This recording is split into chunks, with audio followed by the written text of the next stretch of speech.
Hello,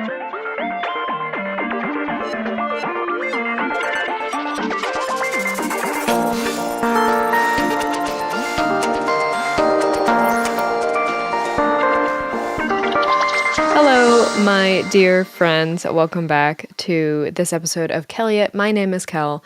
Elliot is in purgatory, in a world of boxes and also a world of illness.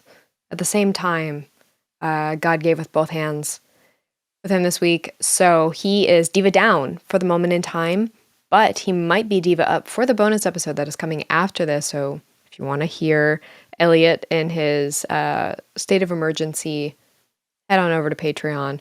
And if there isn't an episode with Elliot on Patreon, he's still diva down. But as of right now, he's trying, he's rallying, okay? Now, in the meantime, what I'm going to do is show you guys a book that I bought. So this is a fairly visual episode. So if you want to head on over to our YouTube channel and watch, or you can watch along on Spotify, but this is definitely more of a visual episode, like the past couple of episodes that we've been doing. So I hate doing these things alone because I have to like continuously talk the whole time. So what we've got here is so stressful. Okay. So what I've got here is a book that I bought at Powell's Books when I was there this past weekend. And now, off the bat, this cover is so atrocious. I cannot express to you how ugly this cover is. I mean, the green is fine. Brat, sure. The type down here is fine. But the type up here, I can't do it. This was on sale. It was on like clearance. And I'm going to blame the fact that this font was the main one that they went with for the book. And I think that's why it was on sale, because the stuff that's in this book is genuinely really good. And the cover really, I think, made it worse. So same thing on the spine, but it's a pretty beefy book. So it's called Cult T-Shirts, over 500 Rebel tees from the 70s and 80s. This was $15 from Powell's. So, obviously I had to get this. I'm a merchandise designer, so I need something like this. Again, cover, hard sell. So I wanted to flip through and talk about some of the shirts that I saw in here. I haven't thumbed through the entire book yet, but I really like a couple of the tees that I saw in here, and I feel like you guys understand good design. So I wanted to just show you this, and we can talk about the things that I like, and I think it's something that we're constantly yearning for in merchandise design when we're doing like vintage revival styles. It's really hard to do correctly because the techniques that we used to do merchandise 30, 40, 50 years ago are not done anymore. That practice is not the same style as how I do my job now, for example. So with that being said, there's a lot of like really unique craftsmanship that goes into this style of merchandise design. I have a really great mentor that I met when I first started working at Live Nation. His name is Frank, and he essentially worked at Wonderland Productions. It is a screen printing and design house in San Francisco, and they did like merch for everybody who was anybody in like the 60s through 80s, and they're still around today, and they truly like pioneered a lot of merchandise development way back in the day. And I met Frank, who led a lot of the production and design there, and he is like such a sweet and kind soul, and it helped me a lot. He's an old hippie, wonderful guy. Would love to have him on the pod. Anyway, shout out Frank. But the one thing I don't like about this book is it doesn't credit who designed these shirts, which is really unfortunate because a lot of the credits are like lost at the sands of time.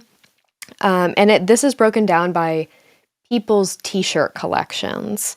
So it's not necessarily by like a specific band. It's just by, as far as I've seen so far, all men, their t-shirt collections.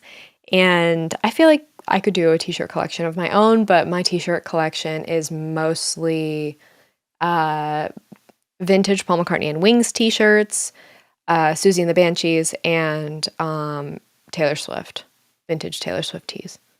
So, small collection in comparison to these guys, and probably not very interesting to the masses. So, let's go ahead and start thumbing through this book because I am really, really happy. Let me hit my mic arm. Okay, the setup that I had to rig for this, terrifying. My camera's up here. Hi, camera. Okay. So, let's see. Oh, this was first published in 2006. Cheeky. Okay, so chapter 1 is the Thrash and Burn, Skate, Beach, T-shirts, and BMX. Chapter 2 is Feel the Noise. So that's more so the music era. And then chapter 3 is Pop Culture. And that is it.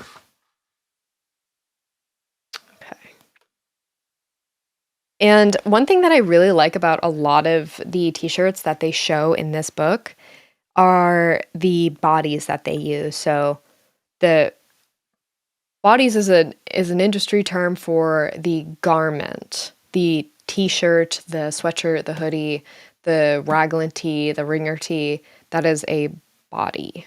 So when I'm saying bodies, that's what I'm referring to. It's a bit of a strange term, and sometimes when I say it around non-industry people, they're like, what are you talking about? Anyway, pin tour right here. I have this gorgeous pin by my dear friend Taylor Rushing.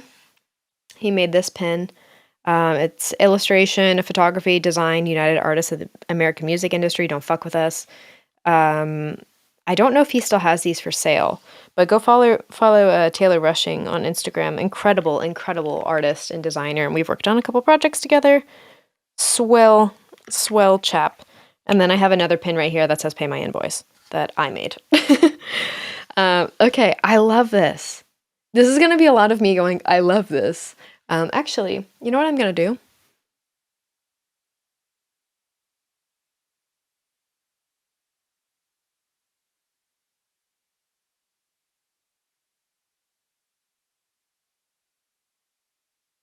There we go. I got it. Okay. So, I have some of these little sticky notes. I'm going to start flagging things as I go, stuff I want to come back to. So it's like, yeah, people collect t-shirts, blah, blah, blah. I have seen this Rolling Stones t-shirt about 10 billion times in my life. This is on so many mood boards. I love it. I love how deep fried it is. Okay, so I'm going to read a little bit. Merchandise history is really cool because it parallels the evolution of technology so beautifully, and just like moving from the fully physical world of creating designs and art, moving into the digital world. And there's a really cool thing where if you go back and look at a lot of vintage merchandise, not a lot of it was actually screen printed. A lot of it was iron-on.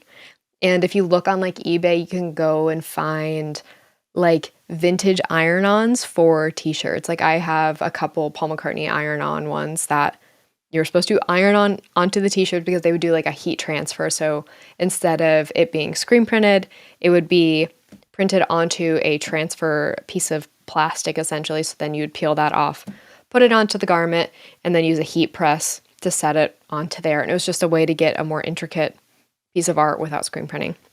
So a lot of these vintage t-shirts are also these iron-on transfers. So this says, screen prints versus iron-on, the battle of the t-shirt print. The battle of the t-shirt print has been running for years. In collector circles, the screen printed tee is generally considered the most desirable, authentic, and superior version of a vintage printed t-shirt. Arguably, the main reason is that screen prints were the only choice for official merchandisers at concerts and stadiums. They were mass-produced cheaply and easily, ready to be transported to venues worldwide. These tour t-shirts often featured an additional back print, never seen on an on t-shirt depicting the date, year, city, and each individual concert. The ultimate I was there souvenir. Its authenticity can't be matched. Another reason is the screen print's durability and the way in which it develops more character as it survives endless washes and wear and tear. The ink on a screen printed t-shirt is printed deep into the grain of the fabric, which ages gracefully over time, whereas rival iron-ons were printed on the surface of the t-shirt and developed a reputation for cracking and fading with wear. Very true. I think something growing up that I always found really interesting with merchandise is the date back. So that is the back of the t-shirt that has the dates. And it's less common now to do the actual dates and venues because with COVID, a lot of those things were constantly really changing, especially in like 2021.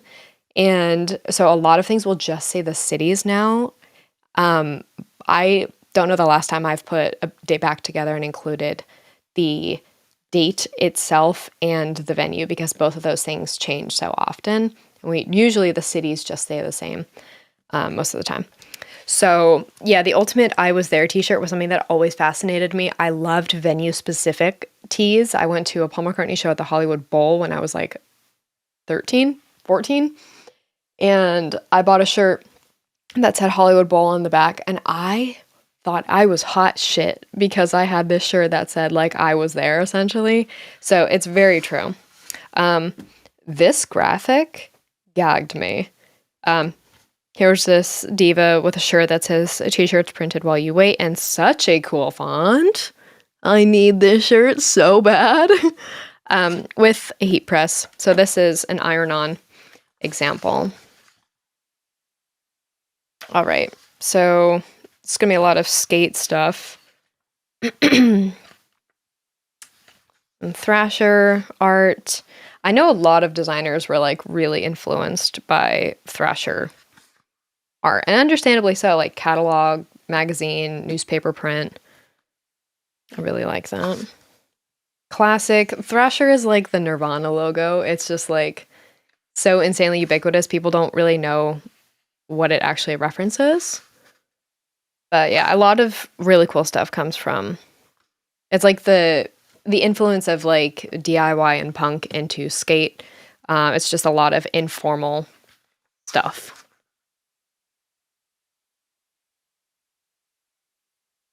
Now, I'm less personally interested in the skate aspect of it, just because I didn't skate growing up. But I know there's a lot of like impact with the printing that we'll see a little bit later with the like surf style. So here's some cool Stussy.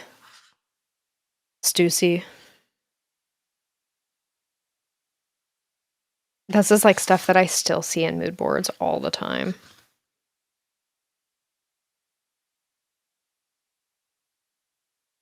Okay. These shirts I really enjoy. A little closer. I love like a wraparound print. They're really hard to do because you have to typically do cut and sew. So that means that the print is printed onto the fabric before it's sewn together, because otherwise you can't have a print wrap around your side seams. You could, but your alignment would be very difficult. It'd be a pain in the ass to do. But my dad had a wraparound print shirt like this, and my sister stole it, and I want it. So, but it's fine. I have seen this graphic so many times in mood boards, this particular Hawaii graphic.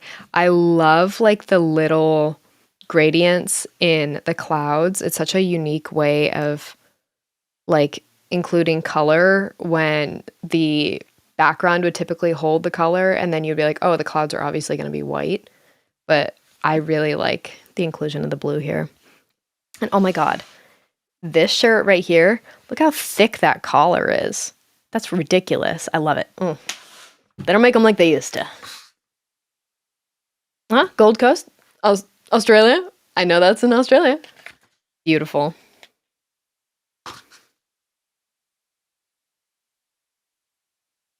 More in frame, sort of. I don't know. I can't do this, guys.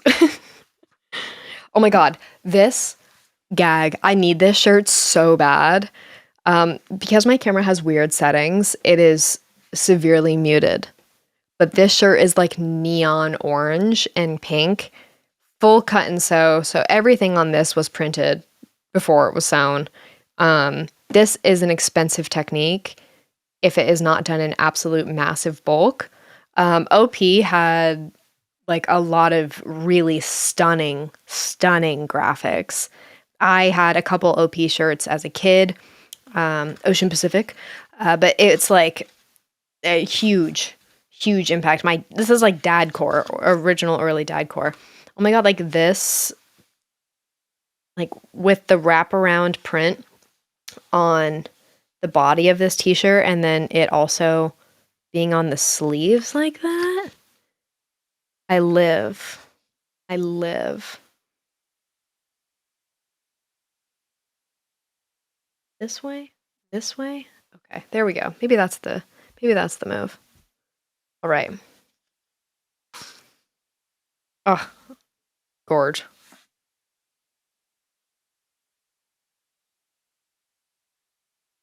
Oh, and then the BMX stuff is really cool. I had just posted my Chapel Roan stuff when I'm filming this. I just did a really cool BMX, like, quote unquote, jersey for her. In case you don't know, I've been doing some work for Chapel Roan, my Diva Angel, and we did a really cool, fully custom camo long sleeve, like, BMX style jersey for Femininomenon, and it is so cool. It is so deep fried. I love it. This body right here, gorge, has the raglan. So a raglan tee is something that connects from your armpit up to your neck hemline. So it's like your baseball tee. It doesn't always have to be two-tone, but typically they are two-tone when you think of like a baseball tee. That's typically what we're referring to. But I love this style of body because it mixes my two favorite bodies, which is a ringer and a raglan.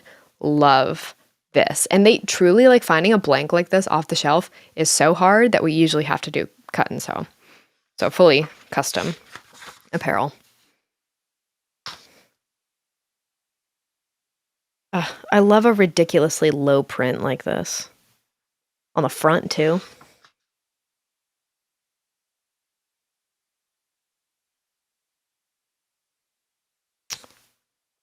See, okay, here's a good example of a raglan. Stunning. The tough part about a raglan is that you are more limited in the shape of the print that you do because you don't have your full width at the top, so you can't fit a full 18-inch print across. Or not 18. What did I say? It's literally not even 18. What is wrong with me? It's 11 inches. 11-inch wide print right here because you'll go over the side seams. Oh, I love this. I have a cat at the door. Need to go get the cat at the door. What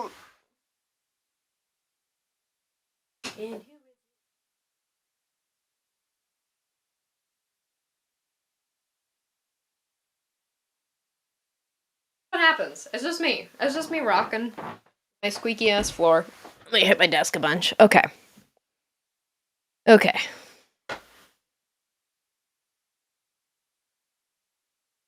I got some more BMX stuff here.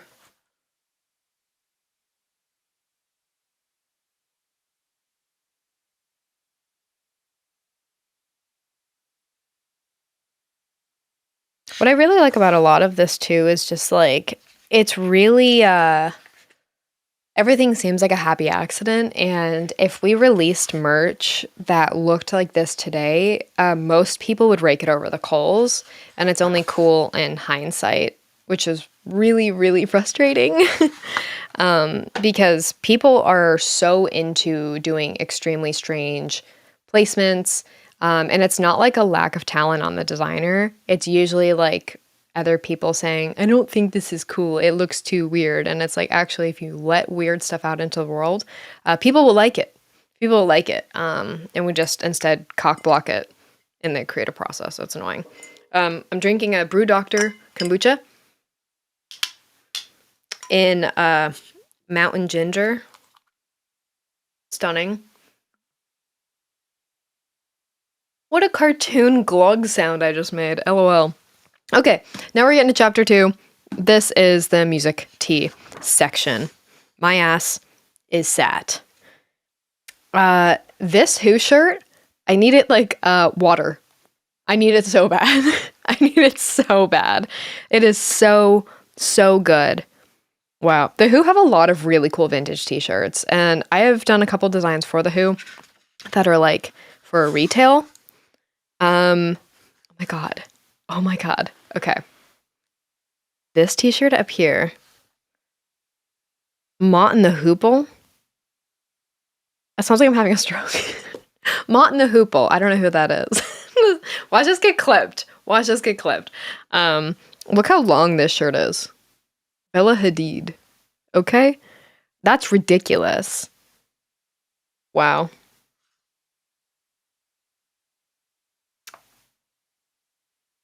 This is so cool. Oh my god. It's free. London Blues rock group, early 70s. And then insane long t-shirt. Oh, what I've learned with when you look at like bodies from the 70s, they are long as hell. Like I feel like I make the joke that women's tees today are like way too long. Nothing on these. These are tunics. These are tunics. They're going, you can wear them as a dress.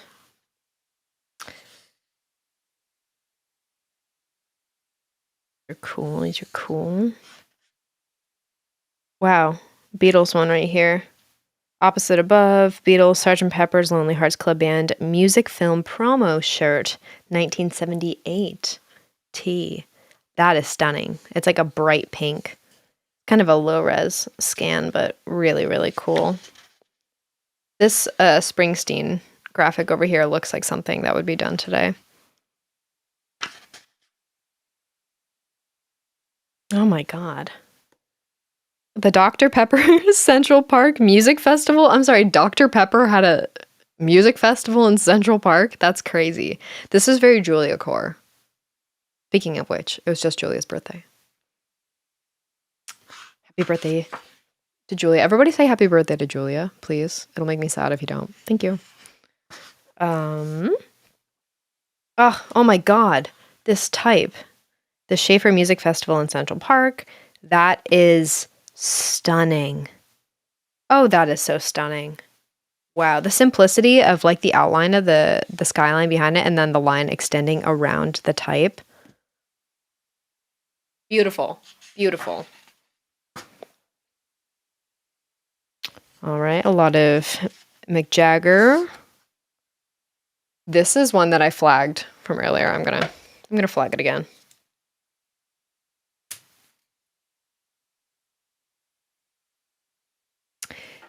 I need this shirt.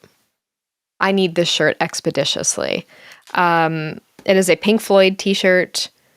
It is so weird. The V-neck, it's like a jersey. We have like the vintage Letterman like cufflinks. Not cufflinks. The wrist cuffs right here that go like just above your elbow. The three-tone pig. And then on the back, it says Pink Floyd Animals Tour. 77. I need this. Somebody hook me up. Somebody please find me this t-shirt. I will buy it. I will buy it. It is so good. Oh my god. A lot of Dead stuff. A lot of Grateful Dead stuff. My parents are Deadheads, so I grew up around a lot of Grateful Dead music, and my mom constantly living in the past. But I think it made me very attuned to that style of music and just the general attitude of like deep music obsession. Because if you've ever met a Deadhead, they're like Swifties. It's kind of beautiful. Oh my god, this is a classic. I've seen this Eagle shirt about 10 billion times in my life. Tom Petty, my dad loves Tom Petty. When I first picked up this book, I just flipped it open to see if it was any good, and I flipped to this page to see this Wings Over America 1976 tee. So I was like, all right, I guess I'll buy the book. That's fine. Love it. This Billy Joel graphic, this looks like something, let me not move it too much. This looks like something I would do for Elton John. I love this Billy Joel graphic. In fact, I'm going to flag it. I'm not using any color techniques here. Same thing with this Carole King graphic down here. Stunning. The type here is beautiful. The way that they treated her photo is really cool. And then she's inside of a holding shape, and then that holding shape is inside of a piano. And then you can see the keys down here. I like how short the black keys are on this, actually. Looks quite nice. This ZZ Top one over here is really cool. I like how these letters don't even read as Z's. That's fun. Oh my god, Dr. Pepper Music Festival. I was unaware Dr. Pepper had a music festival, guys. Here is a Let It Be shirt. Interesting illustration of them. Oh my god, this Sgt. Pepper's tee. That's hard as hell. This is a good page, good lineup right here. All right. Getting into metal tees. We got AC/DC, Black Sabbath, and Ozzy Osbourne. We got some Kiss tees. I've never worked on Kiss. I don't know how well I would do with Kiss. I feel like every Kiss idea that I could possibly come up with has already been done. So I just don't think I would have anything new to offer. All right. This is what most of the dudes in this book look like. Their t-shirt collections. All right. Okay, that's really great. Damn, a lot of Kiss tees. Okay, this is a really cool. Really like this layout.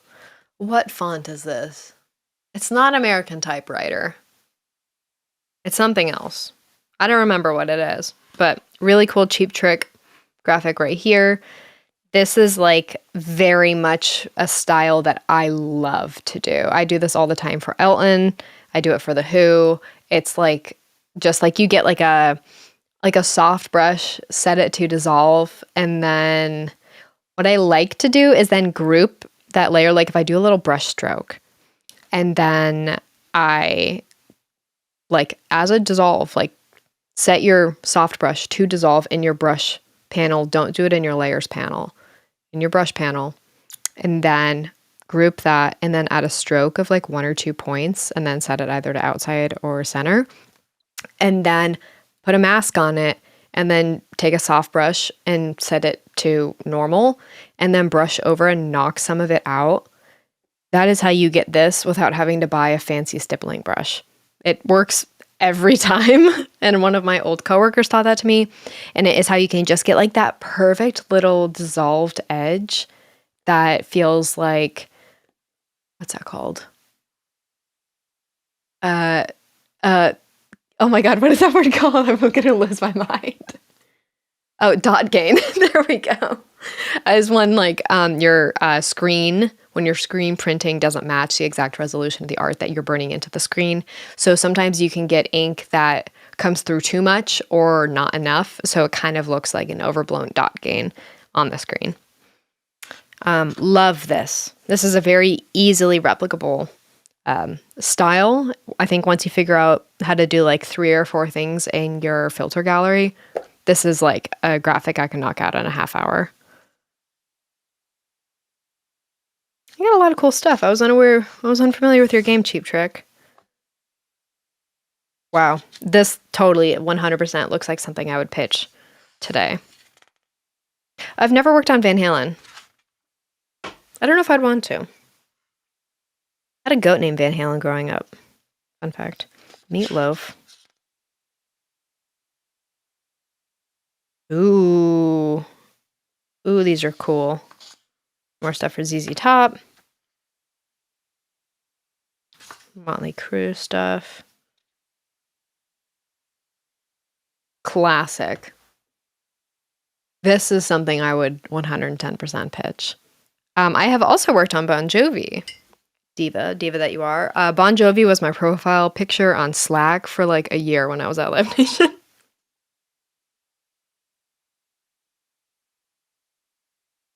Oh, really cool Rod Stewart shirt. Oh, I love this back. That's really cool. Right. Bruce Springsteen, my mom's other favorite artist. My mom loves Bruce. This is kind of what I was talking about with, get it fully in focus. When you have the restriction with your screen, because typically we don't print over seams because it really messes up the screen alignment. So if you're doing more than one color, it's going to be near impossible to get those colors to line up when we're printing over seams. It can be done, but it just comes with like, it's not going to look perfect and people are annoying. So we can't always do that. So we have to stay within the bounds of this. And so it affects the width of your graphic, or you end up just pushing the graphic down to the armpits, and then your graphic is starting in the middle of your chest. So this is, you can see that you have to kind of curve the graphic to fit higher up in the shirt.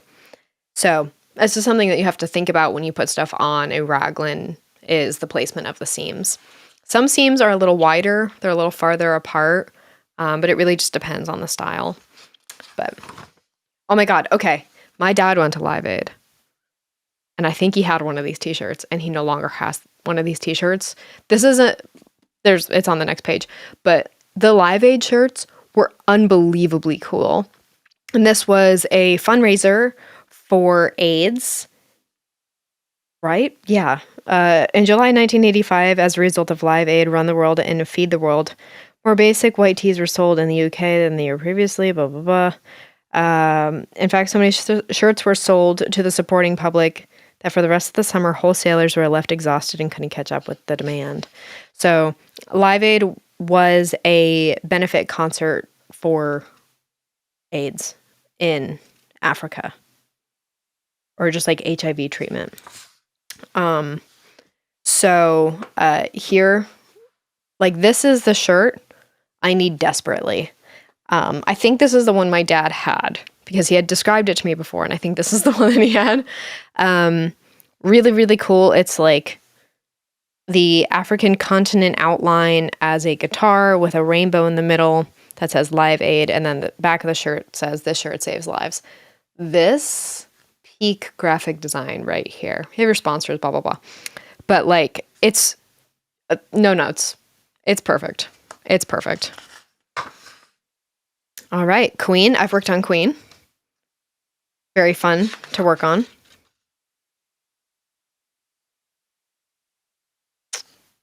Good raglan. Not raglan. Ringer. I'm losing my mind. My meds have worn off. Ooh, I like some of this. Queen has a lot of really crazy art.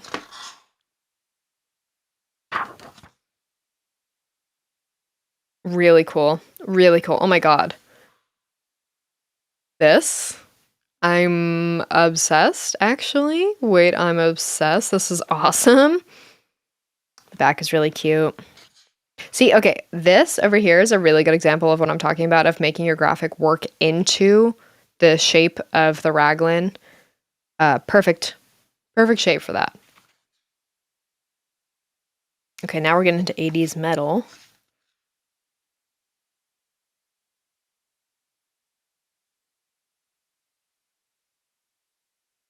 Oh, I saw this one earlier.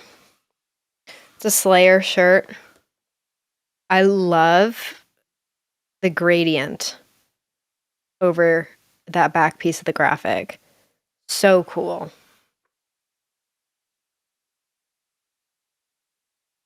Metallica is another one of those. It's just become so ubiquitous with, like, I don't know, just like name that people have on a t-shirt. Nirvana, and Thrasher. It's just ubiquitous. It's everywhere.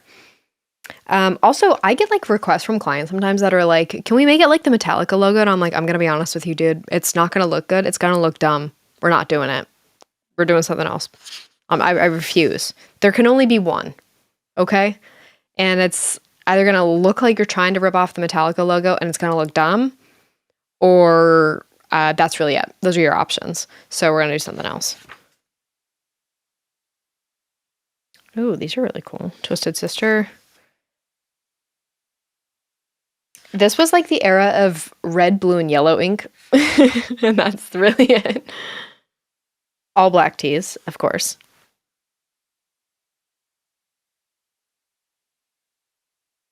My God, Jodie Foster's Army. That's crazy. That kills me. I fear I need that. Black Flag, famously, a lot of really cool shirts. Oh, this is beautiful.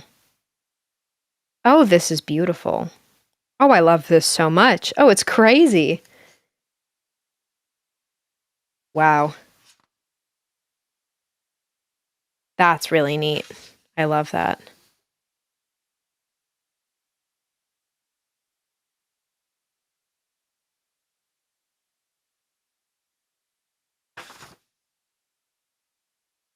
Okay.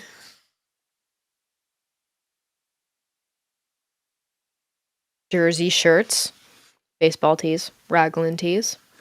So I'm sure we'll see some good examples of things that fit well. Ooh, this Judas Priest shirt is actually really cool. Wow. That's really neat. I really like the way that I like that illustration mixed with the tilted type up there. That's really neat.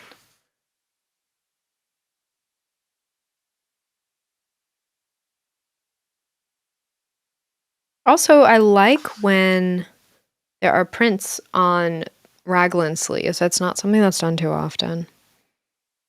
Ooh, I love that this graphic is just inching right into where those seams are. Nice. Like I was saying, blue, yellow, red, white. Classic.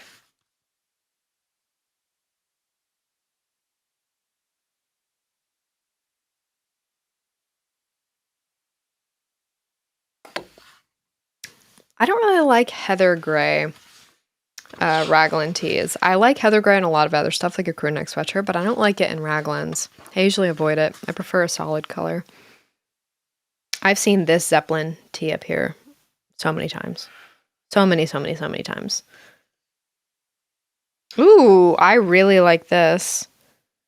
Metal Heart Tour jersey. Bought one except we're opening for Iron Maiden on the Spring Lade of the Power Slave Tour. That's really cool. I really, really like that. What font is that? Cable? Cable or Noble? I don't remember. One of them. Okay, this guy's got some good ones. This. Beautiful. For the Runaways. Another cool collection of stuff for the Runaways. A pin. And some shoes. That's beautiful. Oh, then there's this shirt over here that says, I was ravaged by the Runaways. They said this shirt from the 1970s was probably made by a fan for Sandy West of the Runaways. I like you can see like the early narratives forming around like the style of merchandise of I was blank, I went to blank and I got this type of thing. It's not like a new thing and people rag on it for like it being kind of beat to death now, but it's truly been going on for decades. And here is a good example of that. I need that. Yeah. Joan Jett shirts in general are really cool. I need this. I love that it's off-centered. Beautiful. But if we did this today, people would get upset. And it would be raked over the coals on Twitter and on Reddit. But if we rubbed like some dirt on it and I don't know, dragged it behind a car and then I don't know, made someone sweat in it for 2 years and gave it pit stains and then sold it for 4 times the original asking price, people would buy it, and that annoys me.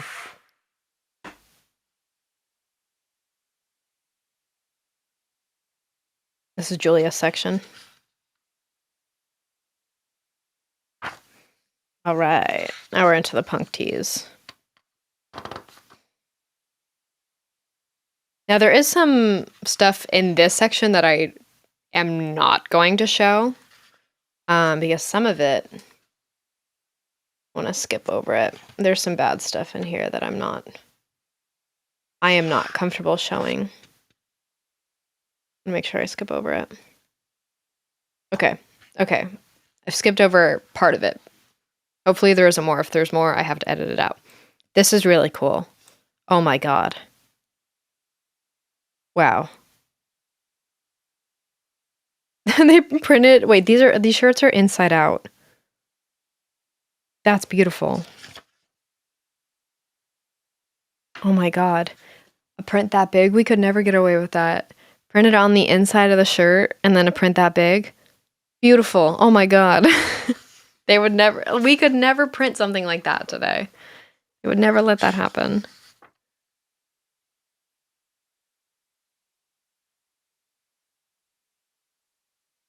Oh my god.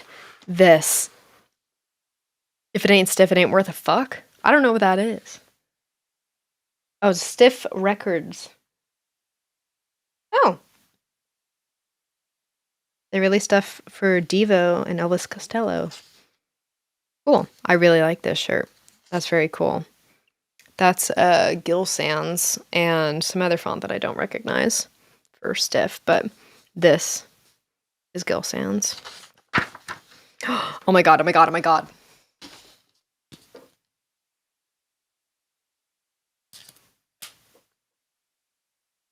Flagging this one. This is all I need in my life. This is all I need. Max's Kansas City steak, lobster, and chickpeas. The 3 genders.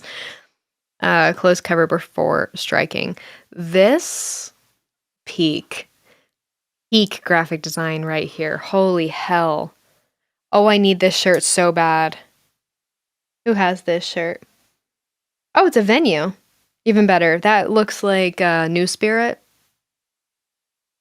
or Windsor. That's stunning. Oh my god, it's so strange. Oh my god, it's so strange. I don't know what font that is. That looks like, or what the modern version would be, as New Spirit or Windsor. Oh my god, this I took a picture of this earlier. This Steve Martin ad right here.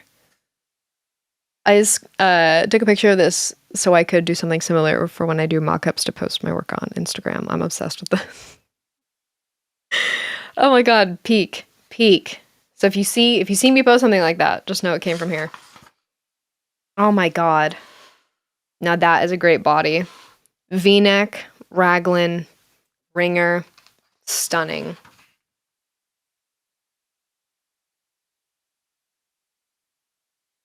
Oh, oops.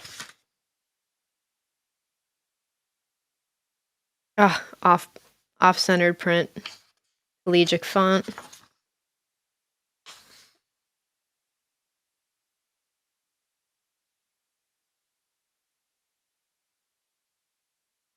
This Joy Division shirt. I don't know who did this. Someone can probably tell me. I don't know who did the original, this Unknown Pleasures art. I hope you're doing well. Unless you're a bad person, then I hope you're not doing well.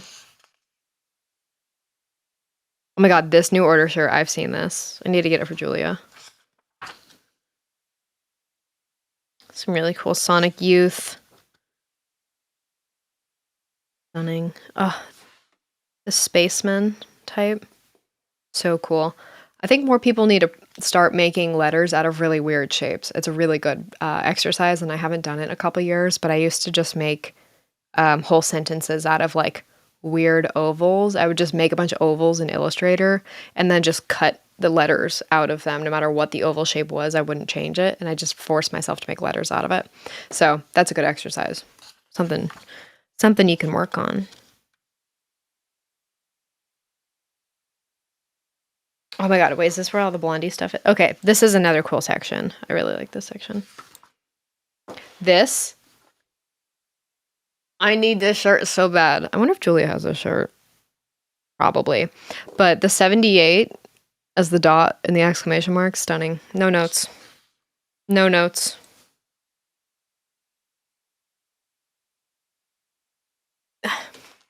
Here's an iron-on. So you can get like an actual photo before we got really complex screen printing that we have today. That's how we would do photos. But like we said earlier, it just doesn't last as long. Bowie has some really cool shirts.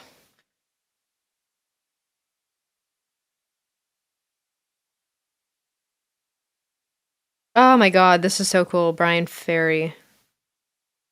This is a very, what's her name? What's her name? Paula Scher.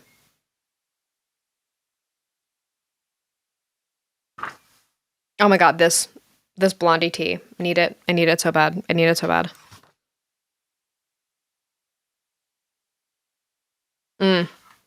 This Culture Club shirt is on so many mood boards. It haunts me. It haunts me. It's a great t-shirt, so I understand. Ooh, this is so Julia. Not like so Julia. My friend Julia. That's so Julia. Oh my god.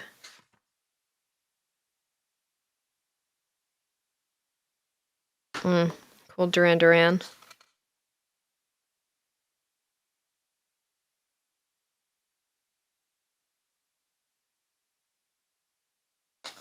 Okay. I think we're gonna come up on the Madonna shirts soon. This is just the classic. I get asked to do a shirt just like this all the time. Simple, I probably do 5 of those a week. Ooh, stunning, stunning, big sleeve prints for a raglan. Wow. Okay, Madonna has some really, really cool shirts. Like, very iconic shirts that I come back to a lot. This is like burned into my brain. I love this date back. Like, wow. Wow. So good. The front's cute too, but this back, wow. Ugh. I'm getting pissed off because these are so good. This is stunning. This looks like the back of a t-shirt. That looks like the back. I would like to see what's on the front. Here's a vest, not centered print. Oh, you can't even see it. Here's a vest, not centered. This, when I was working on Madonna a couple years ago during her Madam X era, like we were pulling everything from the archives because her merch is just truly like a common reference point for me at this point in my life. This is also so cool. Wow. I wish I could see the front and back of all of these t-shirts. So cool. Me just going so cool and turning the page. So cool. Does Lady Gaga own this shirt? Probably.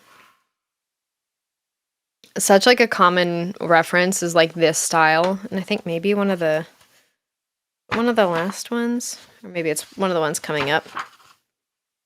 But this particular layout where we have stretched letter for the name, rest of the name, portrait tucked beneath, and then tour or album name tucked somewhere beneath. Like this layout, you can replicate it a billion times. Like it is such a easy approval layout. I've done a ton of t-shirts with like very similar layouts to this, and it works. It works really well. Same thing with this. You can do just like a bust cut of a photo, back glow type. Have it overlapping like this, centered at the bottom, tuck like up in the corner around. Same thing with this, as we talked about earlier with like the Michael Jackson one, where it's just like cut out portrait, name across it. It's very simple. Like this is really just like getting stuff like this right is all about your process and technique on how you process the photos for them to look like this without them looking like they were done with like an action pack. And I think that's kind of becoming a problem in like the merch design space where everything is starting to look really templatized. And I think it's because a lot of people are using the exact same action packs, and I know them because I've bought them and I do not like them. And I've had feedback from clients saying that those action packs that I had used in a couple designs, they didn't like how the designs were coming out, and they had received other designs using that action pack and that they didn't like it. So I stopped using it and I made my own action, and it works a lot better with getting like this particular effect without it looking too flat. So I really like this one. Very simple, evergreen. Oh, more Madonna. Let's go. Let's go. And now we're going to go to Def Jam. This is classic. I love, like, here we have an oversized, extra large screen print. I don't remember what the size of these are. I have a couple of these oversized screens. They're massive. And yeah, you can print over a seam here. Great if you're just doing a one color print because you don't have to worry about alignment over those seams. So this is a print that goes over the shoulder seam. The Def Jam logo, one of the best logos of all time. I've done some work for the Beastie Boys. Good stuff. Okay, now we're getting into TV and film. I'm less interested in this, but it's fine. I'll still go through it. Star Wars. See, like this, off-centered, beautiful. Oh my god, this Desperately Seeking Susan shirt. I need this shirt. I need this shirt. I need this shirt. I need this shirt yesterday, actually. It is so cool. Oh my god. I love it. I love it. Oh my god, this body. Oh, wait, this is a front and back. Oh, I fear I need this shirt. Oh, I fear I need this shirt so bad. A rare promotional shirt for the cast and crew of Merry Christmas, Mr. Lawrence. Tense Second World War prisoner of war drama starring David Bowie. Well, I fear I need this. You can see like the red and then the black. So it's two things sewed together. Oh my god, two things sewed together. Who would have thought? Who would have thought? John Travolta, why'd you have to be weird? Okay. I like this body. I don't like the design. Cool body though.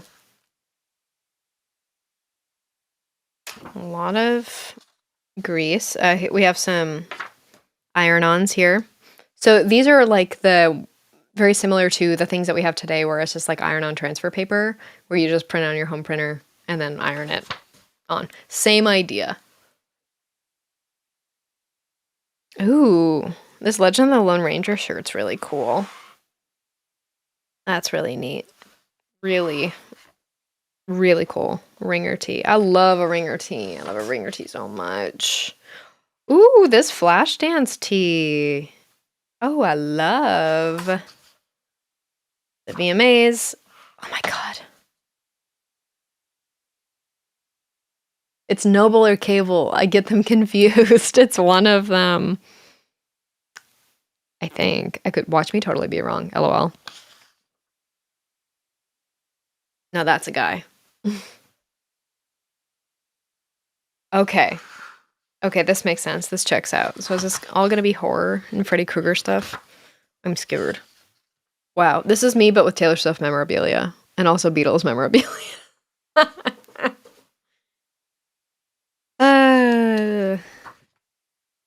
Okay. Spoopy. Oh my god. Oh my god. I miss Julia. Oh my god. Wow. I'm sorry, is this a jogging club? A Snoopy jogging club? Snoopy Let's Jog? Chicks go for joggers? Hello? This is so cute. Oh my god. Oh, Diva. Diva. I love this. I love this. Oh my god. Oh my god. This. Wow. Wow. And I just know that's the thinnest shirt in the world. And yet I need it. And yet I need it.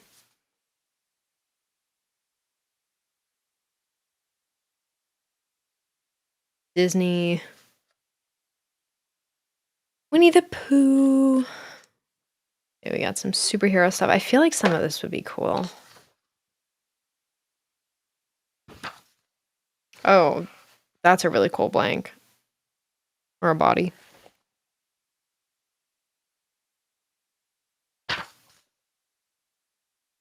Oh my god, wait.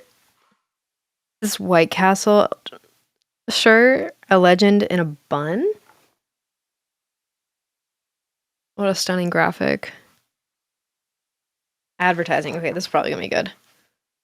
Oh my god. Wait. Wait. Is this for People magazine?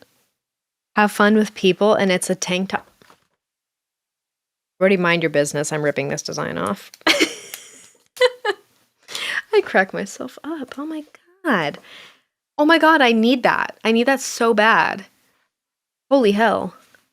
Okay. Okay. Eva. Oh, that's cool. I really like that martini shirt. Ooh, this Campari illustration is really neat. There we go. I still haven't figured it out. Very funny. That's really neat. It reminds me a lot of Peter Max. Oh my god, what is wrong with me today? I can't remember a single person's name. This Playgirl tank, sleeveless tee. I don't know a single blank that is like this now. They're all like either like a thinner, like racer tank top, or they're cut off, but they don't have like a cuffed sleeve like this as a tank top or as a sleeveless tee. Please, I need more of those. Oh my god, wait, this is a Jimmy Carter shirt. When I had to do my president's project when I was in 5th grade, I did my president's project on Jimmy Carter. And everybody in my class wanted to do Ronald Reagan.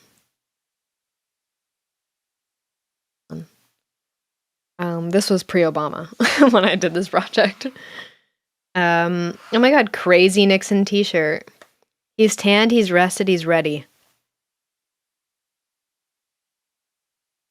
Oh my god, this Margaret Thatcher shirt. Hello?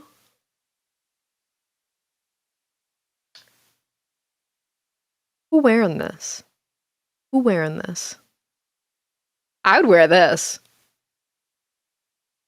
R.I.P. R.I.P. Mr. Carter. Oh my god, okay. McDonald's. I'm like scarred by a lot of like the early 2000s McDonald's art. Like, this is terrifying. Like, what is this? What is this? What was going on in the McDonald's art department to where they were like, hell yeah. Moon Man. Mac Tonight. Wow. Okay. Last section. Who is this man? Oh. Oh, that's just the end of the book. Beautiful. Wow. Seminal and submersive, iconic and experimental, radical and underground. This collection of over 500 vintage teas has them all. Wow. Wow. And that is that book. I hope this was remotely interesting. Flagged flagged a couple. I really enjoyed flipping through this with you guys. Let me put it back in the frame. And Elliot will be back next week and also in the bonus episode over on patreon.com/KelliotPod, where you can go in the description of this if you're not watching on YouTube, or on Spotify. You can go ahead to the description of our page and you can see how to get to patreon.com/KelliotPod. Okay. I think the song that I'm going to do for my song of the week, I am going to do Blade Bird by Oakloo. Is that how you say it? Don't come for me. Okay, LOU. Big fan of Blade Bird and just the whole album in general. Choke Enough. Love. Let's see, what is my font of the week? You guys just look at my kombucha, LOL. Let's see, I haven't downloaded any fonts lately.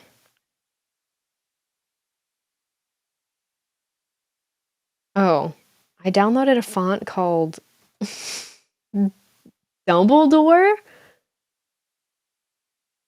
That's my last font that I downloaded.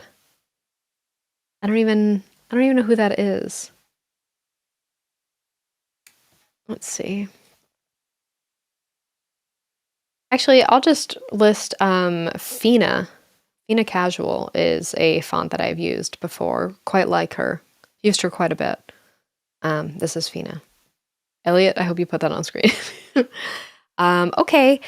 Go head over to patreon.com/KelliotPod. I feel weird. I miss Elliot. Okay, guys.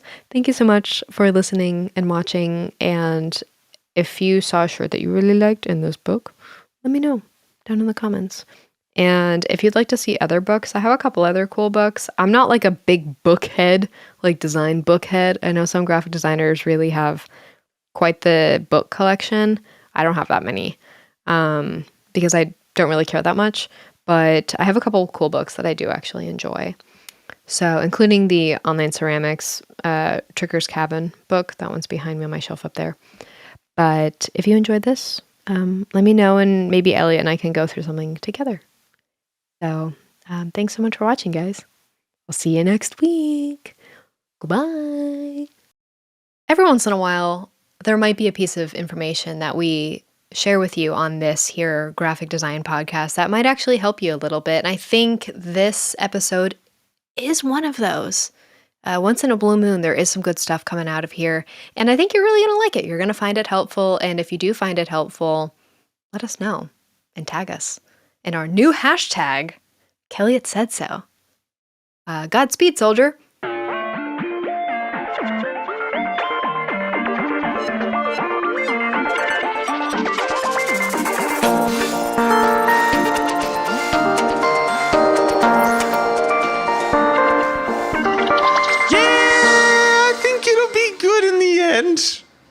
I think it'll be worth the year wait. I definitely think it'll be worth it. Yeah, it's really fun. Excited. It's a good video. Guys, I've seen clips. Buckle up. It's true. Kel's seen clips that have changed a lot since I showed it to them, but it's cool. It's good. Clips where I've gone, how did you do that? There's a lot of magic in it, everyone. A lot of rhythm. The whole thing, you can play it to a metronome. Yeah, it's going to be cool. Can I just mention before we go any further, thank you, Kelliot Nation, for the recent support.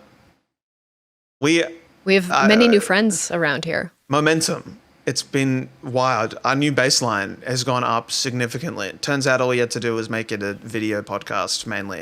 Spotify numbers have dropped significantly and YouTube's gone up significantly, which makes honestly so much sense. No, we started talking about graphic design. Yeah. We started showing graphic design on our graphic design podcast, and to our absolute shock and surprise. It used to be mainly Spotify listeners. People liked it. People used to listen to it primarily, and now they watch it, which makes sense. So that's good. That's good. It does. It does actually make a lot of sense. That transition. Guys,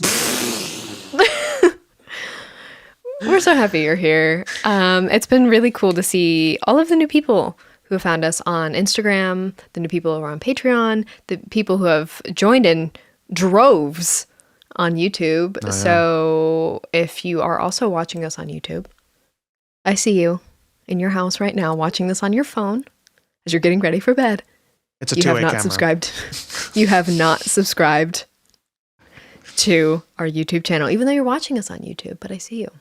We see the stats. Go ahead and yeah, we do unfortunately have that information available to our eyes. So please change that so we can feel better about ourselves. Can you imagine the Kelliot plaque? The 100K Kelliot plaque? Who even get to... put it Actually, we could order 2. Yeah. Yeah, we can order 2. It's a matter of time. 1 year, I reckon. It took mine like 10 months after I requested it for it to actually come. That sucks. And then Matt had to like follow up a bunch of times and was like, hello. And I still don't have a YouTube like rep. That's wild. That is really bad. That's unfortunate. That's bad. Yeah. Because I don't know if anyone's had an issue with the YouTube channel. There's no live chat.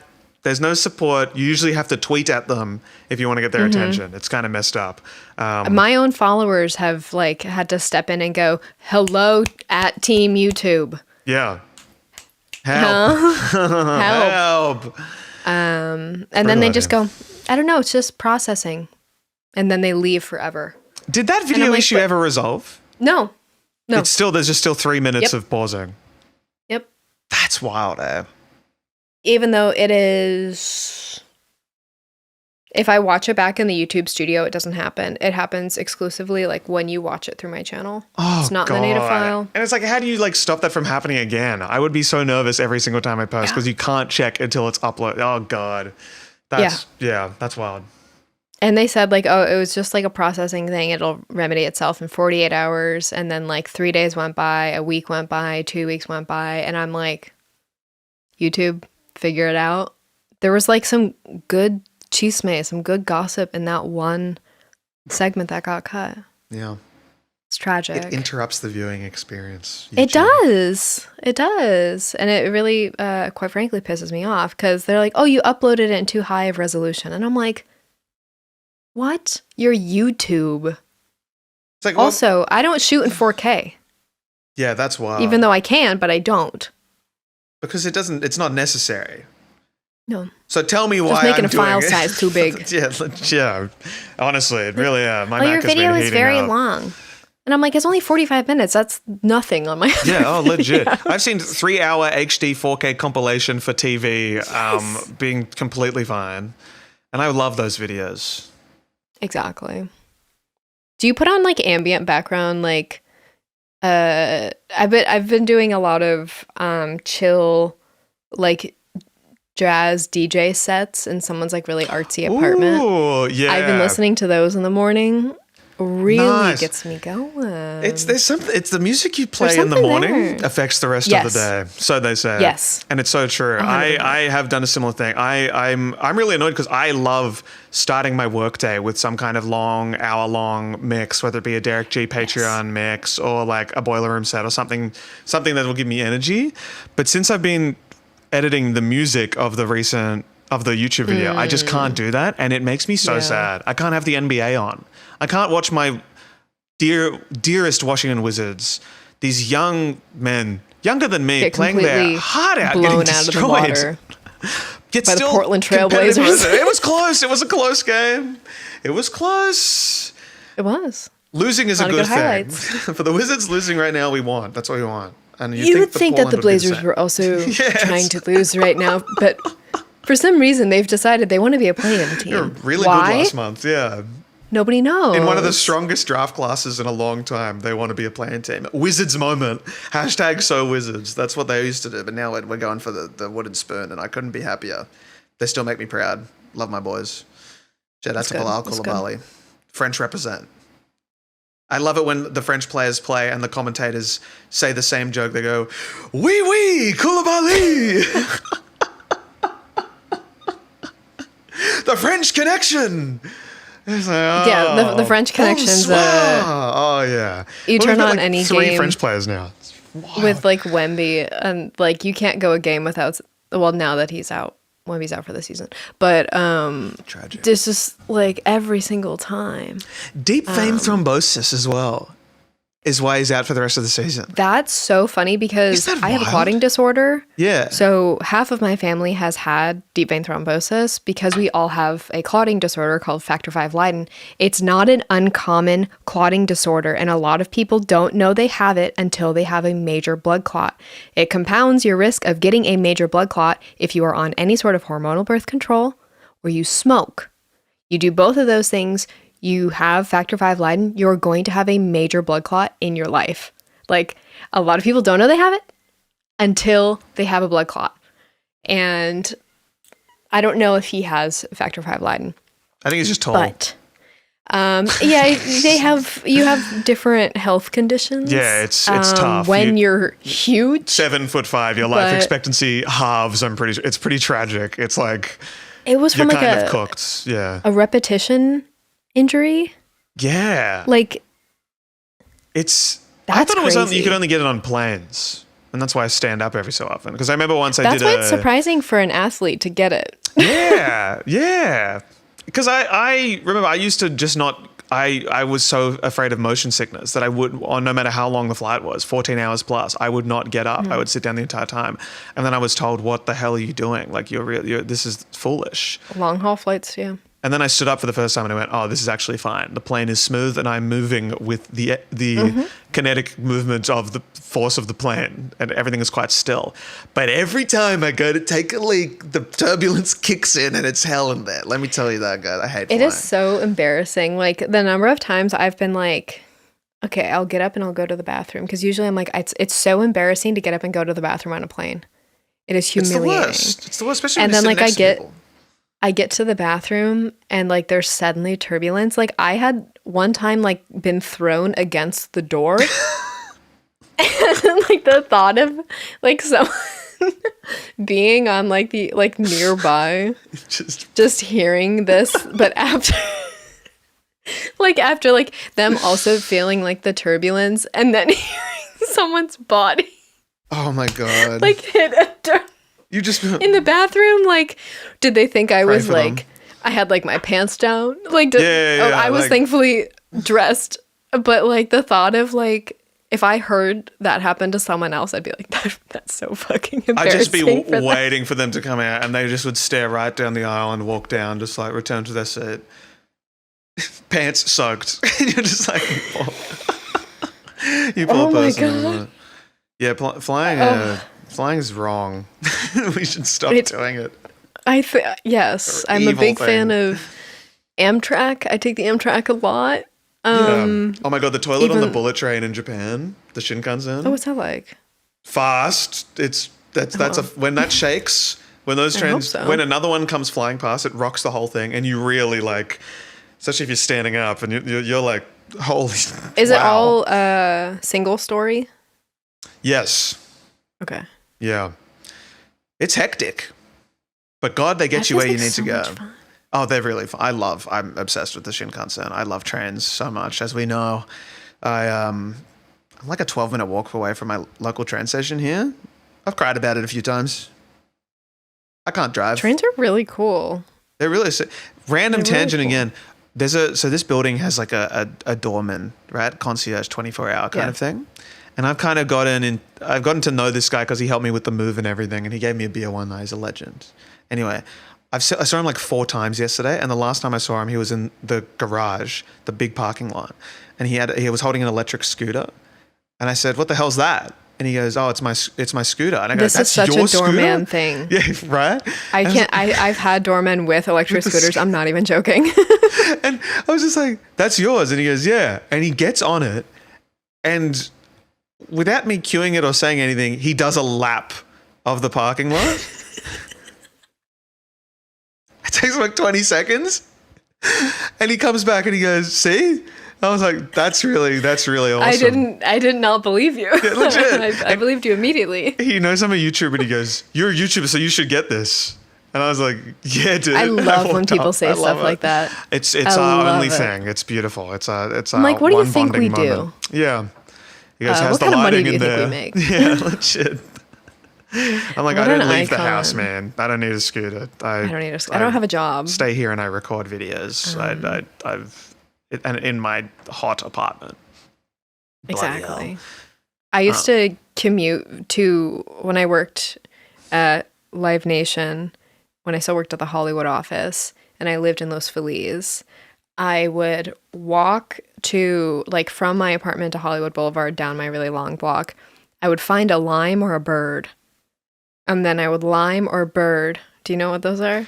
I love that the brand name's named scooter. after the fruit and the animal. Yes. There is another It's world where you're scooter. finding a real lime and a real bird, and that's a fun. That's a story. Fair. Got limes. But no, an We've got electric limes. scooter. Yeah. And then I would, because I had a transit card for a while, and eventually I think they figured it out that people were using it for like scooters. Okay. Because I had like an allotted like $250 for transportation to and from work every month. And I never used it all because like the unlimited metro was like $80 a month. And so I would use it on scooters. So then I would scooter the mile from the edge of my street to the nearest train station. And I would go so absurdly fast. I would be going faster than cars. And I would do it with a tote bag on my shoulder. Oh my God. With my MacBook. And I would be going like 30 miles an hour on a scooter, nary a helmet in sight. And I am so lucky. There's something about it. Everyone on the scooter flies. They fly around here. It's like a Tesla. Yeah. I never see a Tesla going under the speed limit. Yeah. They're always going over the speed limit. Because they're like, it's so quiet. Yeah, I love going exactly. fast in this thing. Look how quiet it gets. Ooh. Yeah. It's like you're gonna hit someone. You're gonna kill someone. Severely injure someone. You're gonna kill someone. You're gonna kill someone going 35 on a scooter. I can see that That's happening. gonna be to me. Yeah, I can see myself going like, no, to a scooter coming my way. Because I freeze, I don't do anything. Then it'd be quite easy to. I've always thought if a car was going to hit me, I'd jump. Yeah, I could see why you would think that. And I reckon I could get over it. I reckon I could. We'll see. We can test that. Subscribe to our Patreon so we can hire a car to drive full speed at Elliot. What a complete change of energy that would be. My God. We just became like a Mr. Beast. Public stuff. Yeah, legit. Yeah. I spent $1 million on a Fiverr designer to make 3 logos and to drive a car Caption at me at one full word speed. at a time. Oh. We'll pay anyone who wants to do that for Kelliot. Give us Mr. Beast. captions on screen. Hey, should we? This is feeling so old Kelliot, old school. I know we need to do what we actually set out to do today, guys. There'll be chapters, everyone. You can skip forward. Would if you want. believe we already spoke for 2 hours before this? So much has happened. 2 bikes have been delivered to my apartment, an air conditioning unit. All this stuff has happened in the last 2 hours. It's been bizarre. We had a meeting? Sponsor call 3 hours ago. What? Guys, we might have a sponsor. A good one, a partner. A really ideal one. Yeah. Someone who better help. No. You guys will like it. I think it would be more of just like a general like good partnership for us, and it's a brand that you're already very familiar with if you know us, and it's not Adobe. It makes a lot of sense. Yeah, it's not Adobe. It's not Adobe. And it never will be. Don't worry. Oh yeah. So anyway, we are continuing this little mini series that we've been doing for the past couple weeks. It was an accidental series we stumbled upon because we are geniuses. So today, I am going to teach you guys, in addition to my dear co-host here, how to do some of the things that I do. And I'm really excited about it because I love sharing my techniques, because I try to streamline things as much as possible without taking ridiculous shortcuts. And I think it's also important for people to know how and why things work the way that they do and how to construct something. So like, some plugins are really great. I use some plugins, but I don't use them for everything because it's really important for me to know how something is done so I can edit it in the future when the client inevitably asks for me to edit it. And sometimes plugins are really difficult to edit. Oh, yeah. So we're going to go through 3 things that Mr. Elliot has requested that we go over. And the first thing on our list is the t-shirt from last week's episode. So, I mean, if you watched or you didn't watch that one and you're watching this one, what are you doing? But, it's part of the trilogy. You have to watch this in chronological order. It will make exactly. The in-jokes that we bring up, the trilogy theory. There's so much stuff. The theory in-joke is shirt theory. I started that in the Patreon thing too. I want to make it sure everyone... Actually, I'm not going to start saying what will be an in-joke or not because then it will never become something. Mm-hmm. But you guys get it, all right? I think it's really funny, and I'm going to keep saying it. It's the Patreon theory. It makes me happy, the Patreon theory. But yeah, I'm just excited to see all this stuff because I don't know anything at all. I'm stuck in my ways, I would say, with how I've been designing, and I haven't watched a tutorial in so long when it comes to like actual graphic design. I've done it with like video editing stuff, but like actual graphic design, I feel like I've plateaued. And then making that shirt was a really fun challenge. But then seeing what Kel did, I was like, that's what I wanted to do, but I just didn't know how to make it. And then watching it back, I was also like, I still want to know more. So hopefully you guys thought the same because it's this is a masterclass. I think that's what I'm going to title this. Thanks. T-shirt design masterclass with Kel Lyon. The t-shirt I'm wearing today is Matt's shirt from middle school. Oh, it's a Pearl Jam. Or just Pearl. Oh, that's just the drum, Pearl. No, the drum brand Pearl, and it says "Just Kick It" on it. This is one of my favorite t-shirts because it has distressed so beautifully. Yeah, that's like, sick. And it it's didn't one come of those like things. No, this is putting in the work. Okay, to get a shirt to look like this, it's so hard to replicate this.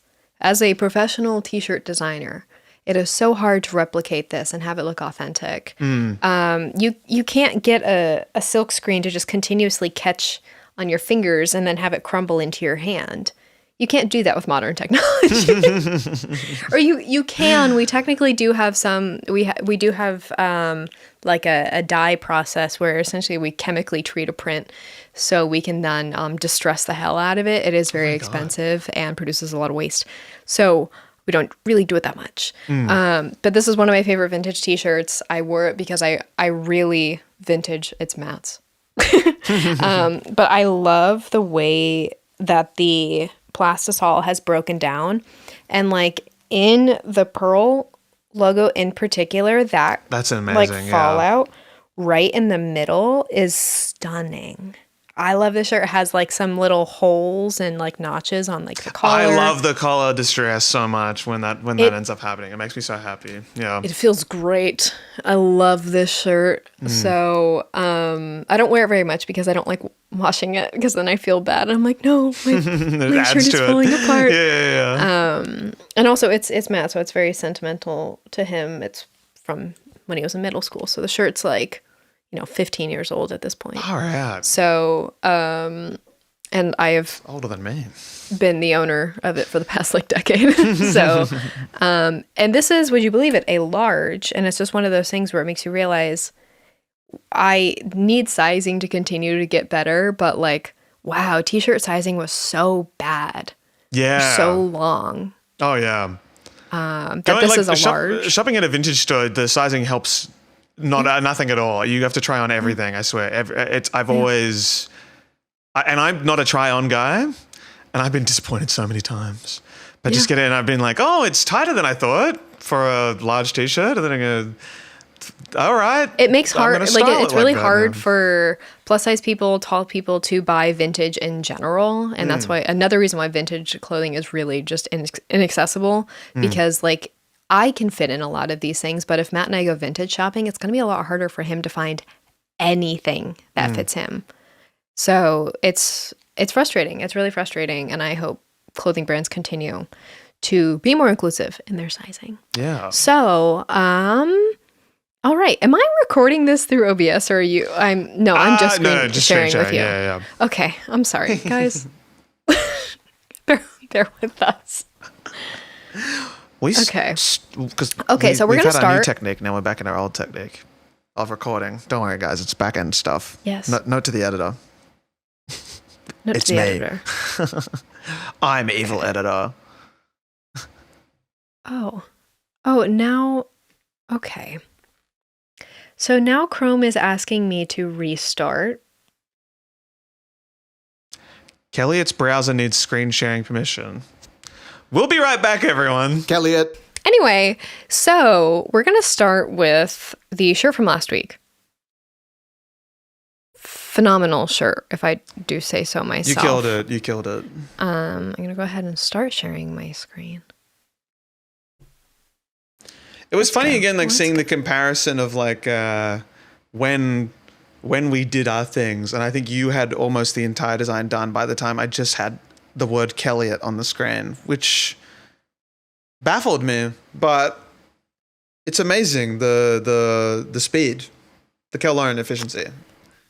That's experience, guys. That's experience. It only comes through experience. Like it is years and years and years and years of practice. And in a sense, it does separate me quite a bit from my work at times where I do feel like I am just a machine. And like a machine can be good, a machine can also be bad. But I feel like I've been able to like distinguish between when I need to lock in and be machine and when I can just have hee hee ha ha time. Which hee hee ha ha time is what fuels machine. And when machine is running low on fuel, it's because I haven't had hee hee ha ha time.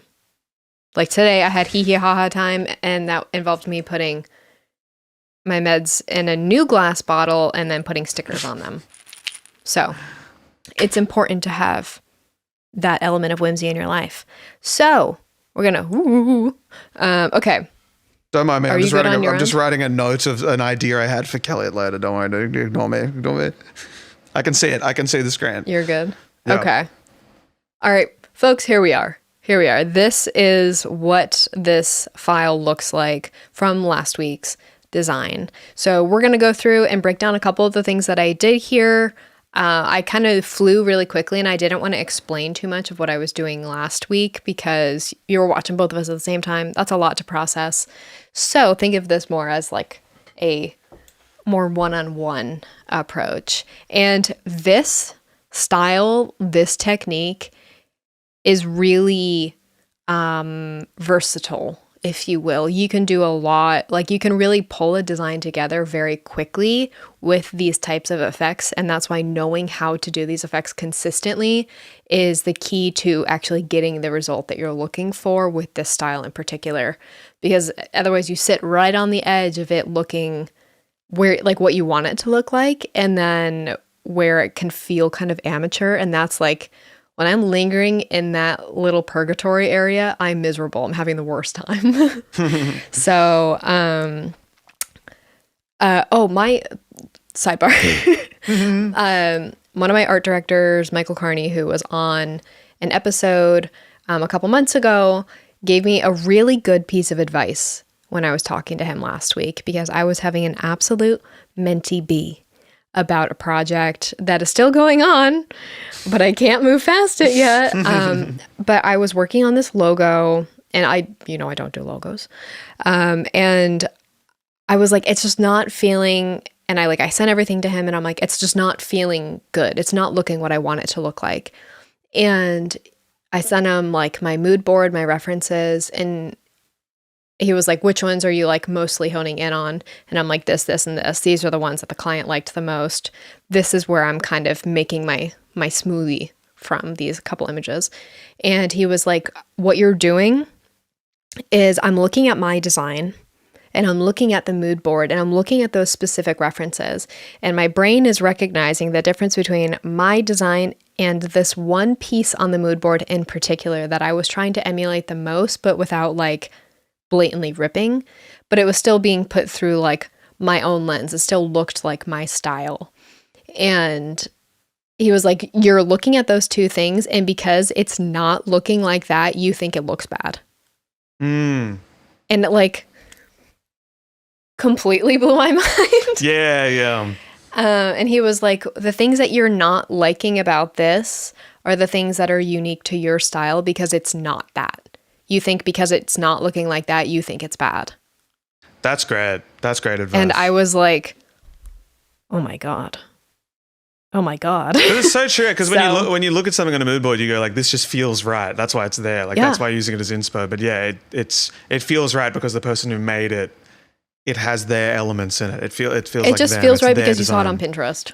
Yeah, It's very simple. And so I've been sitting with that a lot in the past couple of days as I've been working and trying to think about, am I unhappy with this because it doesn't look exactly like the reference that I'm using, even though I'm always trying to like, put it through my own lens, I describe everything as a smoothie. I'm putting a bunch of ingredients into a smoothie, and then the thing that comes out is my style. And I can have all these references that I really like, but I will keep coming back to that reference. And I'm like, because it doesn't look exactly like that, I think it sucks. And I really will trap myself in that sometimes. So back to technique and the approach here of knowing how to, hit a couple of those checkboxes to be able to effectively do that will streamline your process and will hopefully iron out some of the hurdles that you might have in this, because you might have a great idea in your head, but sometimes the technical executions can make unnecessary hurdles for us, and makes the whole process miserable and can really suck the wind out of your sails, and you just tap out for the day, which is fine. I do it all the time. So with this, we're gonna start with the image. This is the image. Take me back. That we took at Canva. Me without bangs. I hate cutting things out of images so much. I do. This is where AI is useful to me. Cut things out of an image for me. Cleanly, do it quickly so I can move on with my life, because I don't want to... hello? I don't want to waste my time here. Oh, yeah. So... I'm selecting my subject. Oh, I gotta turn up my tolerance. Here we go. There we go. Easy. With this, I usually don't look for a super clean, particular cut, because the goal of it is kind of a little bootleg. Like I'm not gonna go in and carefully like clean up your hair. I'm gonna get rid of like stuff like this. That's fine. And then like, because the select subject softens the hair anyway to make it look pretty good too. In fact, it actually kind of annoys me how soft it makes the hair. Whereas it gives you if you try to add a stroke directly to it, it'll give it like this weird, like there's a lot of particles that kind of float around that really affect the stroke. So I usually go in and edit it manually with the polygonal lasso tool for our thumbnails, funnily enough. Exactly. But it saves 90% of the time. Fuck me. It does. Oh my God. So yeah, we've got like a decent cut, nothing fancy. And then I'll just convert that to a smart object. And what I did with this image is I just worked it. I thought you did that. Yeah. Nice. So there's that. So this is like the final technique down here. But we're going to go into the actual meat of the matter. So the things that Elliot had questions on for me, you guys naming your layers? Me when I don't name my layers? I do sometimes. It's really not that big of a deal. It's not that funny. It's very normal. I don't even know who's what. Okay, where are we? Oh, maybe the thing labeled image. There we go. The one name. The one thing and that's the other thing. You can name your layers, doesn't mean you read them. Oh yeah. So, take that into the workshop. So I'm going to go ahead and turn all of this off. So let me okay, here we are. So we're going to start with this base level thing here.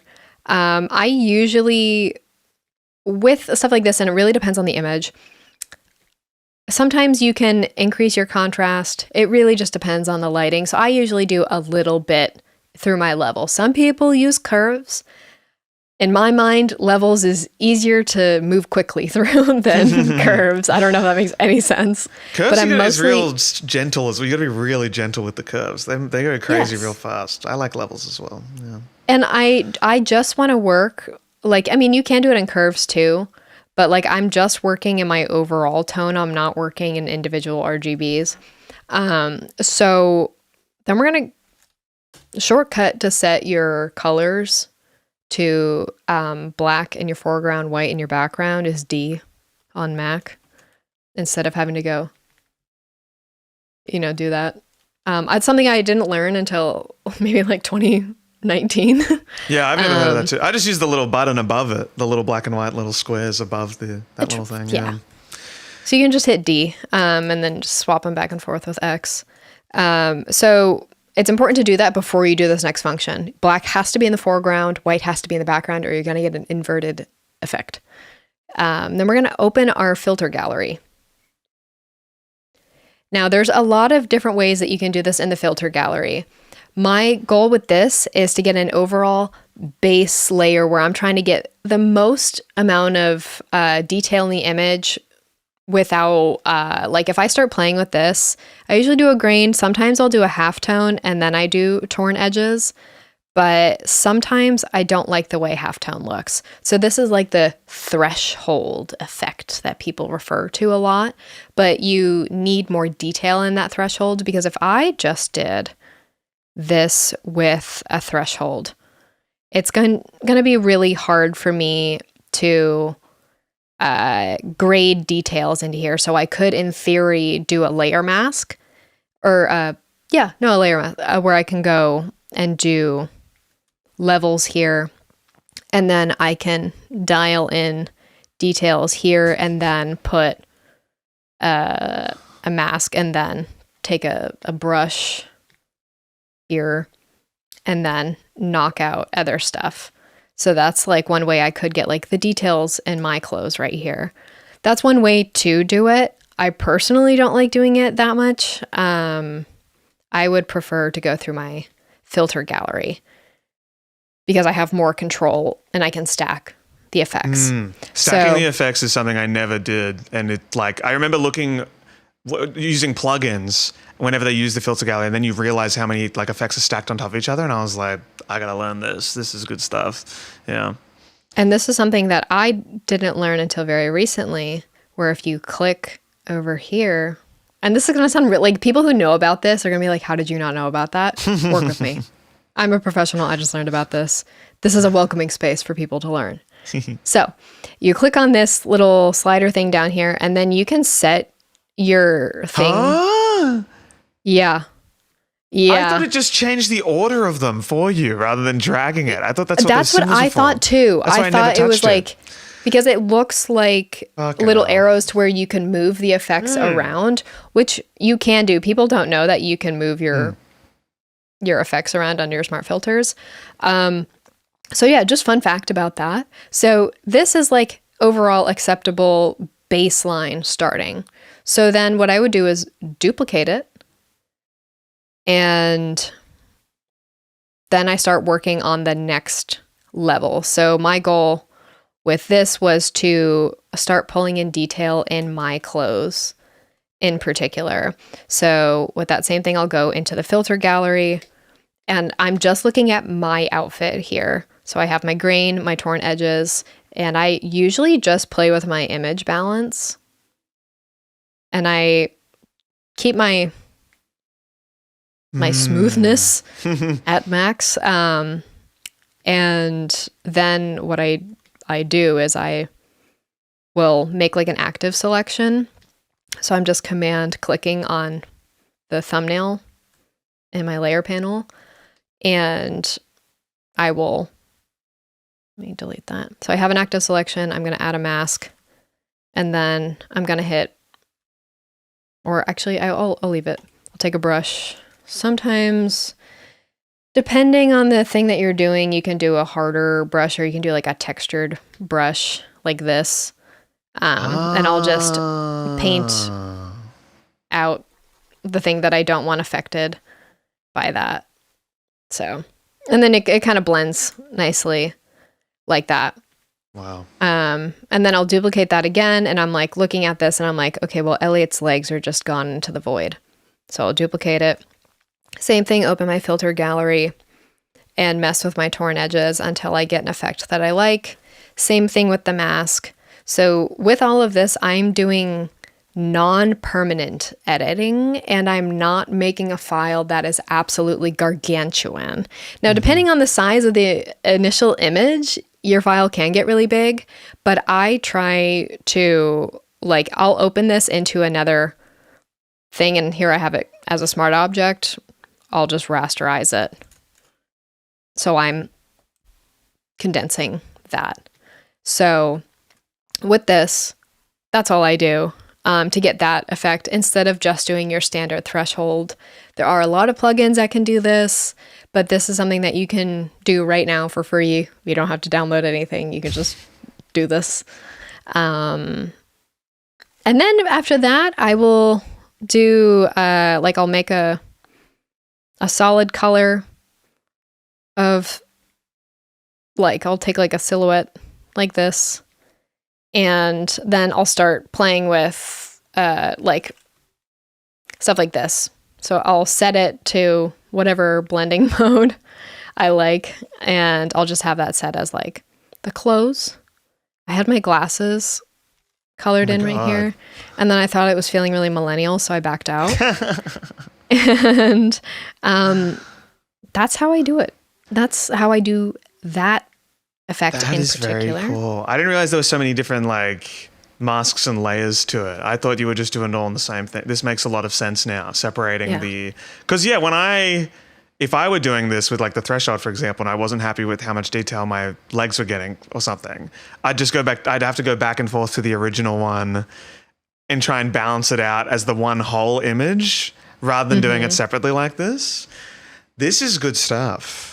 It's way easier. Yeah. And like because like if I've learned anything, you have to anticipate people are going to change this thing in the future. So if you're working in permanent changes, either you can save multiple versions of a file and then just stack up a file collection, or you can just build in those editable pieces as you're working. So that's how we do that. And then the other thing, or did you have any other questions about this before we move into the second part of this file? That answers a lot. That makes a lot of sense. Gorge. All right, so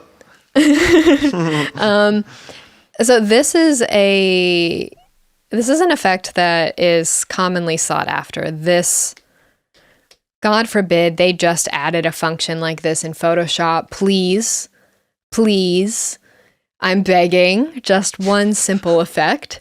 Legit. They had a 3D thing and they took it out and they put it in Illustrator. Yeah. You can do this in Illustrator. You can do this where you just move two things, you set it to blend, set it to like 250, expand, flatten it through your Pathfinder, or join it through your Pathfinder, and then you can drop it into Photoshop. That's one way to do it. I don't like opening more than one Adobe program at the same time. So what I do is I have my thing that I want, and I duplicate it, and I send it backward. And then what I do is I can either, let me just change it so you guys can see. I'll usually go like, I'll hold shift and see, I'll just go down with my arrow keys and see how much that moves it, because it really depends on your dimension or your resolution. There we go. So you can do it like this, and then you Command J, send it backwards, and then move it over. And then once you have more than one, you could Command J both of those, send those both to the back and start scooching down. And then Command J, send them to the back. And you can start doing it that way. So you can do it to the side like that. That's really common in this style.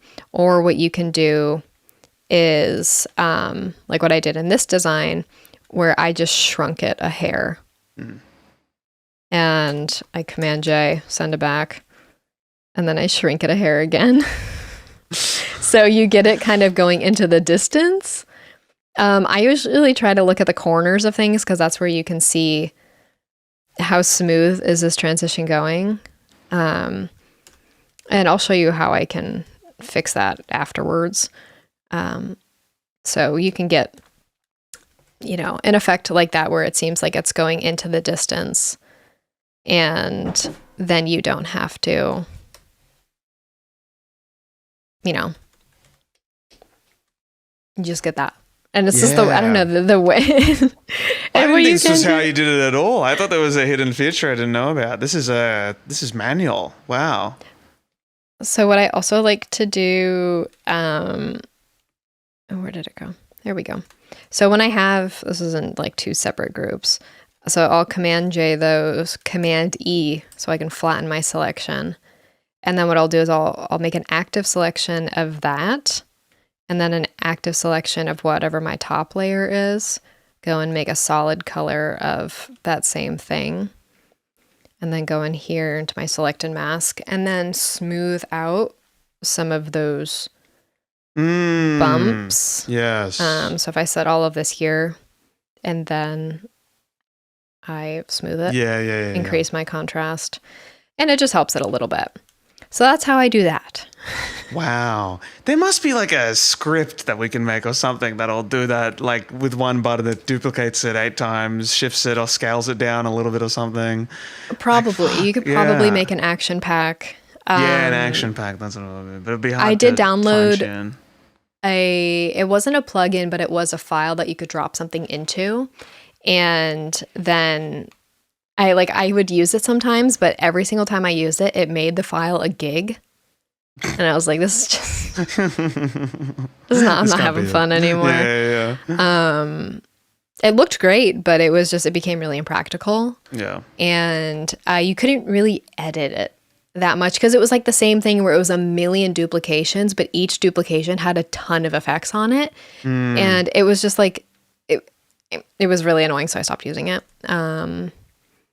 So that's how we do that. And then the last thing I want to show you with this is my final finishing touches that I think really pull designs like this together. So I will duplicate my entire group without the background, and I will flatten it. So I will select the whole thing, Command E, and flatten the entire selection, but make sure you duplicate it because you're going to have to edit it in the future because someone is going to make you. And then what I do is I have that selected of all my art. I go up to select, color range, and then I select the color. And then you can do this through a solid color thing like this, or you can just Command J and make a duplication of that actual selection itself. I like doing it this way because then I can recolor really easily. You know what I've been doing? I make a new layer and then use the fill bucket. And this feels so much easier. And also fill bucket never really works the way I want it to. If it's like a loose color and you got to fill bucket like a million times. I'm like way too invested in the fill bucket. Yeah, I'm stuck in my old ways. It's not good. Because this color fill stuff, I see this in all the plugins I've got, but I've never, for some reason, I've never looked into how to even add one. That's super easy. Yeah, this is so good. This is color fill on a mask, of course. Of course. So you do all of this. You make all of these, like essentially you're separating out these things. So if I do like my blue here, and then I'm going to go back to that, select color range, grab my red. And make sure when you do this, you're limiting your color range. Like, so I'm grabbing the yellow here. If I lower or if I increase it. I don't know. One of the ways you can start to select other colors. So make sure you have this not set to image, but have it set to selection so you can actually see what you're grabbing. And then same thing. And yeah, you just do it for all of those colors. And I think what I did here is I just added a white color overlay to this. And then what you can do is you take the white, because whenever you print on black, there is a white ground printed underneath. And sometimes you can see that. And with vintage shirts, you see it more obviously because alignment has gotten better over time when we do screen printing. But in vintage shirts, you can see a little bit of that white peeking out. And I think that's fun. And sometimes what I like to do is I'll just Command T, go to warp, and I'll pull just like a bit of it out to where it's like, you don't want it to be too obvious, but like just like a little bit of like a misaligned screen. And then you could do this next thing with a displacement map, but some people charge a lot of money for displacement maps. I have paid like $50 for displacement maps. I'm not proud of it. But for free $99, you can select your mask over here, which is another good reason why you should use masks. I can have this here, and I can still control through a select a mask. I can grab this, go up to my filter, distort, ripple. And there's a couple different things. Go to wherever you can see like a flat edge in your selection. You can do a large, medium, or small ripple. And then you can scale it down. So I like to do small and really stay like, I would say, do not take it to 100. I would say like around there is good. And then what you've just done is soften this edge a little bit. I'd say we can maybe even go a little bit more. Run it again. And sometimes what I like to do, like I'll do it right here on the red. So we'll go to distort ripple. And sometimes I'll go and do large. And if you just do that, it's going to look really unnatural. And like you just, I don't know, send it through a wind tunnel. So then I'll go to select and mask. And I'll smooth it a bunch. There we go. And I'll increase my contrast. So it softens it. And sometimes it doesn't. Have you ever had that where you will edit something through a mask window and it won't actually apply the effect? I've never added anything to a mask window in my life. Chat, let me know. But it's a good way that you can do another technique if you really want to deep fry something. And then the final thing I will show you in this, I have a heavy distress file. This is a scan of an old plastisol texture of something that I duplicated a million times, and that's why it looks like that. But what I like to do is I like to grab a piece of it, I drop it in here. You can see it right there. So then what I'll do is I'll make an active selection of that. I'll group something and apply it as a mask.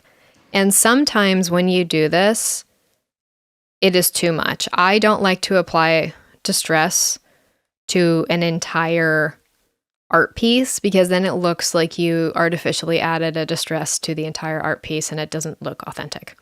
So what I like to do is apply it to each thing individually. So yeah, it's a little extra work, but what you can do is you can move that mask around so it doesn't align. And then when you move, you can then scooch your whole like group of that around. So I'll move my blue around. And then if you want to get really fancy with it, you can duplicate that, bring it above your distress, set your fill to 0, copy whatever color that is, go to your inner glow, paste that color. And this is, you gotta be really careful in here because it can start to look really dumb. But I like to do just a little bit. I don't usually do a full opacity. Make sure you do a lot of noise so it blends easier. So now with that, you can see, because color tends to stick closer to the edge versus in the center, as we learned with my pearl shirt, it tends to fall out. So that is just like a little tiny... That's so cool. Yeah. I did this in a video years ago, and it is a technique that I always come back to. Yeah. So it's just like these little details make a really big difference when you're trying to do a vintage recreation of something.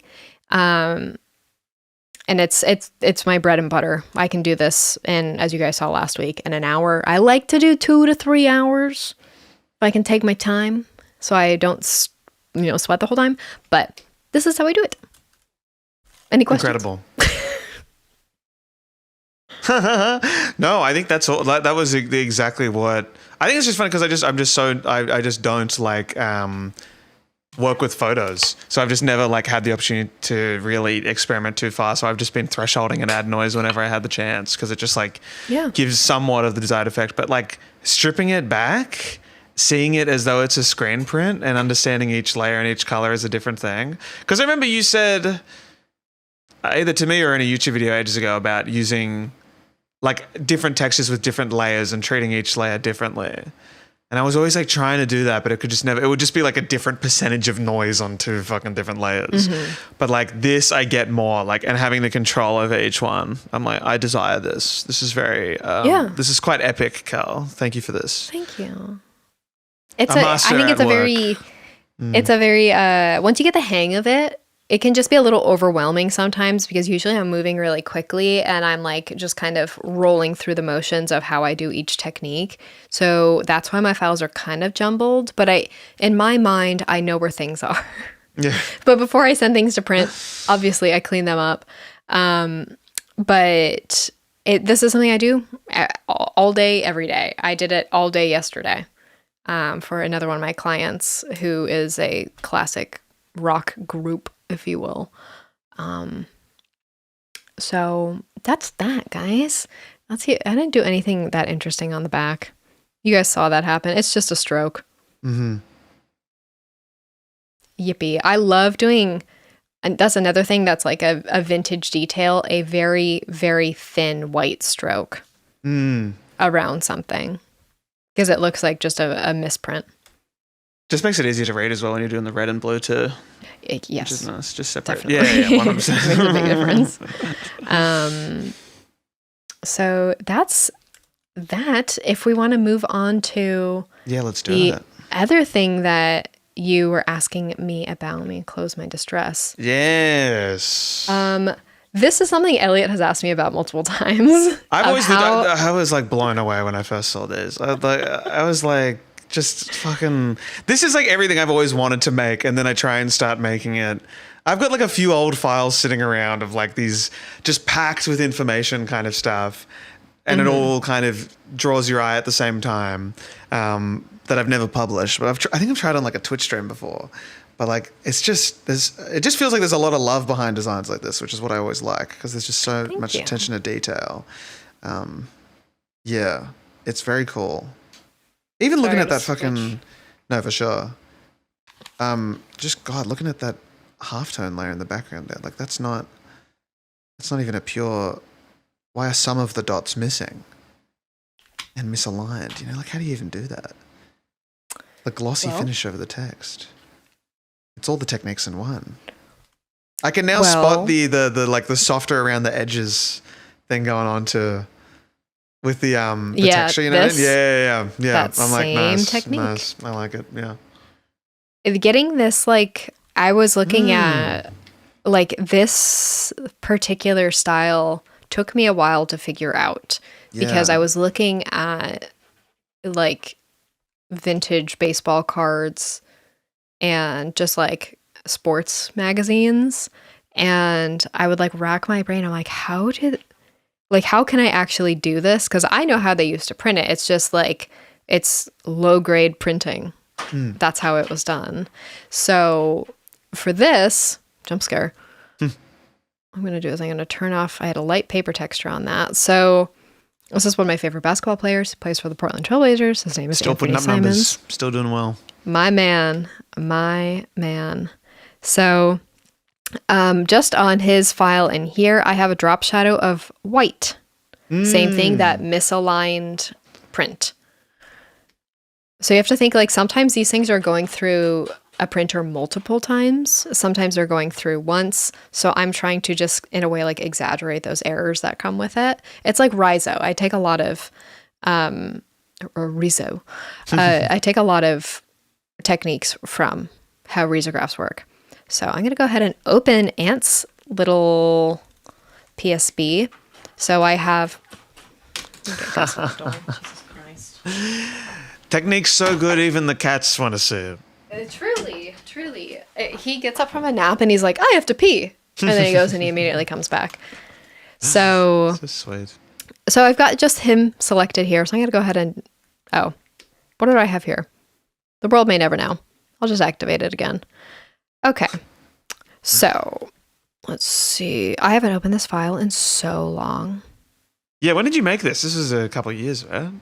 Yeah, this was a couple of years ago. All right. Time flies, everyone. Oh, wait. Maybe it would be helpful if I... Oh, okay. You know when you have so many smart objects within smart objects? Oh my God. I'm just trying to get to the raw photo. There we go. Surely. Come on. Let's go. All right. We made it. So just so we can compare detail here of this isn't a high-res image. And you do not need a high-res image. Sometimes lower is better because it helps you with the deep frying. So just like looking between these, the detail I was able to pull into this, remarkable. So let's see what I have in here. I do a little levels, a little inclusion of a level really goes far, especially when you're doing vintage stuff, higher contrast. So I'm pulling whoop, whoop, just like that. And then I did my classic technique. Let's see how much noise did I add? Not much. Monochromatic. I think it works. It translates better in the long run. And I duplicated that, set it to overlay. This is a classic technique I do all the time. It really helps just like boost your colors and make something look retro. So that's the same thing, duplicated, set to overlay. Love that. Helps push up those oranges and reds. Then we're here. So let's see, yeah, that's how I thought I did it. Okay, so same technique that we saw on the shirt, where I am going through and I am selecting colors. So I'm just gonna delete this. And then I had that. Yeah, that's how I did it. Okay. So I probably did the same thing, selecting color range. And then sometimes lower is better. You're not trying to do anything crazy. So let's see, I've got, the same selection here. So I've got the same thing and I have this distress added to just this one part like that. And I'll do the same thing up here. That's that little glow around the edges that we saw in the shirt, if you can see the inner glow. And then going into the reds.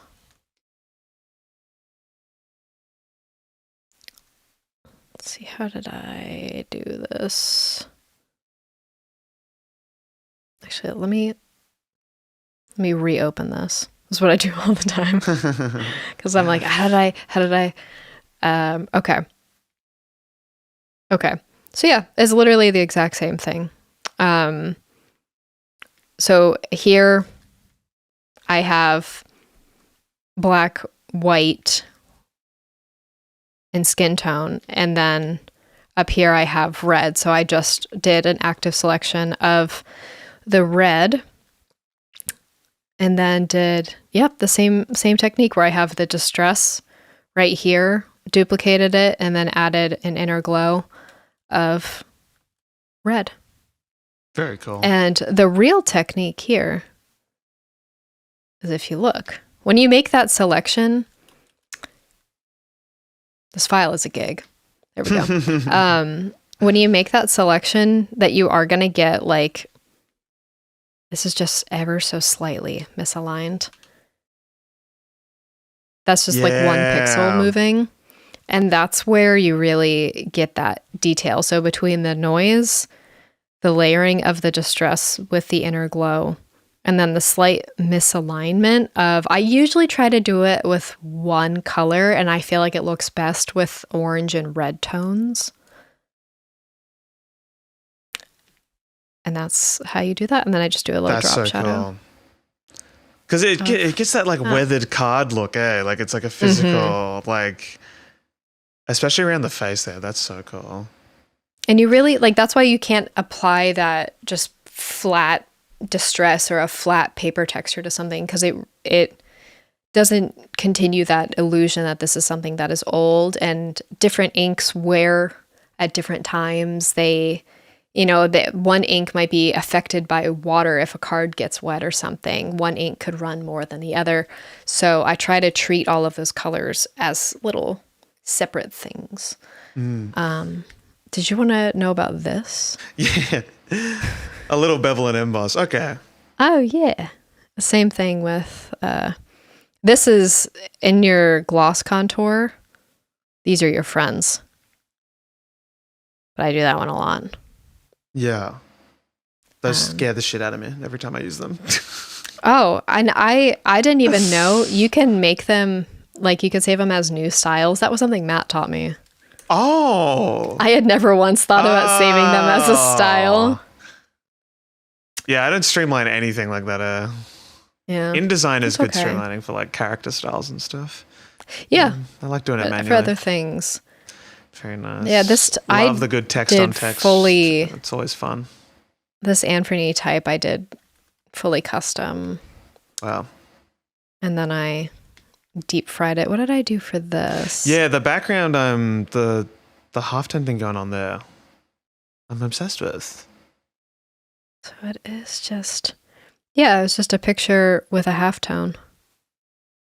Oh no, that's not true, Kelly. Actually, Ellen, that's not the truth. Let's see. Yes. A classic. Oh, I set it to a lighter color. Oh, nice. Just to get like I like a little bit of a blown out glow situation. Yeah. And then I guess I patched in more sky. And then I added a color halftone, and then I duplicated it and set it to pin light. But yeah, why does the halftone look like it's not on a grid or anything? Like it's quite, like there's gaps and it's not even, you know what I mean? Like how have you done that? Or is that just overlaying it with a pin light? I think it's just overlaying it. I don't go high in my halftone. I usually keep it at 4. Now, you can change these channels. I've always been too afraid to. Let's do this. Did anything change? I don't think so. Oh, cool. Yeah, and so that's how I did that. Very cool. Very, very cool. One of your greatest. I'm gonna stop sharing my screen now. Wow. I don't know if that was helpful. That was absolutely helpful. I've absorbed so much because I think it's like, I'll need to rewatch again for a lot of like the specific techniques, but it's more I think the theory behind it of like separating everything, and then because I've always been trying to figure out what you meant by like treating each layer as different things, and I always just imagined that was like foreground and background, but like the color separation and what that can do. You just think like a printer. That is my biggest takeaway. Yeah. Like I love that. You think like a printer that's bad at its job, and then you can start to get really fun. Yeah, legit. Yes, the do not imperfections, overcomplicate it. I would never even consider, like, I've used color range before on, like, if I've made like some kind of freaky gradient orb thing and then tried to color range an area, but like just a 1 pixel misalignment, I would never have even considered. Like, I just don't think about that, even though it's like, but it adds so much. And I'm like, I get especially it now. If it's going to live digitally, like, when you're translating to print, there are other things that you have to accommodate for. But like when I get to do stuff like this, if it's going to be like a digital print, like on a regular printer, that is a digital print, that's when you can still get away with a lot of those details and they'll still be preserved. And it's something I love doing so much. I miss doing those Blazer cards because I did a really cool one for Shade and Sharp too, using the same technique. And I would love to do sports design. I am so terrified of that industry. That sounds fun. Based on how the music industry works, I don't imagine professional sports are any better. So have you seen there's a few teams, I think the Mavs and the Cavs. I think maybe the Lakers as well. No, I think it's mainly the Cavs at least. When I did a video doing a tier list of the social media performance of these teams and how their graphics look when they post online, I found a few of them who have got like designers who will make exclusive posters for each of the games. And like that is probably one of my dream jobs for sure. Like just being able to make something custom, tying in, and like, I think there's so much of like, I think the Cavs used to do one of them I know does the after. If they win, they would make a poster, and they do the classic thing of like, I don't know, the Cavaliers beating the Wizards or something. You see a Cavalier fighting a Wizard, and the Wizard's like, oh, yeah, legit, always a guaranteed win. But like having so much fun with that and seeing the fan love behind it, like it's like fan art, but for sport, it's awesome. I think it's so cool. Yeah. How do we get involved? Who knows who? Wizards, pick up your game. Hire me, please. I would honestly, I would love to do that so much. And also the Blazers front office, I know you're watching. I'd love to do some stuff for you guys. I've tried to crack your internal team. You guys keep it under lock and key. But I'm here. And I think it would be very fun. Go Blazers. Go Blazers. But that was very helpful. Thank you, Kel, for revealing secrets that you have revealed in past videos before, but putting them all neatly in this format and for me. I know great. I just thought of one. Can I sneak in one more tip? Yeah, absolutely. It's something I mentioned in last week's video. Let me just open another. Okay, let me share my screen. Okay. I love looking at this.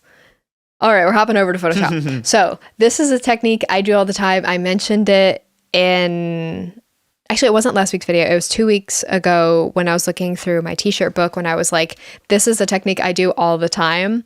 And it's how you can get that fancy little stipply effect without buying a brush. So you can do this on any color. I like working on black. It makes my eyes happy. So with a brush on a new layer, you're going to have a soft brush. You could do one of these. Doesn't really matter. It's not that serious. You're going to go up here in your blending mode of your brush. I'm going to go ahead and set that puppy to dissolve. And now, make sure your brush is white. So if I had something that I wanted kind of like this vintage glow around it, so I'm going to be like, oh, well, that's not going to, translate to screen printing at all. But what we can do is we click on that. We add a stroke to that dissolve. Oh. And then you're like, whoa, Kelly. That's too much, because even if you lower your opacity, that technique doesn't give a rat's ass that you're lowering the opacity. So how do you make it way less intense? Because you're like, I can make it smaller like this, but it's still a really heavy, like even if I touch really lightly with my Wacom, I can maybe get a lighter effect, but it's like, it's still too much. So what I'm going to do is I don't think it'll work if I just add a mask to this. Oh, no, it will. Never mind. I used to do it you can also do it as a group if you want multiple effects. So you add a mask like this. Swap your thing to have black erases, white adds. And then you can paint over using that same thing, still on dissolve. This doesn't matter, it doesn't do anything. So what I can go through and like kind of paint out. So it's annoying because you kind of have to work with it and then you subtract it later. But because then I can get like a bit of a less harsh effect like that. And then I can just shrink my brush and make it a little softer. And then, and clean it up more. But then it's all still in your mask over here. So you can go back and start over if you want. Brilliant. But there are a million brushes out there that people are going to charge you $30 for that do exactly this. And I have. And the truth is that it's not that serious. You can just do it yourself. And this was a technique a coworker taught me when I was working at Live Nation. And like when you go up, I would say like if you're screen printing, go at least like 2 to 3 ideally.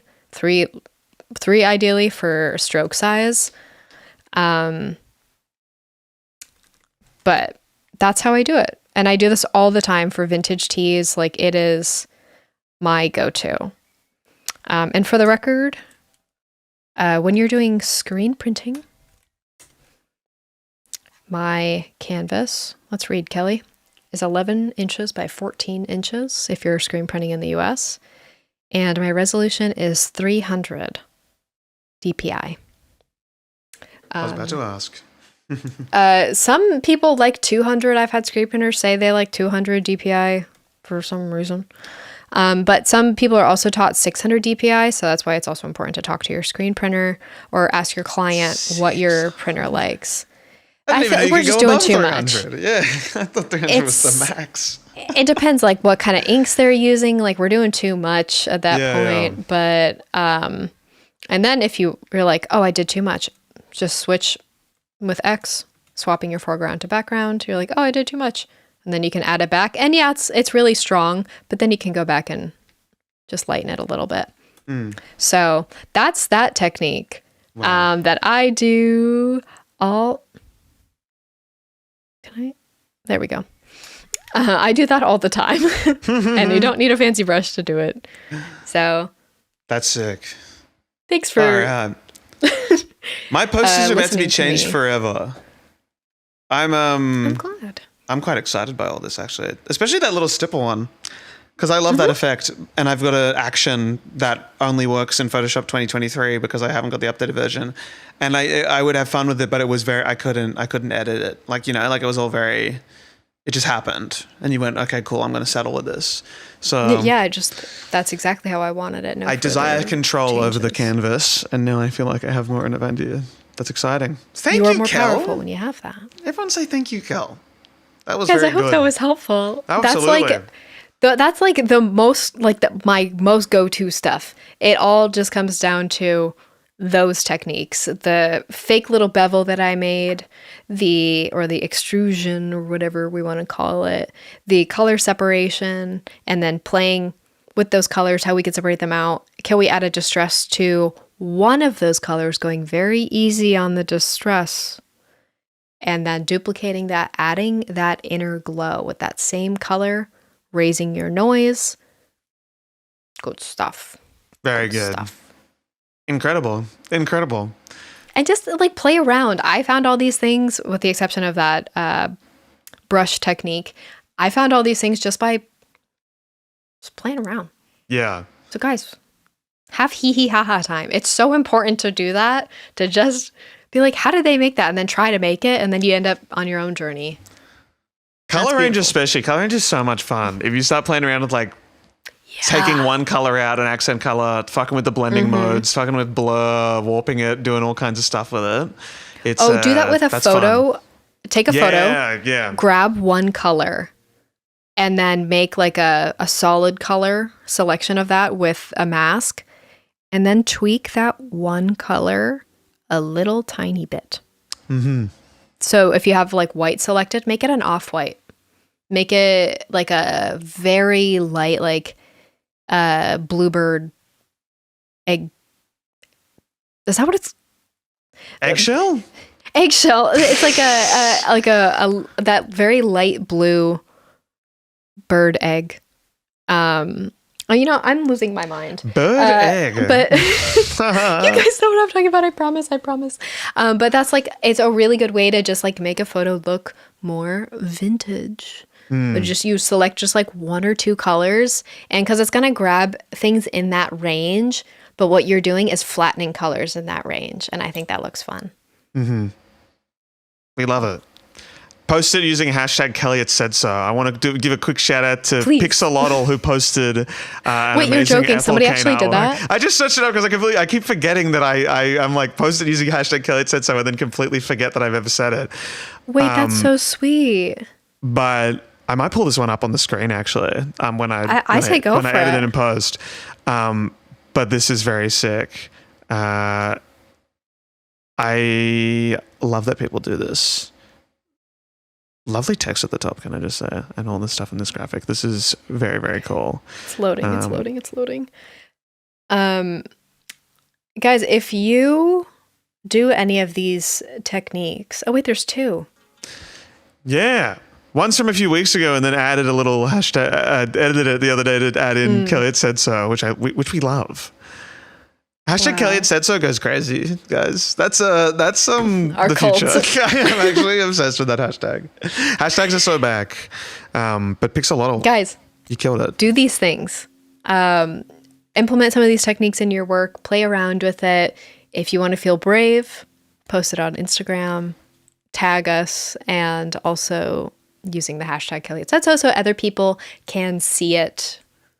Because I think that's really fun, and I want to see people doing these techniques because it's so simple. It might be a little complicated to get the hang of at first, but like once you get the hang of it, you are smooth sailing, and it will really help just like streamline your process, and you don't need any plugins to do it. We might do some proper challenges in the coming weeks and stuff to get you guys some ideas going, because I know Design Chef was very helpful when I did that weekly for people to get like something every week, something kind of going for them. So. Yeah, we could do something. We could add it to like the song of the week, fun of the week, and then the challenge of the week or something, and then showcase like our favorite something. There's things we can do. Guys. Community. Look at us. How many episodes in? 1 billion? Graphic designers talking about graphic design. We love it. Who would have thought? Well, shall we do our song of the week, speaking of which? Okay, let me... I already know mine. Go for it, please. I'm sorry. Please. I got really excited. It's the most exciting part of the podcast. Okay, so my song of the week is Lizard by Samya. I thought the first single for Samya's new album, Bovine Excision, was the greatest song ever made. Unfortunately, she has not done herself and released Lizard. Wow. A lot of like Japanese house influences in it, like in the production. I was like, oh. What a fun little song. Big fan. That's my song of the week. What is yours? We love it.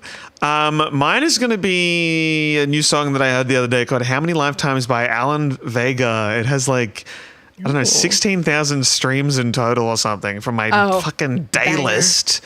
And it falls into one of my favorite genres, which is like some kind of nice music beat song in the background while someone lightly sings or talks over the top of it for a long time, for 5 minutes and 47. So Claro. Yeah, kind of.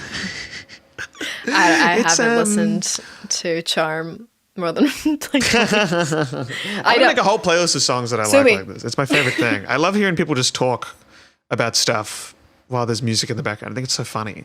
Because it's like, what are they saying? Where do they find this chat? but this is more singing. It's a good stuff. It's a good song. But that is my song of the week. That's the song of the week. I have a thought of, and we could discuss this offline too. I have hives currently going on my arm. So people have mentioned the idea of there being a background playlist to listen to. Yes. For our people who need multiple forms of stimulation, like ourselves. So I think it would be fun if there could be and it doesn't have to necessarily be a playlist we curate, but if there are playlists that people might recommend as a good background playlist that would fit well underneath spoken word. And it's harder than you think, as I know you understand. It's harder to find music to fit under a voice than one might think, because sound is weird. So I like, like smooth jazz, like my morning mixes that I watch on YouTube. Lily Kay, I don't know her name. Big fan. But if anyone has like a playlist recommendation that you think would be good for that, send it on over to us. And I think it would be a good recommendation for people who design along with us, and they might just want some music in the background, so it doesn't feel like we're on maybe a Zoom call. Because sometimes I fear that's what I don't want it to feel like work. Watching it back a bit, I go, this is quiet. This is quiet. But it's like, especially when we're both hard. Designing, we're like, oh yeah, we're locked in. We are locked the fuck in. Yeah. It's rare in general to find a YouTube video without like background music as well. So it always feels a bit jarring when you switch on. But like as a former Twitch streamer, it was hard finding the right soundtrack for stuff. But we could also do like a collaborative thing where like everyone gets to add a song or two if that they think could work. We should have a collaborative Kelliot playlist, actually. That could be fun. I do like when those things happen. It's doable. They used to work in my old community in the Type House back in the day. Shout out to any Type House people still here. Take me back. Just kidding. It was I was young. It was a lot of work. It was a lot of work for a Discord community. No Discord. No Kelliot Discord, everyone. It's not happening. Get over yourselves. It's not happening. I like the option of people adding the music if they want, because we are still a podcast as our primary format. And I know for some people do not like background music. Yeah. They would prefer just the spoken audio part. So I like you can mix it on your own. You can control the volume on your own of which one. That's what I would want if I was watching it as well. I like that. I like having that control. I love watching the basketball with songs in the background. We love control. It's very important. It's very important. Yeah. Curate I love your control experience. Add some rain sounds in the background. Just add some nature sounds. Yeah. Add some music at the same time. Like, these are things you can do. Enjoy your experience. Please enjoy the Kelliot experience, everyone. To your own Put on a fireplace on another screen. Yes. Big fan of that. Sidecar the iPad with a fireplace on it. That's good stuff. Well, shall we wrap it up? Guys. Great stuff. We got to head over to the bonus episode over on patreon.com/Kelliot Pod. I couldn't remember. I was like, I know this. Was Kelliot taken? I don't think so, but I think it just made it Kelliot Pod for some reason. It's just Kelliot. It is just Kelliot. Oh, okay, cool. I was a good boy and I figured that out well. Cool. But yes, we'll be doing a little bonus over there. So come join us. Yes. Come say hi. We're going to watch Elliot try out some of these techniques. So if you want to... Shit. I mean, unless you want to do something else. We can. But you can design along with us over there and join the wonderful members of Unmeta Kelliot. The companion for $5 podcast. a month. Yeah. USD. So good stuff. All right, guys. I hope this was helpful. Please, if I missed anything or if I blew through it too quickly, which is a very possible thing, please DM me on Instagram and I will help clarify. And if it's something that I really missed, I'll post it on the Kelliot story so people know. Because I want this to be helpful, truly, genuinely. So if you have any issues, let me know. I'll help. Thank you, Kel. We'll see you next week, guys. See you guys. Over on Patreon. Let me hit my mic a bunch. Bye. My co-host for this episode is a cat. Taste comes in many different forms. Food, it's a sense, And some people say you can have good taste in design. So imagine finding someone who can do all of that. Meet Molly Baz. Today's case study, in the first ever Kelliot case study. Let's have a look at some incredible design feats and some lovely design stuff that we'll talk about it in depth. Please enjoy this week's episode. Am I right, Kat, on my co-host?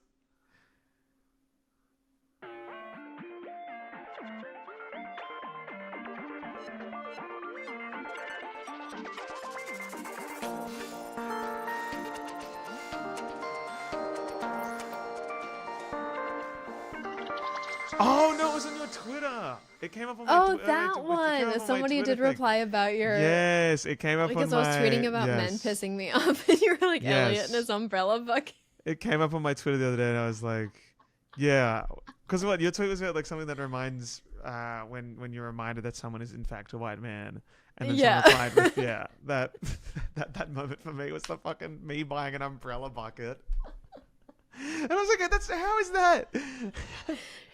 I would not say that. I would not categorize that as something like a white guy. That's like, in my mind, that's not like a white man thing. No, it's a wanker though. It's a wanker thing to do for sure. It's an absolute grim state of the world if I'm buying an umbrella. Did you see this other comment that said Elliot be like, we call bananas long apples? What the hell is that? See, just people. I can't say anything without someone thinking it's a joke. All I'm doing is just saying what's on my mind. This is the thing. Long apples. Comment of the week goes to comment. Thank you so much. Comment of the week. There was see, it's done it again. Now I have to filter it out. This is meant to be a quick little sting. But someone just, where is it? Where someone just, yeah, there we go. Evil Crazy Lady commented, "This one was really funny, guys," and I want to say thank you. That was a really nice comment to read. I really enjoyed that. I agree. I think the last episode was a banger. I agree. Strike. Yeah. I was reading through the comments when I was in the shower, because that's where I get a lot of my like admin stuff done. Sounds like a phone joke, in the shower. Got it in a plastic bag? Nope, just raw. They are water resistant. In the shower. They're not waterproof, everyone, but they are legally water resistant. This thing has not sponsified, but Sponsified. This week on your sponsified playlist. And we're about to deliver a lecture with your professors, Kelliot. I have dyslexia. And it's I love making portmanteaus out of words that don't make any sense. This isn't sponsored, but my Casetify case has saved my phone so many times. And like, I've only had Casetify cases, except for when I was waiting for this one to come in the mail. I got like a free case with my phone when I got this phone. So I had that one on there and I hated it.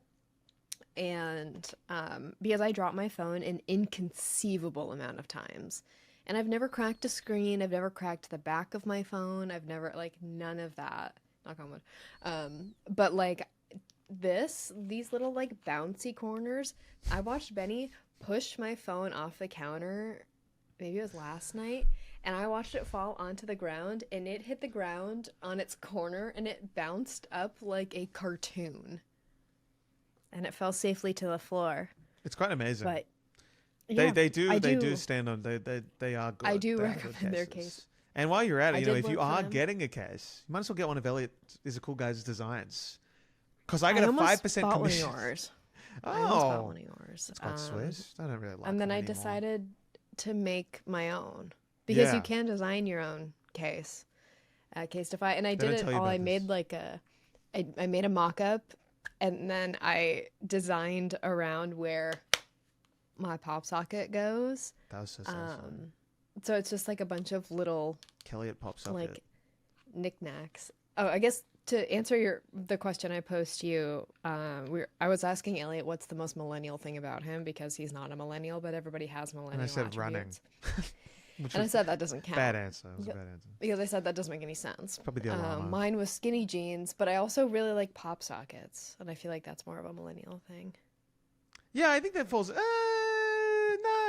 I think it's I think everyone's got a pop socket these days. A lot of the youth, you know.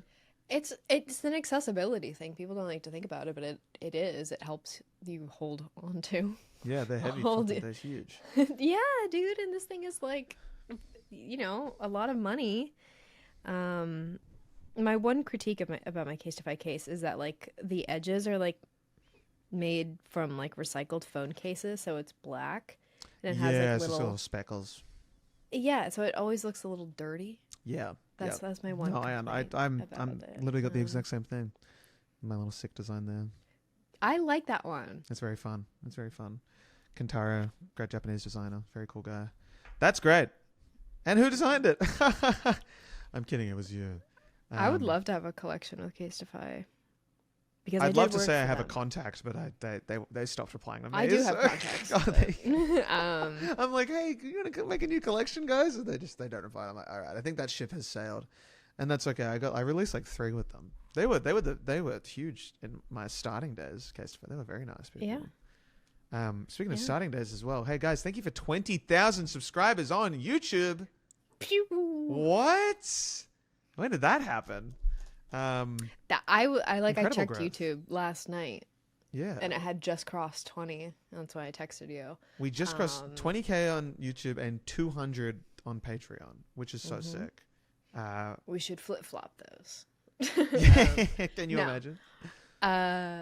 Thank you so much, everyone. I can't believe we have gotten here in a year, and I have had a friend fly into my eye just now. Not a friend, but something. A foe. Likely. True. Likely a piece of mascara. But thank you for all of the support. It's not even been a year. That's wild. Elliot and I met almost a year ago for the first time ever, and everything changed. It was a domino, and here we are.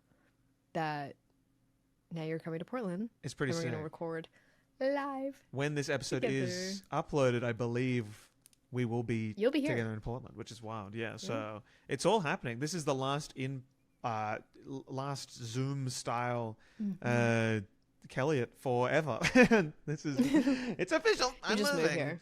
I think we will at the end of the Portland trip be like, damn, this would be really good if we lived closer. It would be so much easier if we didn't live on like opposite ends of the globe, but it's fine. I am very much expecting that feeling to happen. Yes, but we're gonna film a million videos, so it's gonna I'm really backlogged excited for the rest of the year. Oh yeah, it's gonna be fun. A mix of Kelliot, a mix of vlog style. I think there's plenty of stuff. I'm gonna bring a little camcorder thing that could be cute. Ooh, okay. I'm really excited. There's ideas floating around. Because we are a collaborative YouTube channel. We're not a podcast. We've moved on from that. Yeah. The world didn't need any more podcasts. The world needed more collaborative YouTube channels. Yes. Which is what we can offer you. How are you meant to listen to design? Yeah, exactly. It doesn't make any sense. Why did we even think that would even work? Yeah. So, and you know what? Number only went up when we did design. It was like it was going really up was before. The key.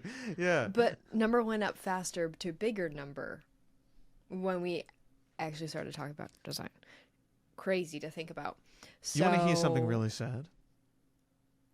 And it's not sad for you, but it's sad for me. Likely. It's something I lay. Will it make me I lay in laugh? bed sleep. We'll probably make you laugh. Okay. This is episode 43 or 44, I believe. Right? We uploaded a lot. Okay, and we've had plenty of episodes. And if you sort this channel by popular, and you look at all the videos, and you scroll down to the very bottom, the video dead last in views on this channel is my solo episode. Don't internalize that. No, I don't think about it. Guys, I don't think about it. Tell Elliot that Change he's a good that. boy. He's just a good boy. He's just a simple guy. It's fine. I don't care.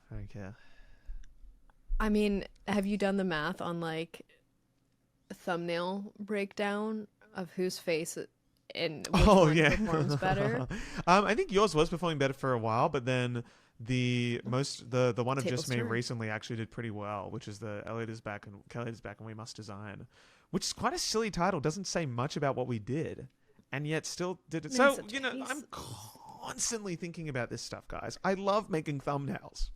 It's actually made me a lot better at making thumbnails. Doing one a week. Not gonna lie, I'm pretty ready for when I upload. You're monthly. telling me you don't get worse by practice? Hold your breath when I tell you this. But practice makes perfect. Fuck. No way, dude. Practice makes perfect. No way, dude. You should definitely A/B test. Same thumbnail, 2 different faces, every single episode moving forward. No, automatically. You know what? I'm actually going to do that. I'm actually going to do that. I think that because you can A/B test. That is probably That's a genius. That's probably the most concise way of doing it. We'll do the like maybe a title or like the kind of the subject. One face on, maybe yours will be on the left because you're always looking. It makes more sense. We don't have to flip anyone's faces. Text, and then the B option will be the same. But that's hilarious. We're gonna do that for the next one. If you feel like you guys are going insane and you're like, I feel like I just saw that video, but now it's different. Because it's not the other person. Just know we're playing games and tricks on your mind. We're playing games. We're fucking with you. For the sake of the algorithm. And also, for the final behind-the-scenes pieces, last week's video got demonetized for a little bit. I did appeal it, and it got clear because I said an inappropriate word. That if you say it in an Australian accent, it can, in fact, sound like the word, like, I can't do this. I can't do it. So you can just kind of pretend like you didn't say the actual word, which is hilarious. So we got that sorted. But if I say it, it's much more aggressive. It's too much. And clear. Yes. So guys, YouTube has gone woke. We can't. I keep telling YouTube, this channel is made for kids. Every time I upload it, I tick, yes, this video is made for kids. Target to children. Which is something you do in every video. It's so stupid. And if you say, yes, it's made for kids, they turn off comments. It's hilarious. And I'm like, at least on my main YouTube channel, I'm like, of course this content is made for kids. It's made for everyone. It's made for everyone. But it's like, is it exclusively made for kids? Yeah, exactly. It's like, it's got to be exclusive. I'm like, that's not my type of video.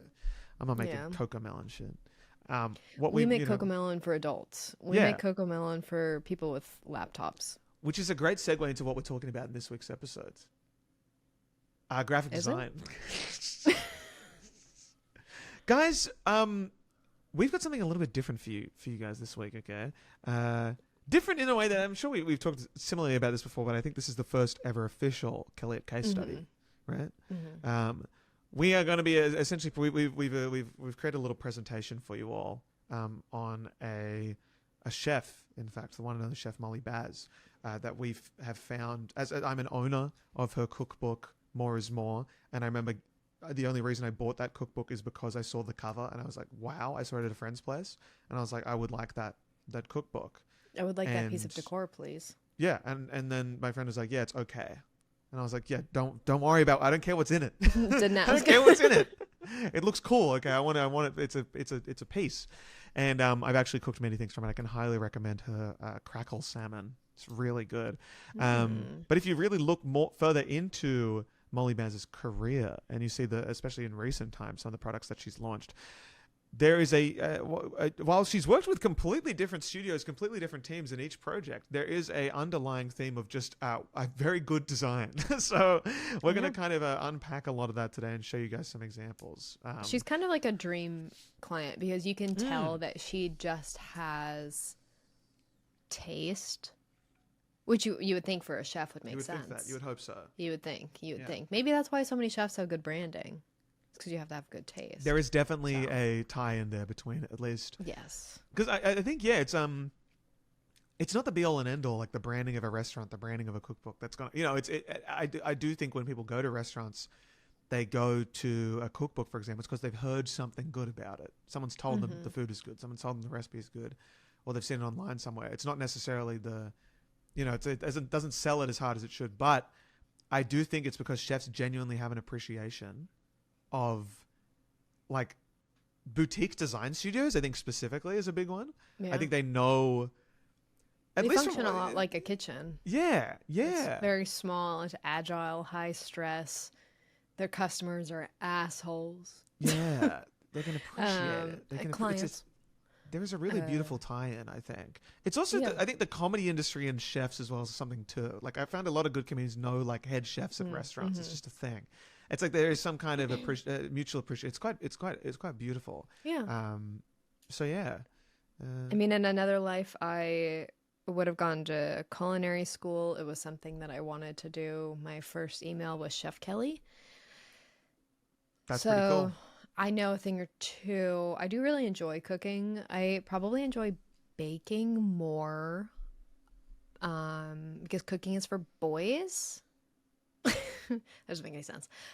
But I grew up doing a lot of cooking, and I considered going to like the Culinary Institute of America. The CIA. Yes, the CIA, big fan. And It's funny. you know, I have an appreciation for it, and every so often I go through like baking kicks. I go through cooking kicks too, but I mostly go through baking kicks. So I'm fairly familiar with like the cinematic universe. I'm calling this the Bon Appetit, the Bon Appetit cinematic universe, where there's like, if you follow the Bon Appetit test kitchen in particular, before the pandemic, it was like, it's where all of these girlies spawned from. We're talking Claire Savitz, Molly Baz, Brad Leone. Great names. And it's like, I know. And they all had like cooking shows on Bon Appetit on the YouTube channel. And it was so good. And it all collapsed because they had like a big, hey, everyone high up this company, worst people on earth. Oh, dear God. So they all went and did their own thing, and then they've all found varying levels of success. I am a big fan of Claire Savitz. I have one of her cookbooks, and an acquaintance of hers is who we are talking about today, Miss Molly Baz. And you've probably seen her stuff if you're someone who goes into like a little grocery store that you know is overpriced. They're gonna have a little dish that's shaped like a tomato, and they're gonna have little tins. And you love it. You'll eat it up. Yeah, because you can't help yourself because you have a You're good gonna eye for buy a design. candle, a taper candle that looks like a sprig of asparagus. And you're not gonna light it. No, For a it's gonna while. sit there and collect dust. I've got a little one that's a pear that I bought from the Design Museum in London, a little pear candle. And I don't, but it got really bet you dusty. did. It got really dusty. I don't want to burn the pear. I want to eat the pear. Yeah. So that's like Molly's aesthetic, I guess, like encapsulated into one, is one of those little grocery stores or like a little corner market bodega where like some restaurants will have like a little store in like their lobby. I love when restaurants, one of the restaurants I want to take you when you're here, has that, where it's like they have like some of their like jarred sauces and their dried pastas and other little like fancy overpriced accoutrements to go with like the general theme of that restaurant. That's Molly Baz's aesthetic. It is very colorful. It is very just like deep tones where the contrast is high, the light is high, the shadows are so dark, everything is so crisp. It just feels like you kind of like interrupted like a big cooking session where somebody's just kind of like running about and somebody's just like firing off the flash on a camera, and then that's kind of the aesthetic. Everything is just so like bright and intense. And I think it works really well for Molly's like cooking style. Oh yeah. It's the full package. Like even tonally, reading the recipes, it works with the book. Like the book is all about, at least more is more. It's very fun to read. It's very fun to flip through. The meals itself, nothing ever looks too like, I don't know, too hearty even. It's all very like fun and like cool party food is kind of the general theme. There's a lot of photos of people enjoying it all together. And I think, the way that she writes or her team. I never know if the chefs actually spend so much time writing like the story behind a lot of stuff. I imagine there's like a big interview process and there's someone else helping it together. I'm sure there's. I mean, fuck me, how much time do people have? But like, it's very just writing everything, testing it. Oh, can you imagine making a cookbook? Shooting the photos that go with it. And like you'll see in a lot of these things, especially when we're talking about her cookbooks, like the photos, it's a very specific photo style that we'll get more into. And it's like it's not like super simple, and like at least from, you know, some of the cookbooks that I looked through, like they have photos for most of the recipes. Like in my Claire Saffit's, I think every single recipe has a picture. So it's like just the production logistics of every single dish has a shoot that goes with it.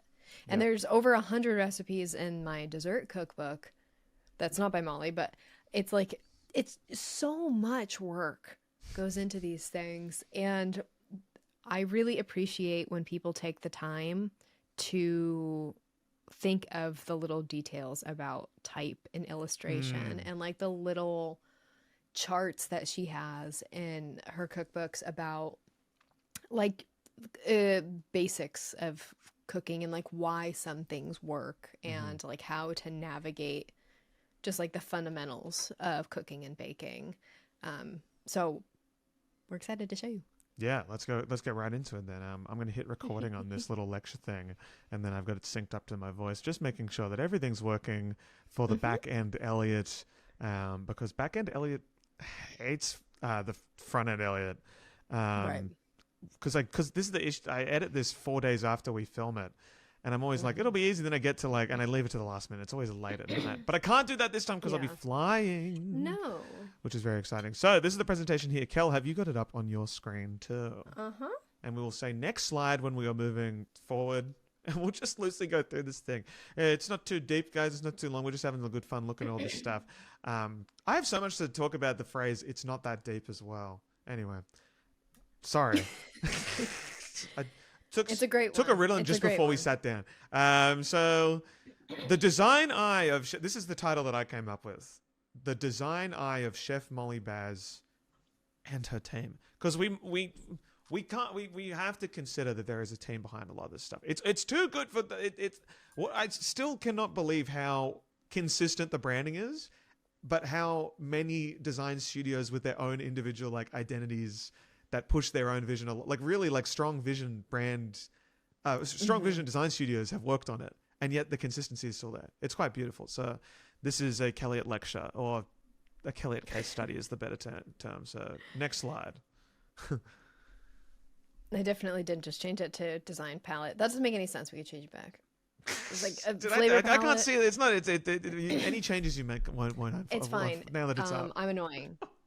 Okay, so we're starting off strong with I've seen this book cover. I can't tell you how many times. I'd hardly ever seen it. Surprisingly, I'd always seen More is More, but I think this would be an American thing as well. I think like when it comes over here, that's true. I think we got More is More. Probably. That's true. More. I'm not in the market. I don't really look at cookbooks. It's probably my fault. Strikes again. Well. So I've seen this cookbook a bajillion times. I think it reminds me of America's Test Kitchen, which is another cooking group that is known for its like fundamentals of cooking and baking and like how to use kitchen tools and how to actually know if things are worth buying or not. The type reminds me a lot of their logo. I just really appreciate the fluidity of this cover. There's just so much movement and the blue. Oh, this the blue and the red and the orange in the back. It's just like it's the perfect shade. It's the perfect shade. It's an eye-catching shade, but it doesn't do like it's not overwhelming. It's not even taking any risks. I think it's not like the brat yellow/green. You know what I mean? It's like it's just a strong choice and can be very corporate. I think this shade of blue, and yet I think matching it with this type of typography, an almost Italian type, I would say, dare I say. This is by a Parisian design studio. Yes. violin Jeremy, the French word I will still always butcher, but a very talented team. And yeah, it's just it's for what is a very simple photo in the middle. I think it frames it so nicely. Yeah. And yeah, those spreads on the right are absolutely gorgeous. So good. Gorgeous. Oh my god. It becomes a coffee table book at this point when it looks this good, right? Like, it's lovely. That is a criticism of this book. Interesting. That it looks better as a coffee table book than as an actual recipe book. But we're not a cooking channel. So, exactly. We get to just gush over. Despite both of us talking about that we like cooking. I think this is absolutely stunning. And looking at this layout on the lower right hand side here, the I love salt, we're going to come back to that, put a pin in that. My only critique about this cover, if I may be extremely annoying, is I don't love this photo that she selected. I feel like, and we'll see throughout like her other brands, she has a really good eye for photography, and I don't know who did the photography for Cook This Book, but I know Alex Lau does a lot of this style photography. He worked a lot with Bon Appetit and also Claire Saffet, so I imagine but it's like this same style of flash, high contrast, very sharp. It feels like everything was kind of caught in the moment type of thing. So, and she loves a photo where she's in the middle of eating or drinking something and she's getting caught doing it. It's so good. I love it. A consistent There's so much character to it. It's weird that this is the only photo I think I've seen of Molly in any of the photos that we've been uploaded where she's just on a white background. Like, it's quite rare. It's the most studio of them all. I think it's quite surprising. Whereas most of them are like in some kind of scene, or there's more like some kind of color going on. But yeah, it's interesting. Yeah. The table is like a mint, and I do like that. I wish like I want to know why she selected a salad for the cover, because that just looks like salad? Yeah, it just looks like a Caesar salad that I would get when I go pick up pizza. This episode's gonna make me so fucking hungry. I know, we're doing it again. Oh my god, we're doing it again. It's last week again. So that's, I guess, like my only critique is that like I feel like she has so many really cool photos, and I've seen some of the ones that are in this book. So I am the one that they chose to frame here gives me pause. Anyway, so if you move on to our next slide here. So God, it's gorgeous. Primary colors. Beautiful. Yeah. Beautiful layout. I love primary colors together. A lot of people will argue against using primary colors in this manner because I think it looks very juvenile. And I think people conflate things looking juvenile like as like a bad thing. I think making things that might be a more serious or complicated topic, like understanding like flavor profiles, like this is clearly not geared towards 4-year-olds. But I think it creates just like an element of fun and whimsy and like character and the tone that you're building with the world of cooking, because it's so personal. It's an art form, so it's like it really comes from the POV of the person who is the one who's creating all of this food. So, and I think that's one thing I really like about Molly's branding in general, is that it is very fun. It is very playful. It is more playful than in contrast to a colleague of hers, Claire Saffet's. I feel like her brand is much less playful than Molly's. So I love this diagram of brain on food. Oh, gorgeous, gorgeous. Of just like the very, very simple, and like the stroke around the blue type.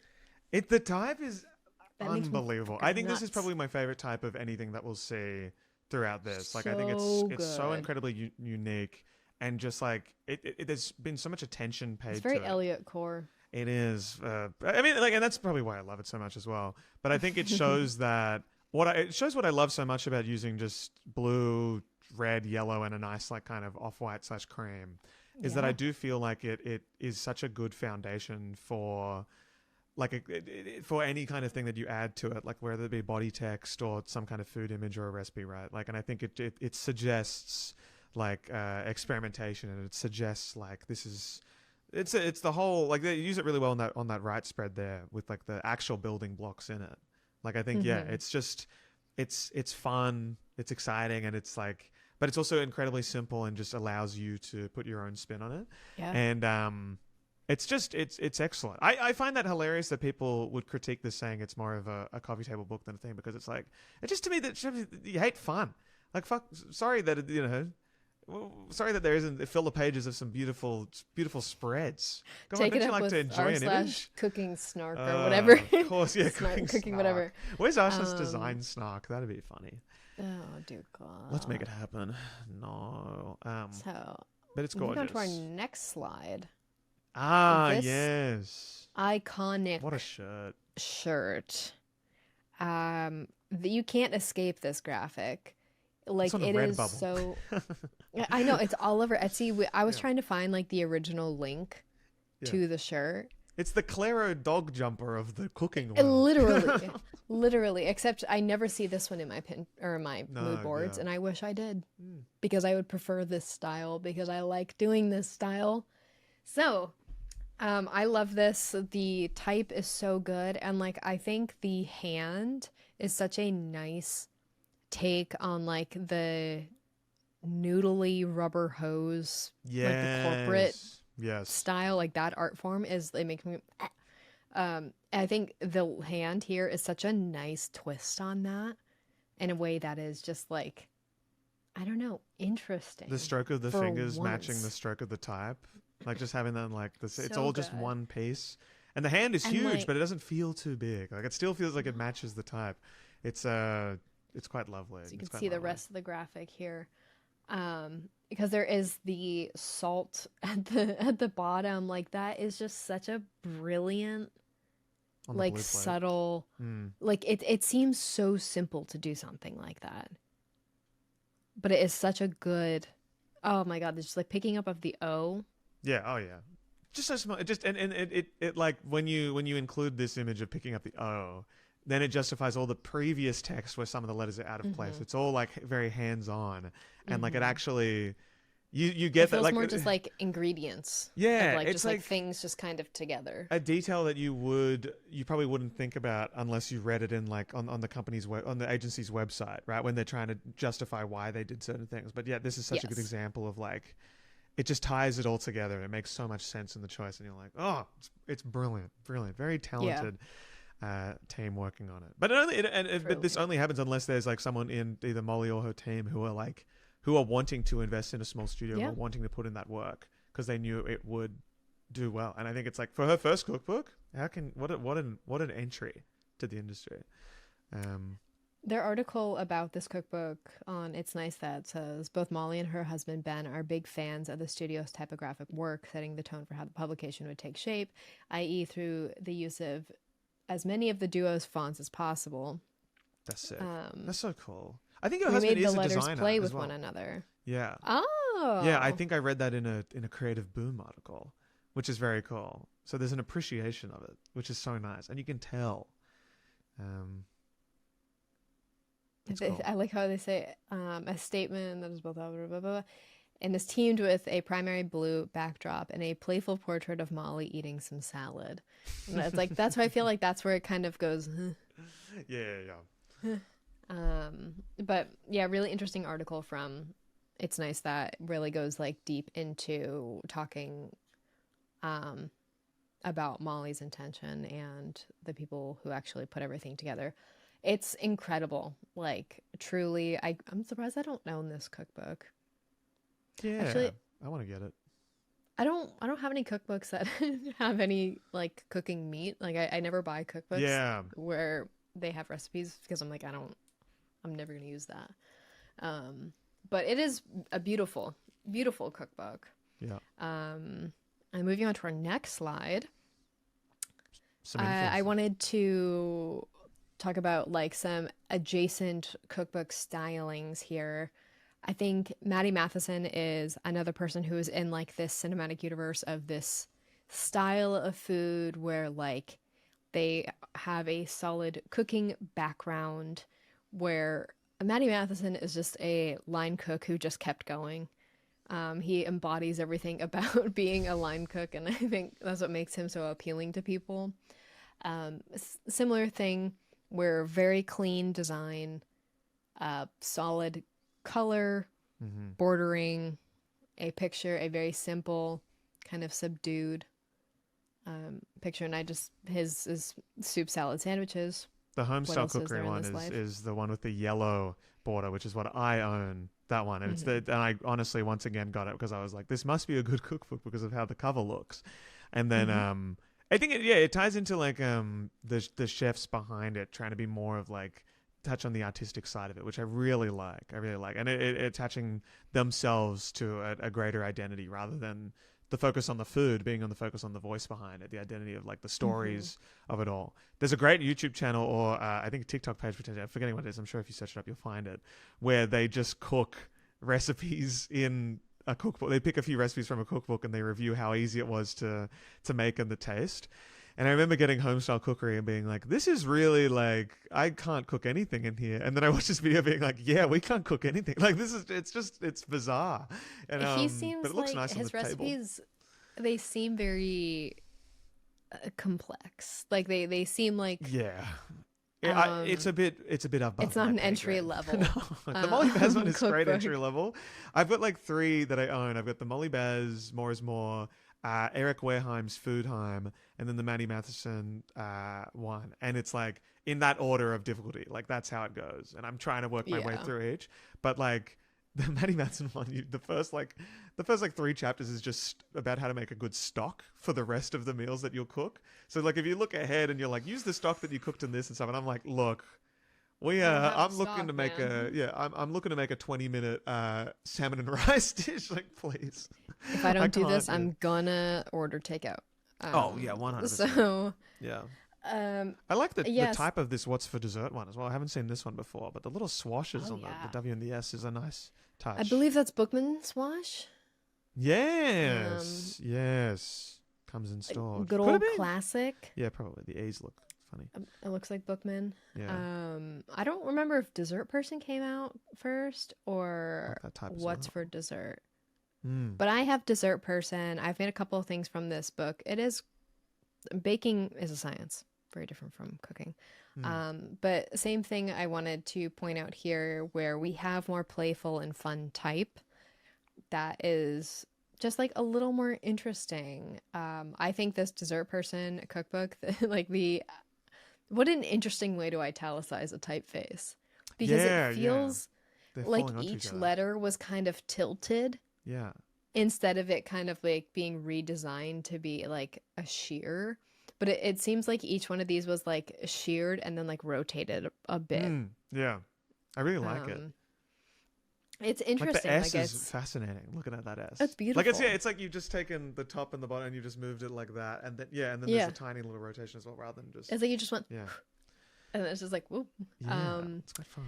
But same style of photography that we see here in Molly's cookbooks, where we do have the flash, high contrast lighting. There's a lot of simple, clean backgrounds, a lot of color. I would say Claire's brand is more subdued than Molly's. Definitely. This is Claire down in the bottom right-hand corner, my queen.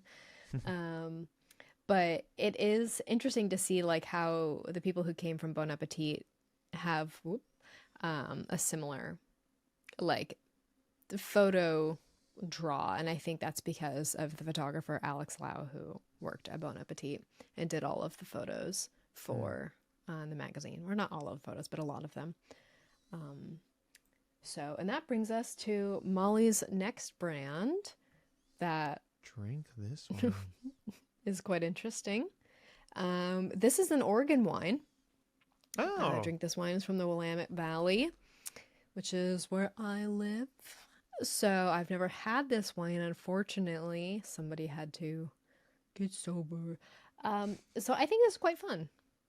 Yeah, 100%. I like the tie-in as well to cook this book and then drink this wine. Once again, adding to the greater cinematic universe. And I think this style, I think wine labels is always a ever-changing. There's so many good ones out there. And there's a lot of wine in general is a hard sell because of how the age is so important. So there's like a lot of heritage involved in, I think, the labels, and you can tell that from afar. But then you come out with a brand new wine, a new type, and like, what's your sell? And I think this label knows absolutely who it's trying to sell towards, I think. And yeah, Especially I think for it works like really well. celebrity, quote unquote. I want to call this like a celebrity wine because like she's not a winemaker. This is just like a collaboration she did, That's on the next essentially. slide, There's more BTs. Yeah. Yeah. So like she is not the one who is like she doesn't own a winery or anything.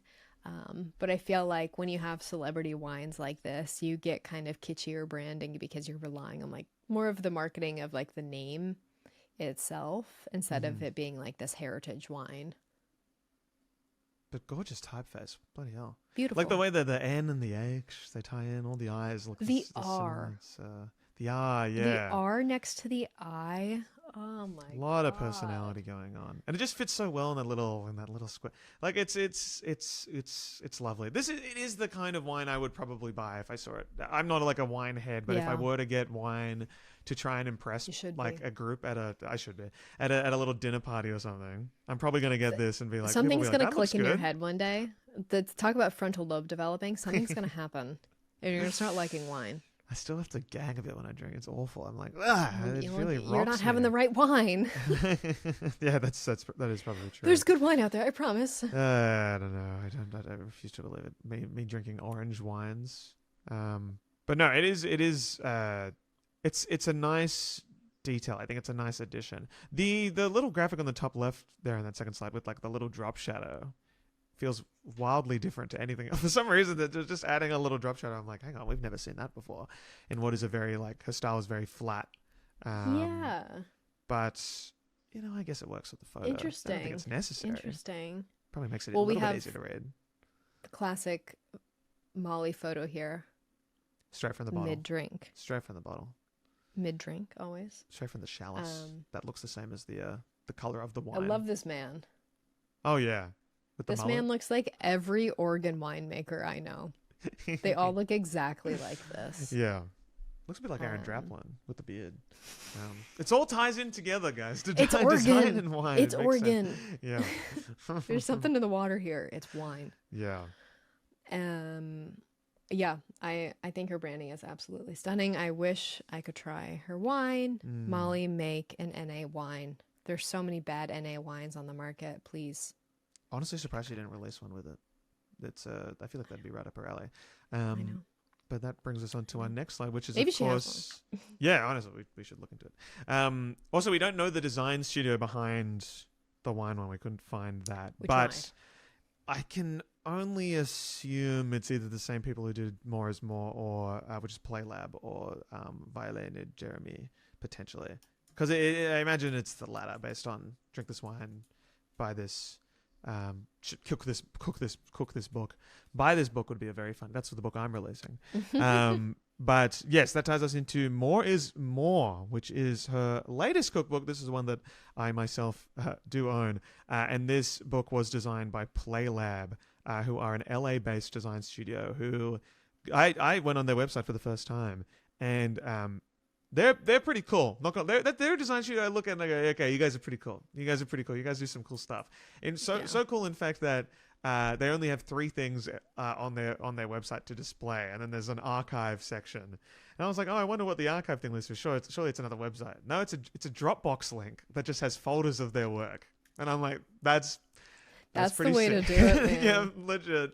I'm like, that's such a good way of saying I don't care. I literally don't care. I think 2 of the 3 things on their website are like pictures that they've made, and they're trying to find like I think one of them is a book based on the Mary's parade. Is it Mary? Who does the Macy's? Macy's. Mary's do Mary's in the city.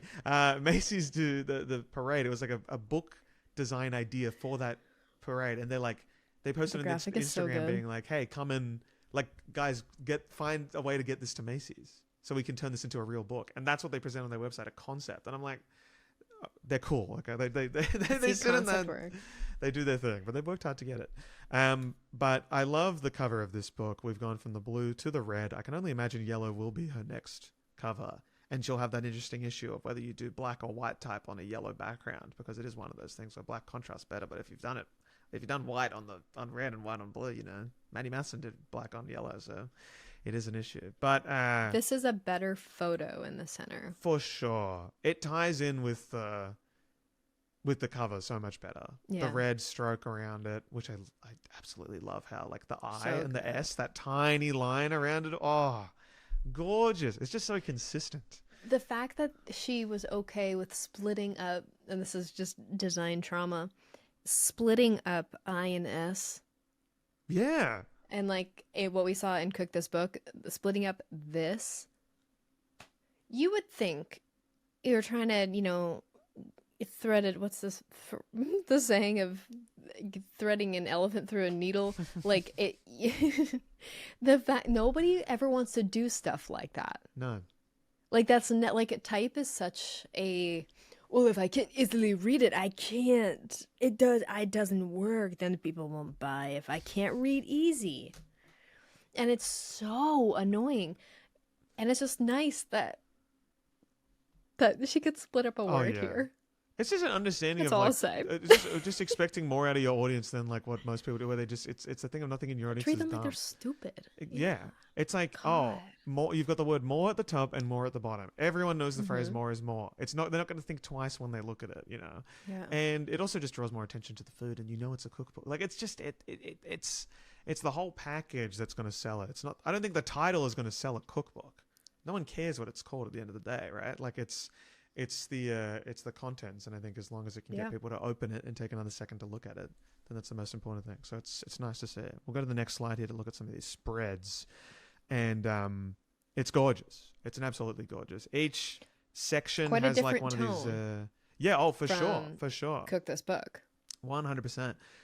But I think still plays into, like, a lot of bold type.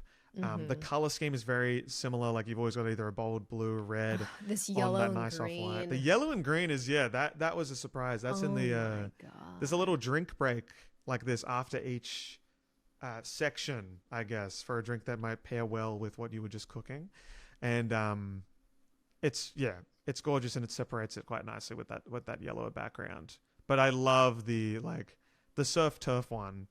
Not needing to write surf and turf, just doing the S and the T and just assuming you'll figure it out. Like, not even having the T and the S perfectly aligned together. Like, having the T, I love it. And all pairing very well with a nice little sans serif, whether that be I'm not sure what that is, but it's simple and clean. Looks like honestly, I know what it is.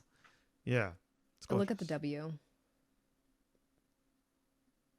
I'm looking. The W is the giveaway. I don't know what it is, but I know what that is. It's it's curated. They've thought about it, but there's R.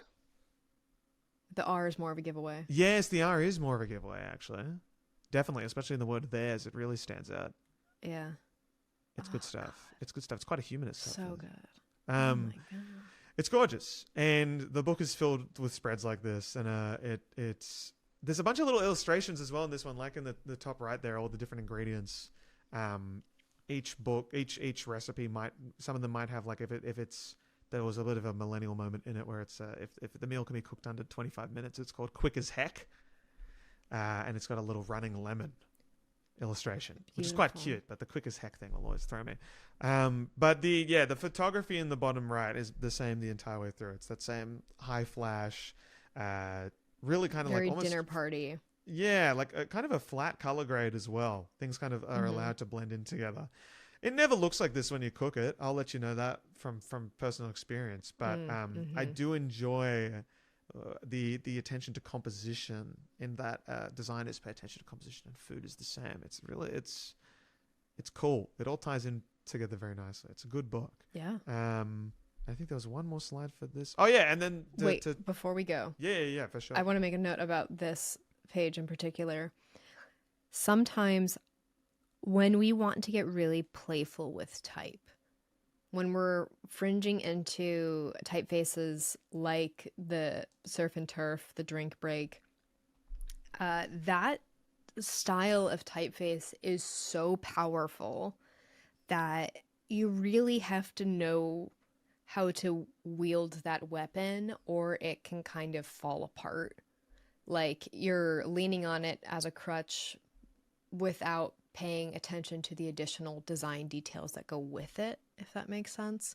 So like you can use these typefaces in a lot of different formats, but if the entire format isn't curated around the power of that typeface, it can look more amateur.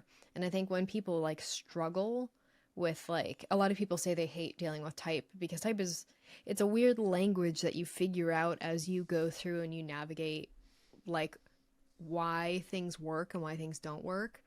And when you start working with really crazy typefaces like your Western style ones, which is what I would put this for sure under, it can, if you don't cater the rest of the design to really feed that main type, things can start to fall apart and look more amateur. So that comes with like understanding the scale of it, of like, you can't just, like, when you have a typeface like this, you can't just type it out and center it in a page. Like, you have to, when we look at like the drink break thing, for example, that like you could have just done drink and break at the top and bottom, or you could have just done drink break in 2 lines with like tight leading and then had the picture below it, and it wouldn't have hit the same. But pulling it and making that body, like the actual, not the body, but like the meat of that type becoming the part that draws your eye in as that frame for the photo, that's like, you have to let type like that command the attention that it wants. So you pair it with other typefaces that are very complementary, that are going to, let them have the spotlight. Like, you really have to think about giving that type the space and also like the respect that something like that needs if you really want type to work. And that comes down to really understanding, why is that typeface so interesting? And for this, it's the weight that it has. It has the ability for it to be stretched and pulled in so many different ways. Like, how could I use that in an interesting way? And if I were to use other type with it, like if I figure out the placement that I like, give it the attention that it deserves. The other type, I can't do a paragraph in this font. That's impossible. So the other type that I pair with it has to really take that back seat, but not in a way to where it seems like an afterthought. It's a fine line to find, and it really comes down to scale and the weights and how you lay all of that out, but really letting crazy type breathe and give it the attention it commands. Don't tuck it in somewhere. You can't accidentally do type like this. It has to be very, very intentional in a design. And I think that's why this works so well. Oh, 100%. Same thing with like the cover, is you're understanding, when you're designing that, you're understanding the fundamentals of why that typeface is so interesting. And give it the respect that it commands, essentially. Yeah, I feel like if you were to take the Saltville spectrum thing on the top left of that, on the top right rather, and if you were to take each individual character and like draw a box around each character, like the letters take up so much space within each box, and then like being able to recognize that and knowing why that type works so well and how much space it takes up, and then to extend on that, because it's a typeface that wants to fill the page, and it's like got an energy to it, and you're just adding to it when you really let it do what it wants to do even more.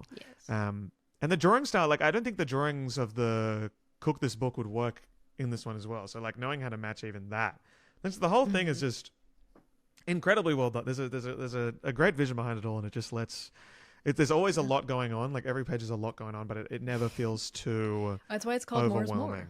Yeah, truly. Yeah, there you go. It all ties into the title, and it keeps telling you like use more oil, which is a good fun thing that I learned. Salt. And salt. Molly loves salt. Of course. Oh yeah. I too love salt. Kosher salt. She loves it. And it works. It works really well. The diamond kosher salt. It's life changing. Yeah. It's she knows her stuff. But yeah, this ties in the end of the book thing with the next slide, which is the club, which is her online membership, I guess, for all of her I would have thought recipes. you did the branding for this. Hey, look, I'm not the first to use primary colors, but it is very, I would have probably ended up similar to this. But on the left there, that's an older version of it. I think when Cook This Book came out, I think the first, before the More is More book came out, there was a complete redesign of it to match that logo in the top right there, where it's now followed a lot more of the same principles. But it just adds to, there's a whole thing going on, right? It's not just, it doesn't stop at the book. Her vision will change, her identity changes with the release of new products, and I think that's a really cool way of keeping it consistent. And I love those little fucking lemons in the top there. They're high-fiving, guys. They were just running so before when it was quick as heck, and now they're high-fiving. So it's cool. Quick as heck. God, I was trying to ID that font. It looks like the one from the that spice mix that you got on the show and tell. Not Oh, not that font. The one that says the sans serif below. The Y is a real it's on like the tip of my tongue. It's on Adobe Fonts. I know that. Oh. Watch me be again boldly wrong. Do you hear George purring? I do hear George purring. It's actually I'm sorry, guys. It's a great background addition. We would all purr if we could at this great design so work. Loud. I don't know what it is. I'll find it eventually. What have we got next? We've got. All right. Oh, yay. Talked about. Yes. Previously talked about. I'm not a huge fan of this. I think I can get around it. I kind of love it. This is the first one, and then this is three-quarters of it. I don't like the star in the bottom right corner. No, yeah, fair. The next slide has them all there together. So this is Ao, her mayonnaise, and I guess range of different mayos. Called Ao Foods. It's a greater brand, I guess. And this was all designed by a Brooklyn-based studio called Center, and it's got a lot of character. This one, I like the little mascots in the bottom left. It's the same thing where I feel like she never falls into that what's it called, rubber hose. Yeah, I feel like it never falls into that, and it very much could. Yes, which I can appreciate. I like that. That's never happened, and she can still have. It's what you get when you hire people who are actually like illustrators, and you're not pigeonholing designers into becoming illustrators. Is that you get like a more unique style. So, and then you get a toast like that, a very cute toast. Yeah, I think the most interesting aspect of the design for me is the overlap of like the Y and the star kind of crossing over to that main shape and then inverting its color. It's a very subtle thing, but it is an interesting. I don't know if it for me personally, I'm like, was it necessary? But it is, rather than just like a nice little stroke. But or just like pulled the shape just like away from each other so they wouldn't. That's probably what I would have done, because I personally like a solid one color design. That's a theme that I tend to lean towards in my work, even though that technically is, a 2-color print overall. But like, I feel like I want more of that continuity. Yeah. But it also makes it a little interesting. Yeah. I've always been a big fan of like same layout, different colors as a way of just creating a nice identity across all things. It will always make me happy. It's a classic. And I think the two-tone kind of style to it is quite nice. It looks like in the middle too there, they've got like that nice brown or kind of potentially the same color in both. Or I'm just being confused by the lighting thing. But the main thing with this skill, what I want you to pay attention with this, because I've got an interesting comparison lined up for the next one. Pay attention to how this product has been shot in this specific frame, right? And then have a look. Oh, sorry. Never mind. The font that they're being used on the next slide, if you go to the next slide, is ROM by Dynamo. I wanted to shout that out. That is of course a Dynamo font. I had that big build up, but pay attention. And you just wanted to throw this in here. Just this lovely little file. Pay attention to the layout of these images, right? And then go to the next to find the Smash Kitchen sauce lineup. I see the case you're making here. This is Glen Powell's source range. Did you know Glen Powell, the actor, released a source range? And then if you go to the next slide, you'll see them side by side. There is, it's a very loose comparison, but it is funny. I found it on Center, they have a podcast. I saw in one of their clips that they were talking about Smash Kitchen. And I thought it was funny that this image looks so similar to the work that they themselves have done. I think Smash Kitchen is hilarious, and I just wanted to. I cannot believe that Glen Powell has a sauce range. Just why, you know? That plays into like the real mayonnaise, classic tomato ketchup. Why is he making mayonnaise? Like, yeah, piss me off. It's wild. Also, seeing an image of a... This is what my tweet was talking about. Yeah. Is when white men do things that you're like, white guy. American style barbecue sauce, like, okay. A classic, like, Smoky wait, and a little sweet. but I haven't done this. There's something wrong. So I need to make my own version of it because the other version is broken. That's a classic white guy thing. Yeah. It's just... They're not even interesting. No. It's a very, very bizarre... There's not much consistency apart from the organic sticker and the Smash Kitchen. Even like the mayonnaise... What's pissing me off about the mayonnaise one is that the real mayonnaise is so small, and Smash Kitchen is the main is like the name of the sauce. If you look at the others, that's what you would think. So and also I would think that's like a kitchen sink type of sauce of like Smash Kitchen. Yeah, because it's like the main type. Real mayonnaise just makes it sound like made with real juice or something. Yeah. And the image of a sliced tomato doesn't do anything for me for ketchup. I'm like, that's not what I look for in a ketchup. It's very but I guess they're trying to do the whole thing of like it's the real deal. It's organic in green. It is a very when I used to work in food packaging and branding, when it was really putting holes in my brain, it is a very... I think there was a time when that style of food photography was very effective in marketing. I learned when I was doing my deep dive on Trader Joe's branding, video coming out maybe sometime, about how much when they first started doing like packaging, how much it changed things when they started using photos of the cooked food on like, because they had like bags of like frozen chicken and it was just like in a clear bag, so you can imagine how appetizing that was, and how much it changed things when they started putting pictures of cooked food on the bag, and how it really changed the game for them.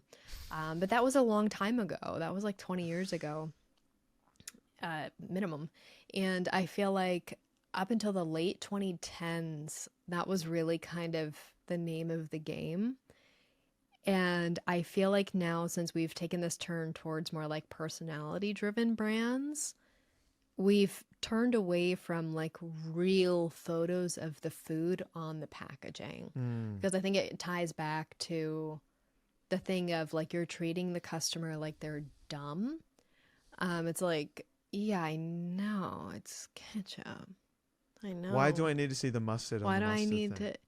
We know what mustard... Like, I cannot believe there is a smear of mustard going atop of the logo. And, like, put the real thing on there. Put the mustard seed flour on there. Yeah. If we're going to do that. I'd rather see a flour than the smear of mustard.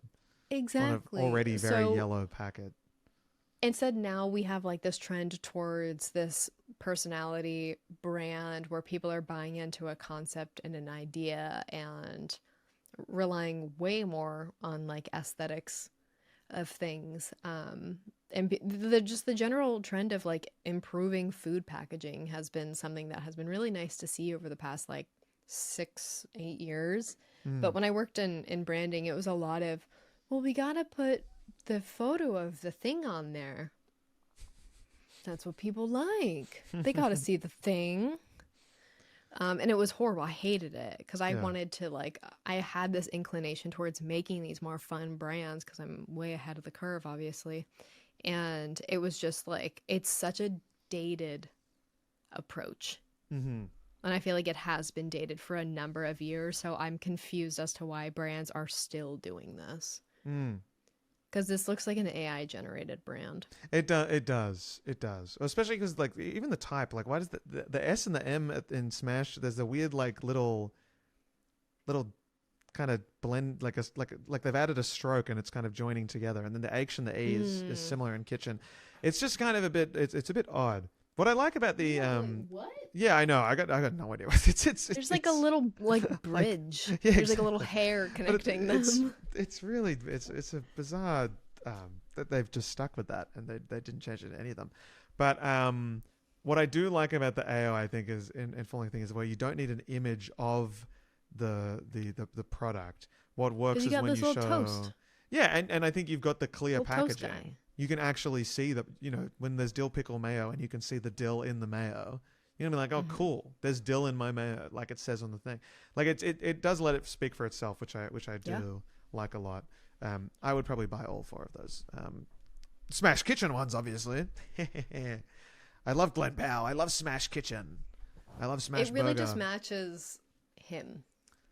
I can't believe he's not even attached to it.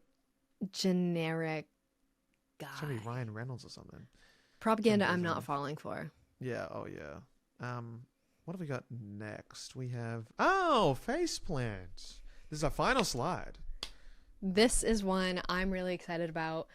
It's very personal to me because it is in the brave and noble city of Portland, Oregon, that very recently opened up, and it was done by the good people over at Fisk.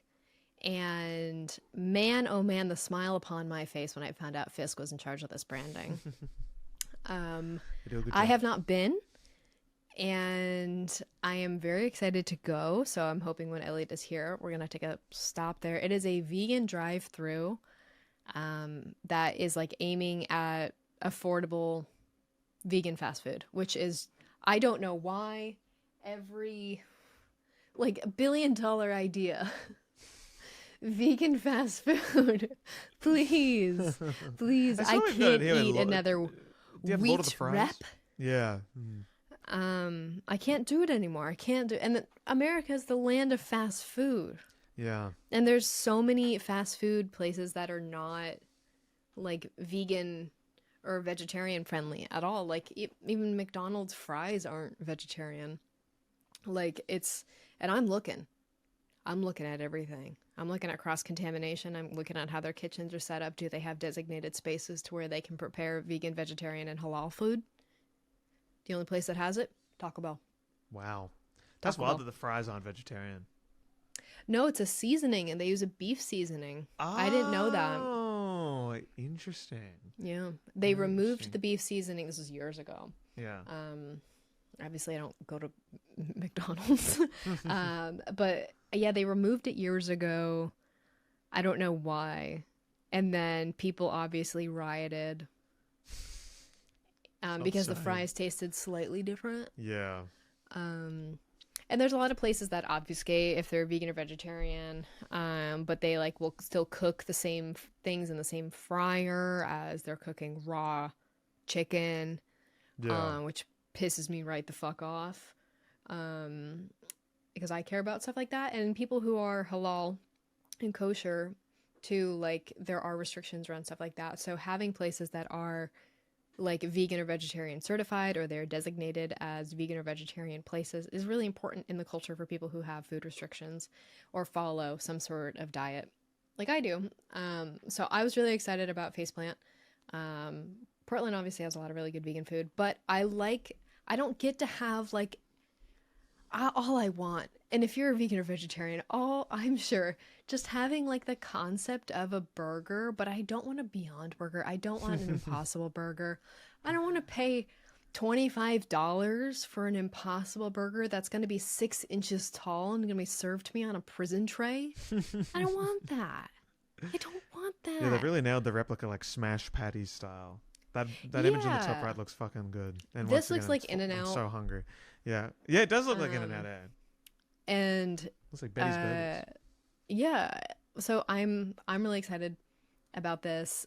And weirdly enough, Miss Molly Bass is behind this. Of course. If you could believe, she's what, like the culinary consultant? Yeah. It's not a direct product of hers. She's not as back far as there we know, flipping the vegan burgers. I think it is just an extension of the Molly Baz identity. Like it is. I think it does make sense having released cookbooks, products that she would be involved in some kind of restaurant, but. Culinary advisor. I think it is interesting that more is more. Not too many. Like it falls into that kind of recipe book where you look at you look for the vegetarian options, and it falls more into the salads and just salads. It's quite hard to find as someone who is dating a vegetarian. You know, it was hard to cook for her from that book because there just weren't too many options. So interesting. I didn't think. You know, this would it suggests that there would be a vegan cookbook coming out soon, I'm sure. I wouldn't be surprised if her next one is a vegan cookbook, actually. Yeah. The pain of, oh, what are your vegan or vegetarian options? And they're like, well, you have salads. And I'm like, cool, do you want to eat grass? Oh, you're hungry right now. Do you want to eat a handful of grass? Yeah, really, it's just a bunch of salads. It's quite devastating. It's because it falls into that party thing, and you're like, some of the meals are just meals that you could have for dinner, and then most of them are just like, the salads are like for the party. And I'm like, well, I've cooked for myself this thing, you know, it doesn't really... I'd be interested if she were to release, if her next book is some kind of vegetarian or vegan inspired one. If she would go for a yellow cover following the order of red, blue, yellow, or if she does green because plants is green, and ding. Molly, I know you're watching. Don't fall into the green. Do yellow. Be different. Do the green. It would make more sense. Don't fall into. Stick to your primary colors. You could do a nice woven fabric cover. Brat green. It'd be so pretty. No, do like a clover green, like a Kelly green, a cool toned Kelly green, like you have on your drink break page. Yes. That green, like Kelly green is very difficult to work with, but a slightly bluish undertone Kelly green. Ooh. There's potential there. You could keep the white text as well. Off white. Go like butter. I know she likes to color butter. Color of the year. Watch this space. Keep that like an aged white. That's what they'll call me in a few years. Bald. Yeah.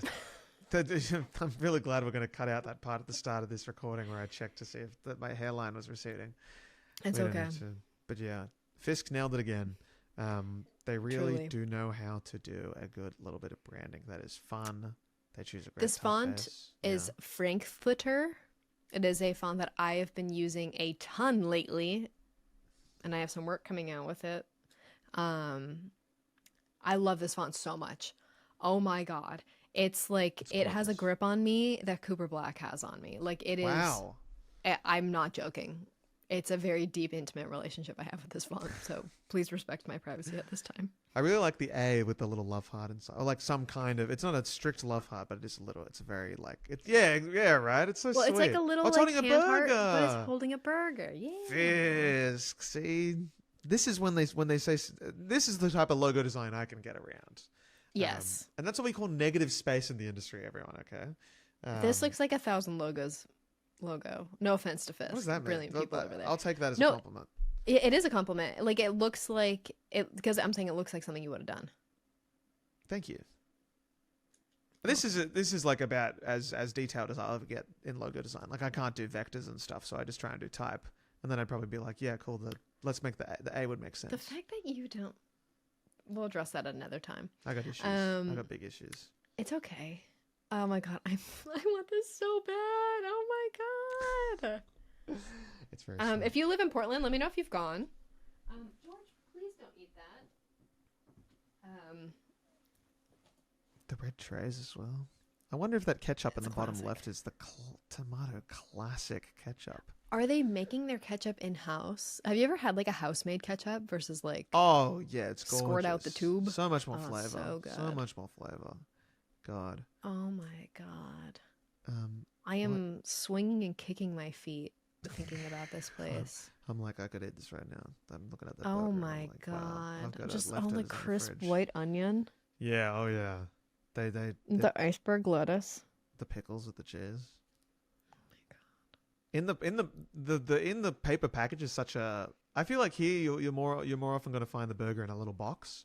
You're rarely going to find it in like the paper like that. Yeah, like a little box. Oh, okay. I don't know why I mentioned like top loading Very box. Yeah. George, yeah, with a bow and a tie. please don't. Can't show hole right now. The paper one is more that's starting to get around now. But I always find the burgers too small, but that's a personal thing. That's a personal gripe. Like I'd probably want to eat. Yeah. But then you got to get the full meal, and that's something I don't, No, I've got issues. But it's a great brand name. And I think that brings us to beautiful. the end of this presentation. Wow, good stuff. That's crazy. That's absolutely crazy. I mean, I guess like the conclusion here is that Molly Bass has great taste in a lot of things. Mm-hmm. And it's cool to see good design make its way into more mainstream spaces. I love how playful brands have become. Mm-hmm. Some brands have gotten too playful.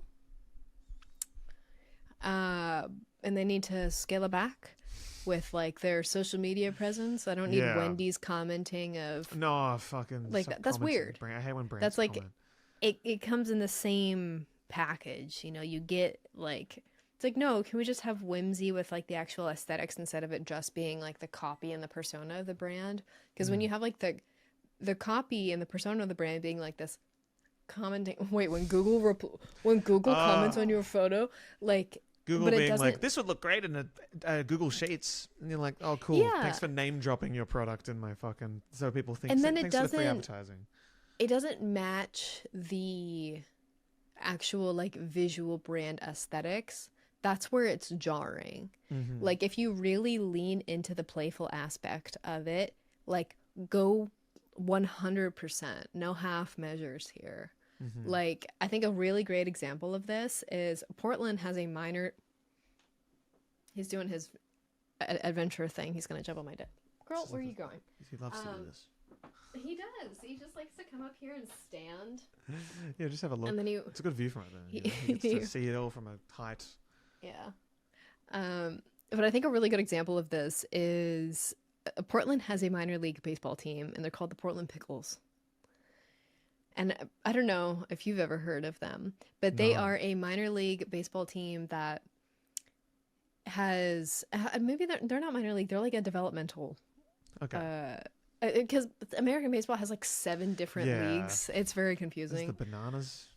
They dance I think they're in that league.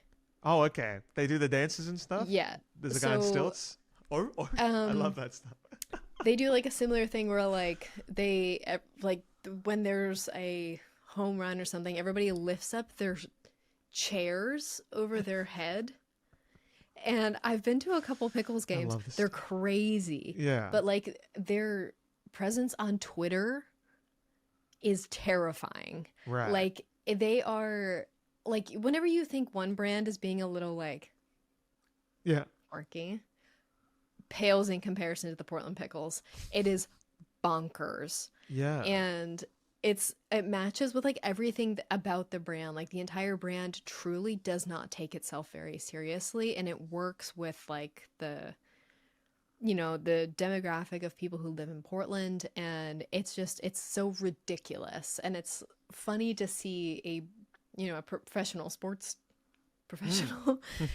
team be so deeply unserious and not just like we're sometimes quirky on social media. It's like they mean it to the bone that they are a deeply unserious group of people, and it's just reflected in everything that they do.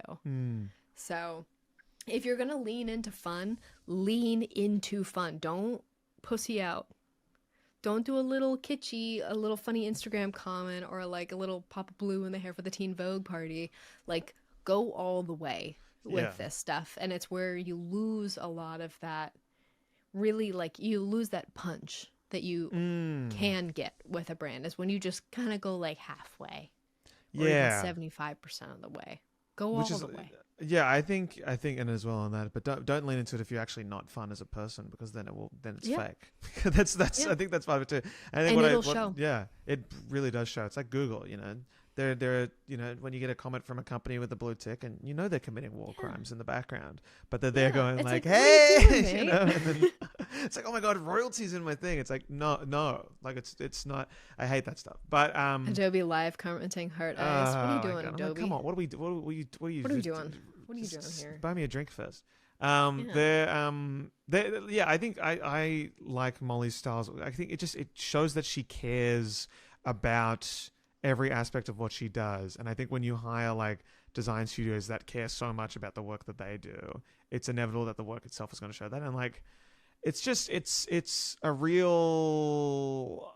I think she finds it very important how she's represented across all her different ventures, and there is a real nice tie-in throughout all of it, and that is that it's a lot of quality, it's a lot of high quality stuff, and I think if you believe that what you were trying to sell, like right, her recipes, her style of cooking, herself as an artist, I guess, even or as a chef, like if she believes that that's worth checking out, then the way you package it is just as important. And she's so aware of that, I think. And I feel like a lot of people aren't too aware of that, and they feel like it doesn't, I don't know, they want to be more like it's so like the design style is so well designed, but it still feels so authentic to her, I think. And that's because she knows who she is and she knows what to look for, I think, in design. Yes. And it's just cool to see. It's very cool to see. She's got, like you said, fantastic taste. She's dating a designer. It's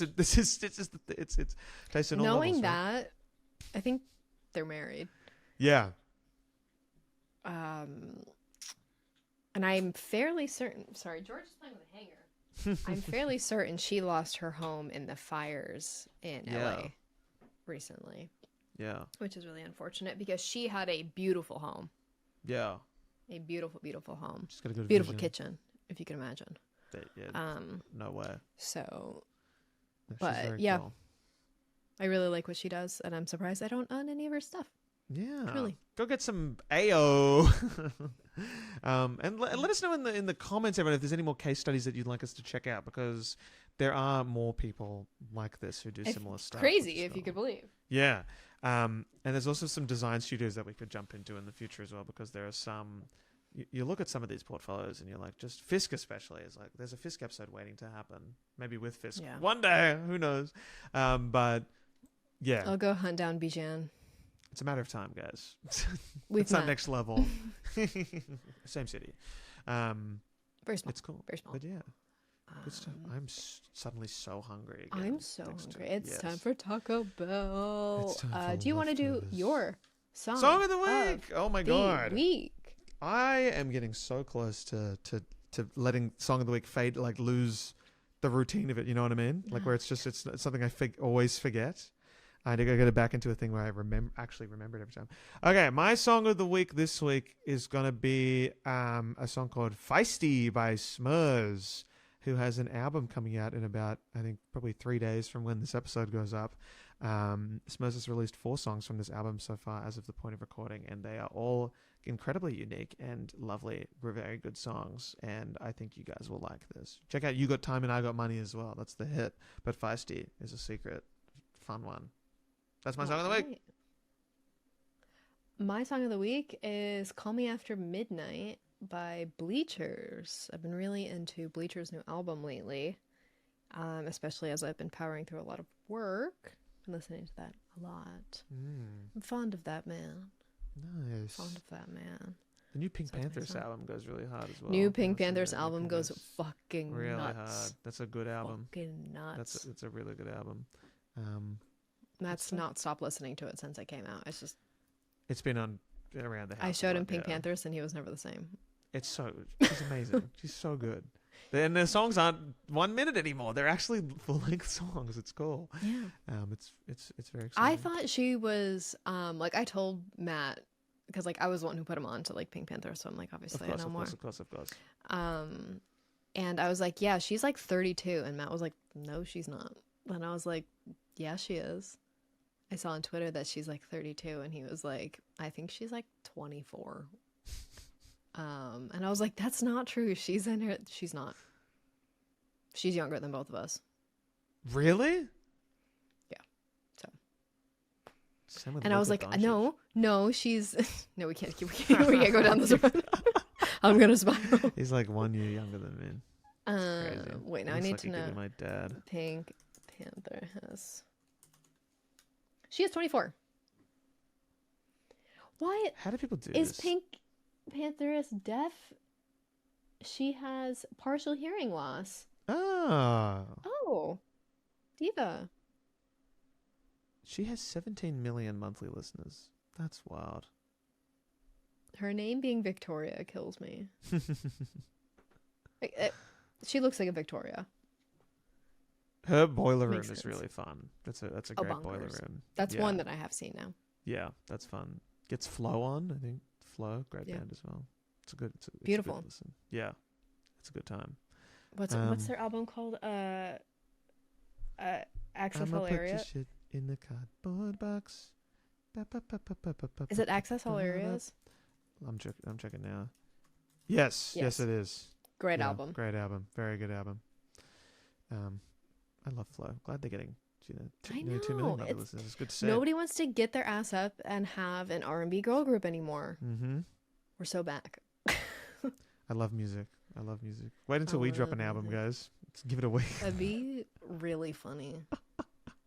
We should do some weird stuff like that in the future. Like that's something we could when it's really established. You know what I mean? Like when we get then probably live Like closer. any influencer, they're like, "What if I just do music now?" What if we just do? Nobody asked. What if we just release a music video? Absolutely, nobody asked. Huge announcement coming this week, and then it's a trailer for a music video, and you're like, when is the merch coming? They're like, there's so many other things So many that other I thought things. would have A come live tour. first, and here we Not are. a music we're video doing from a only one of music you. video. What do you mean Elliot's doing a music video on the Kelliot channel? And it's just beep boop.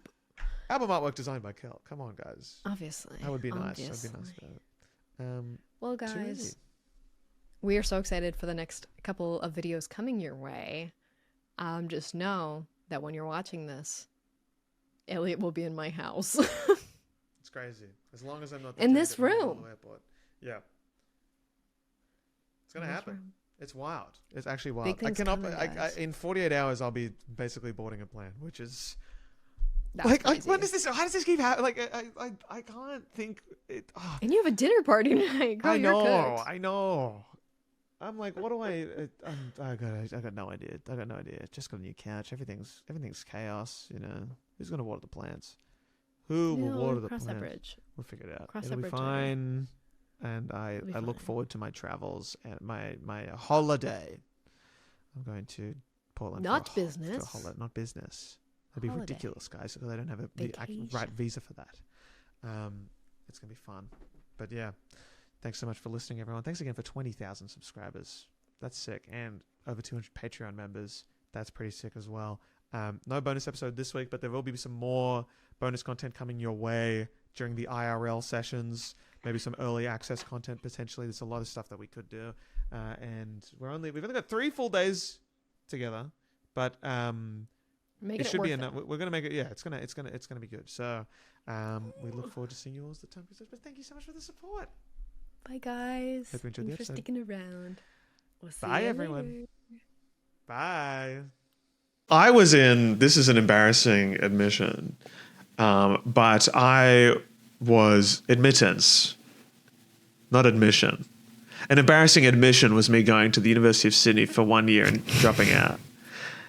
But when I was into NFTs, which this comes up every so often, I was into NFTs. Before they were big, before there were issues that were widely known. When This they were was still when it an was indie, cool. an indie Ponzi scheme. Yeah, It was indie and an indie rug pull. They really pushed the digital ownership thing, and they said like you as an Instagram artist should feel like you own your work rather than it being like Instagram thing. And I was like, honestly, so true, and it made a lot of sense at the time. And then it got crazy. But when I was into it, they had a thing called NBA Top Shot, which was a trading card. Like marketplace kind of thing, but for digital cards. And I had a friend who was like, this is the future. This is going to be huge. And I remember spending a bit of the Ethereum that I made from my NFTs on some NBA Top Shot cards and getting really into it for a bit.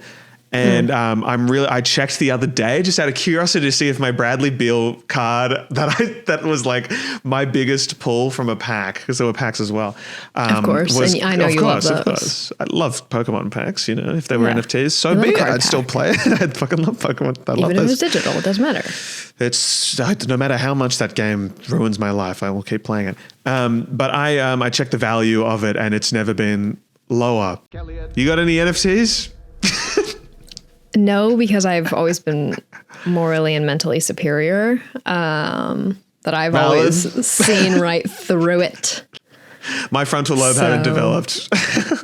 I can't. It's hard to fault a white guy for getting into a crypto rug pull. It's just it's like their natural calling. Like they just love to get into a crypto rug pull. Exactly. It's just like it's it's natural for them. So I have to let them go to their calling.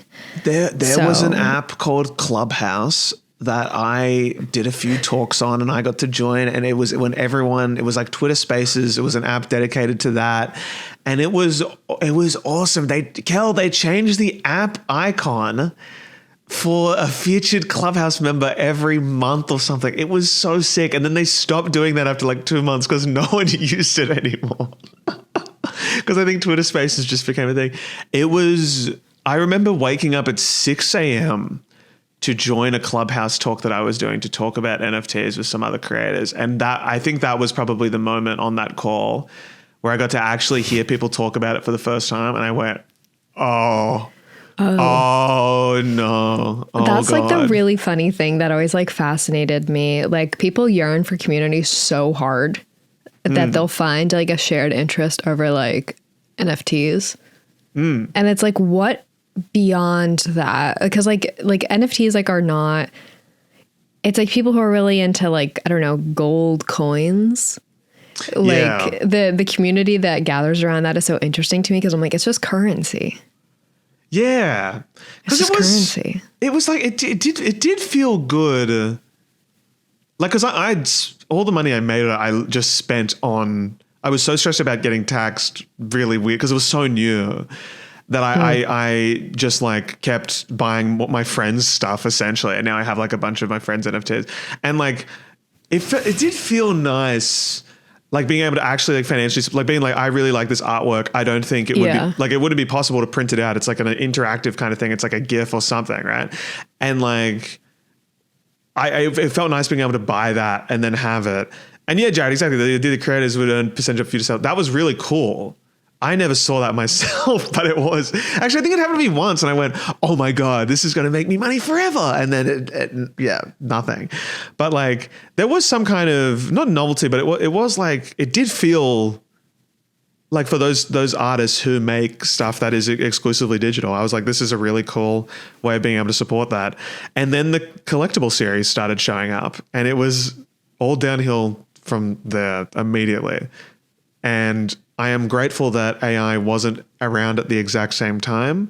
Actually, it might have burned it out a lot quicker, honestly. People are still using generative stuff. Dude, could you imagine if both of those things collided at the same time in a timeline? I think the Earth would have just exploded. They were so close. I think one needed to happen before the other one could be a thing. It's the next rug pull. I mean, they say the AI bubble is going to burst any minute now. You'd really hope so. The amount of I don't know. It's the similar thing where a bunch of people invested a lot of money, and then it's turning out that the technology isn't really what we really thought it was going to be, and then it's mostly just being misused, and it's taking up a lot of energy. And it's just if you remove AI from US GDP growth is only 0.1%.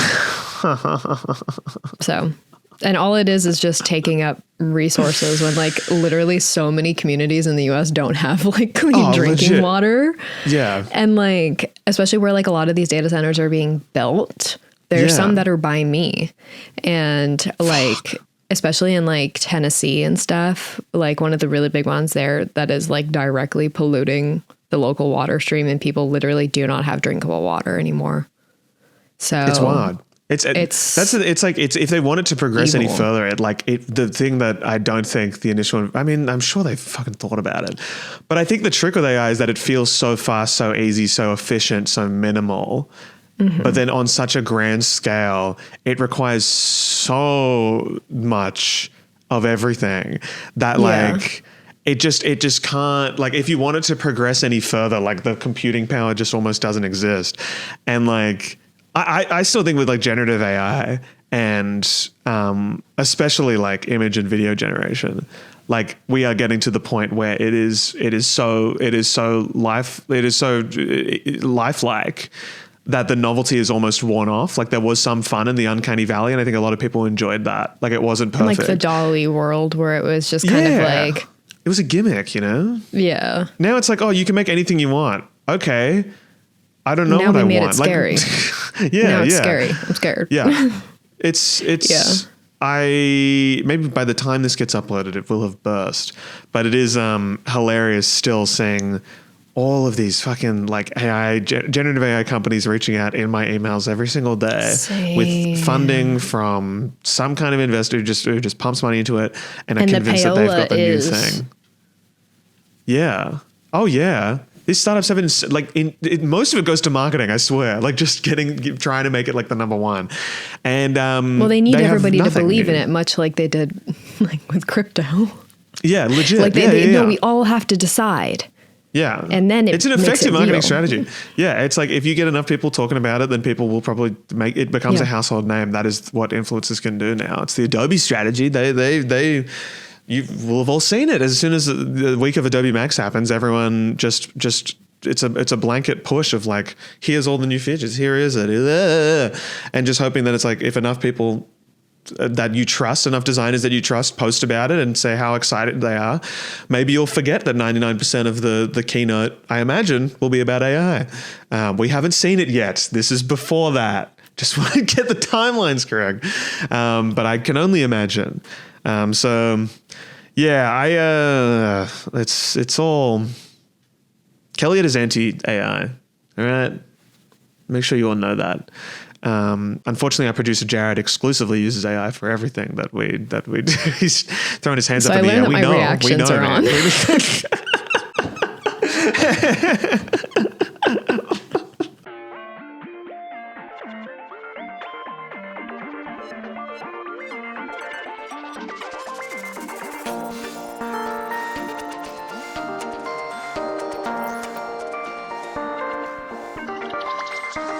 Hello, friends. Welcome to this week's episode of Kelliot. My name would be Kel.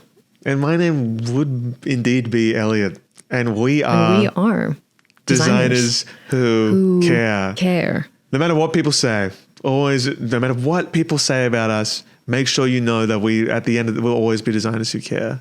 At the deeply end of invested too much in things that most people don't think about. But that's the beauty of it.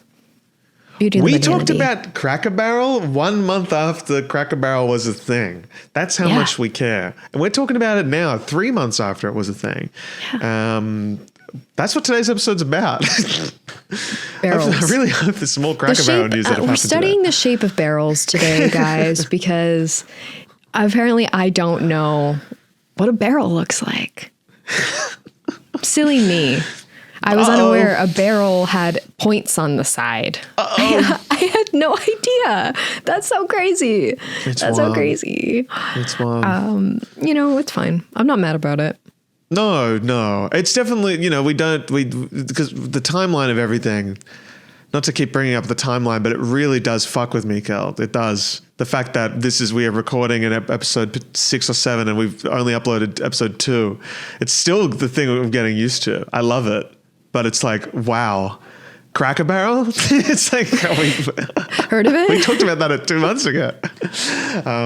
So it is fun. But something that is timeless, I would say, is what we're talking about today. Right, Kel? I'm very, very excited to talk about this. So guys, obviously we have new branding. And because we are graphic designers, we want to talk about it. So we want to dedicate a whole episode to this because when we conceptualized Kelliot, it was kind of like Elliot going, please, please, please, please, please, please, please, please, please, please. And like, given our constraints of, you know, obviously we film in the same room together and definitely not at like polar opposite times of the day. And like, you know, this whole thing, kind of like pulling that original branding together was kind of like, let's just see how this works. And like, you know, we're both kind of like people who are all over the place. And so when we started Kelliot, it was kind of like, let's just see where this goes. And maybe it'll turn into something. Mm-hmm. And it did. And so when we did like our big kind of recollection of everything for our big comeback, if you will, we wanted to do new branding. Now I did the last branding and it was fine. I don't love it. Great. It got the job done. You worked really well with the one photo we had together. Yes. Because we had 5 days in LA together and we had one photo out of all of that. That was worth using. Really, I mean, we weren't talking about doing a podcast at the time. Yeah. No, but like all the other pictures we have together from that day are us like fighting for our lives of like, it like, just like you're jet lagged. I was just freaking out for no reason. And we had like this whole talk that we were not ready for. No, it was. It wants me thinking back to it. And people clapped and cheered. They were really into it. Still to this day, I'm like, I got up there and I remember, I can watch back the first minute and I remember the moment where I got up there and I went, this will be just like doing an improv show. And then I said the first little bit and I went, oh no, it's very different. You actually have to know what you're talking about. Oh God. And then I started freaking out. Yeah. But we got it done. And if we were to do it again, it would be probably similar. Probably similar. Are we people to learn from the past? No. So with like the one single photo that we had of each other, that's what we had to use for our cover art. So I used, and people ask me all the time, like how I did the deep fried effect on should we pull it up? Show what we're talking about? Let's do it. Why do your legs look like they're 70 feet long? It's the thing with the Japanese denim. They really just make the legs look weirder than the 0.5 already. But it's not even like, because you look pretty standard. I think it was the 1 foot forward thing that I was doing there that really just like played with the 0.5 just enough. Weirdly enough, like the thing about me is that sometimes I photograph really tall. Yeah. Even though I am actually really tall. And so it's funny to me, like when I look at pictures like this, because you're quite a bit taller than me. Yes, quite a bit. We are both 6 feet tall, and Elliot is 6'1". 5'11" on a good, probably 6 in the docs. 6 on a jet. I'd like to say 6. Every guy who's 5'11", 5'10" loves to say he's 5'11", 2'6". I reckon I'm still going through a growth spurt. I think I'm getting there. You keep telling yourself that. It's fine. I will. I really will. But it's pretty magic, guys, what you did with, because this is it's just a photo. It's not like, this is all we had to really, this is genuinely all we had to work with. Yeah. So it was cloudy. Yeah. It was early in the morning. So windy. It was like the air was damp too. Yeah. And like I had like a chill this whole day. Yeah. Like I was just wearing like a little crop top underneath my work coat. And like I was just like not comfortably warm enough, but it was like the end of May. So it's like it could get really hot in LA. But we were also like where the Canva conference was like next to the ocean. So you had like the air coming off the ocean that was just so wet and cold. And it was just like overcast the whole day until like the late afternoon. So this is what we had to work with for our picture. So I had to remove our badges, which was really difficult because somebody's wearing a striped shirt. Somebody's wearing a striped shirt. And it's funny because it's like with the way that you've edited the photo, doing the compression. What's it called? The effect that what's the Content aware, yeah. Content aware scale. Yeah. An AI tool. I refuse. Machine learning. It's content aware. It's machine learning. It's using the existing content. It makes it's not generative. It's just compressing. It kind of looks like you've compressed the shirt to the point where the little badge has just been lost to it. But I'm now realizing you would have had to get rid of the lanyard. Yeah. Wow, I never appreciated this. I'm learning so much. I cut everything out. So even like the collar of your shirt, I cut out because as I was like compressing it, I got too messed up. And so I had to like section out like our heads and then like torsos and arms and then each of our legs and then individual shoes. And then I just like scaled them up and down and up and down and up and down and up and down until I got I was really going for like Crash Bandicoot type of like Tomb Raider, low poly type vibe. And I feel like that reads best on our shoes because they look insane. The shoes look sick. Yeah. So that is the content aware scale tool in Photoshop. I have a lot of fun with it. It doesn't work on everything. Not everybody likes it, but I like it. And obviously we left our heads alone because we looked crazy. Was there one where you made our heads really big? I think there was. There was a version where I made our heads really big. Good for that. People say I've got a big head enough, and it's a thing. One size fits most kind of thing. Yeah. And then I have just like one of my filter packs over top that is just kind of like a textured overlay that kind of pulls in more of like a vintage warming tone to it. And then it adds kind of just like a really light like print effect over top. But unfortunately, using that effect makes the files at least a gigabyte. I can't open this file right now. Or Kelliot will freeze. So that was like the old art. And that's just what we had to work with. So I like changed my pants to match your shirt. Yeah, and we like blue. Elliot and I both like blue. I think it works really well for both of our brands. So that was the vibe. And Elliot came up with Designers Who Care. Was perfect. That me? Yes. I wonder if I could find the old notes file where we had all the taglines because there was I think I came up with that one. And then names. And then like Kelliot is just like, it's impossible to outdo that. Like there's truly no name that could like ever be better than that. I've got all of them here. It's quite only a short list. I think I must have read this out in like one of the early episodes. I also started watching episode 1 a bit today. And can I just say, we're getting used to it. But I also just want to say, I had the worst sty and I just was like, yeah, let's do it. Like it is so noticeable. It is like unbelievably. I'm surprised I never filmed an actual YouTube video with that sty, and I think it's because the sty wrecked my self-confidence. That was anyway. Now I just have blepharoptitis, dryness of the eyelid. Yeah, so long. It was long. It would not go. It moved in. It was Jared before we had Jared. Exactly. And as Jared says in the chat, Stygate. It's so true. Yeah. So we've got heads, rise up. Welcome back. We know graphic design. That was the first one. We are good at graphic design. Definitely a graphic design podcast. Everything you know about grids is a lie. Crazy, but absolutely love that. Expert adjacent. I like that one as well. I think that's good. Designers Who Care. We like graphic design. And then just something about NDAs was the final one, which I don't think, funny as hell. I was workshopping that one. But I do think we chose the best. I think Designers Who Care was that goes crazy. I love it. I agree. Yeah. And the covers, I think is really clean as well, which I always really enjoyed because I think we were trying to go against what most podcast covers are, which are quite, big face, big logo. And we were like, we'll keep it we'll keep it chill.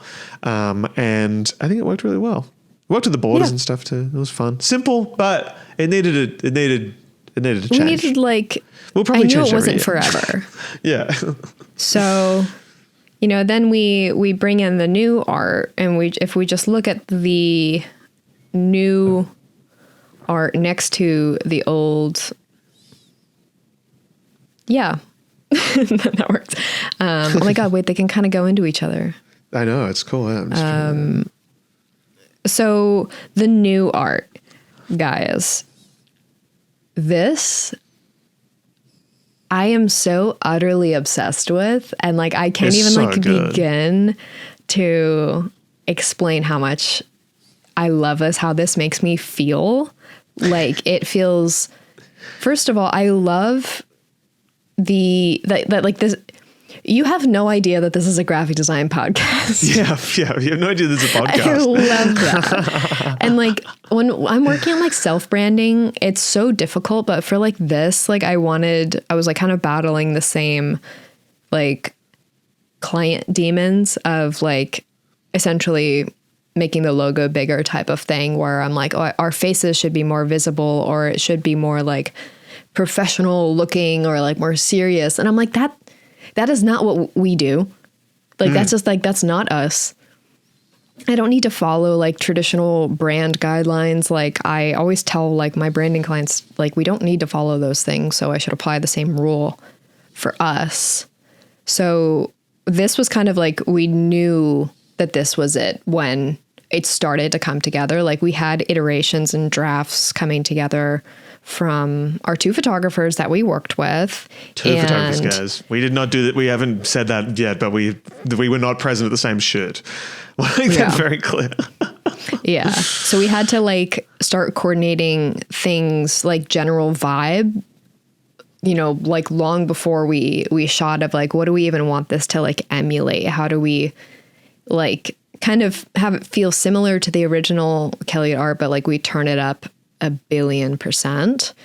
And so we'll show like our mood board in a second, but like this just like, I knew it when we saw it. Like, and as soon as like I was sending like screenshots to Elliot, cause I was just making compilation after compilation after compilation. And I had like 100 screenshots of just like different versions of all the photos that we shot individually, and kind of like compiling them together. And I had some like more maximalist ones where it was just like a bunch of iterations of us doing these random poses. And there was something so special about the jumping ones that like, and Elliot has some absolute golden jumping photos that like brought tears to my eyes when I saw them. Doing that photo shoot was so much fun, because I knew the fact that I knew that Kel was the main person looking at them. I was like, all right, I will make them laugh by doing silly things. There are several shots of me doing the gritty. There are several shots of me doing general exercises, pretending to run, jumping off boxes. I was having so much fun. This photo here, I didn't realize it until very recently that I am in midair in this photo. Yeah. I thought I had a toe on the ground. No, somehow my hair stayed perfectly still for this midair shot, where most of them, the hair is up in the air. And it's it looks like we are in the same place, and I'm so obsessed with it. It has such an aura about it, I think. That's so funny and so bizarre, but so like intriguing at the same. You're curious. It stands out instinctively. It's so cool. Yeah. You killed it, Kel. Thanks. I just love like, and again, we'll show the mood board in a second, but I just love like the energy that it invokes. Like we were originally working with just like a white background. So we kept kind of like that void space, like in our original art. But then like I had this like edit that I made a long time ago of a photo that I took in Lake Placid, New York, which is where I was born. And like, it was when I was visiting a couple years ago on top of the mountain that my dad used to work on. And it was just like, the clouds were just stunning. And like, as far as you could see, it's just all these like mountains and all these like alpine lakes, and it was just so pretty, and the clouds were just so cool. And so I've had like this edit of these clouds where it's just like, as far as you can see, it's just like the bottoms of the cloud, and I just thought it was so cool. And so I had all these other edits of like the clouds being like reflected to where it was kind of like a mirror of the clouds. And so then I was like, I've never actually been able to use these clouds for something because nothing's ever felt right. It needs to be used in like a void type of scenario. And so then I threw it in here and I was like, fuck.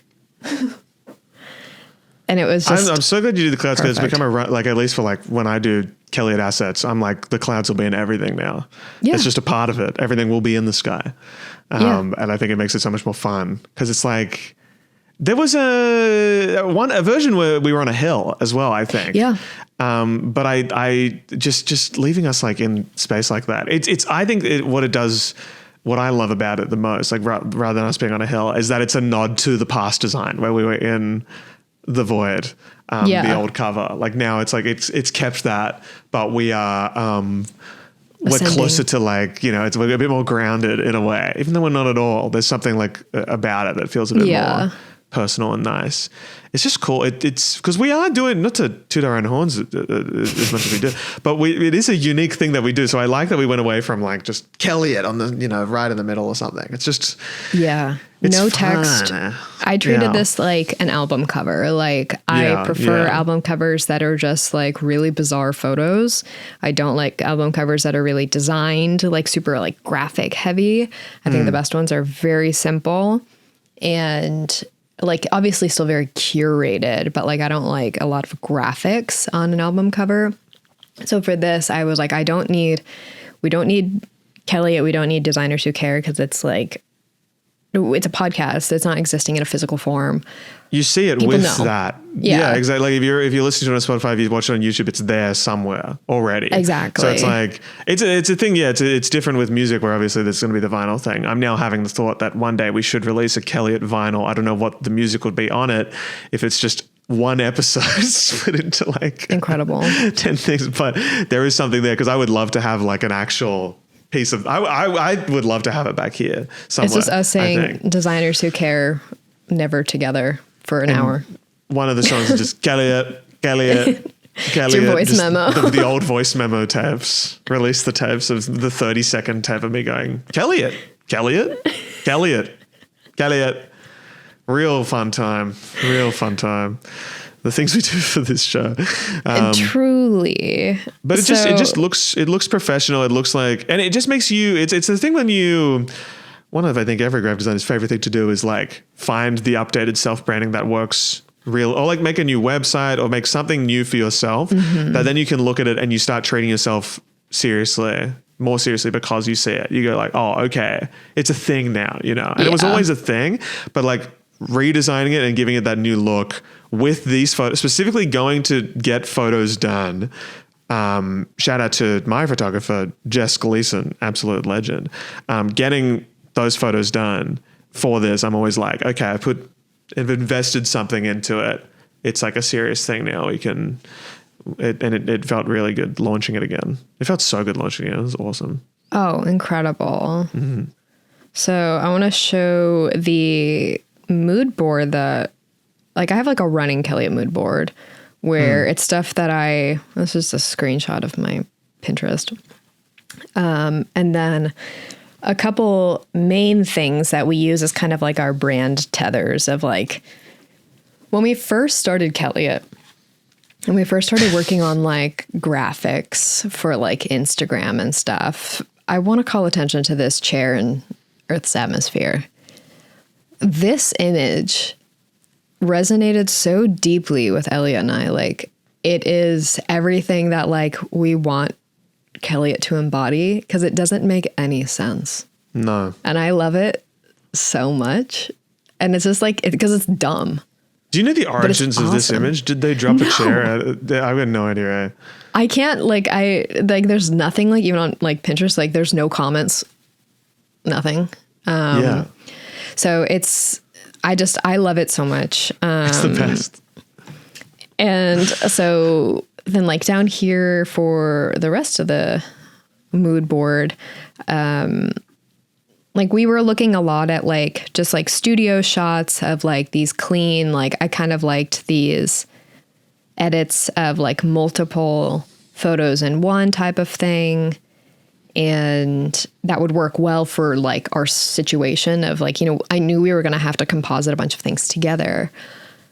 And then I started looking into things like, let me bring this, or I'll just make it big.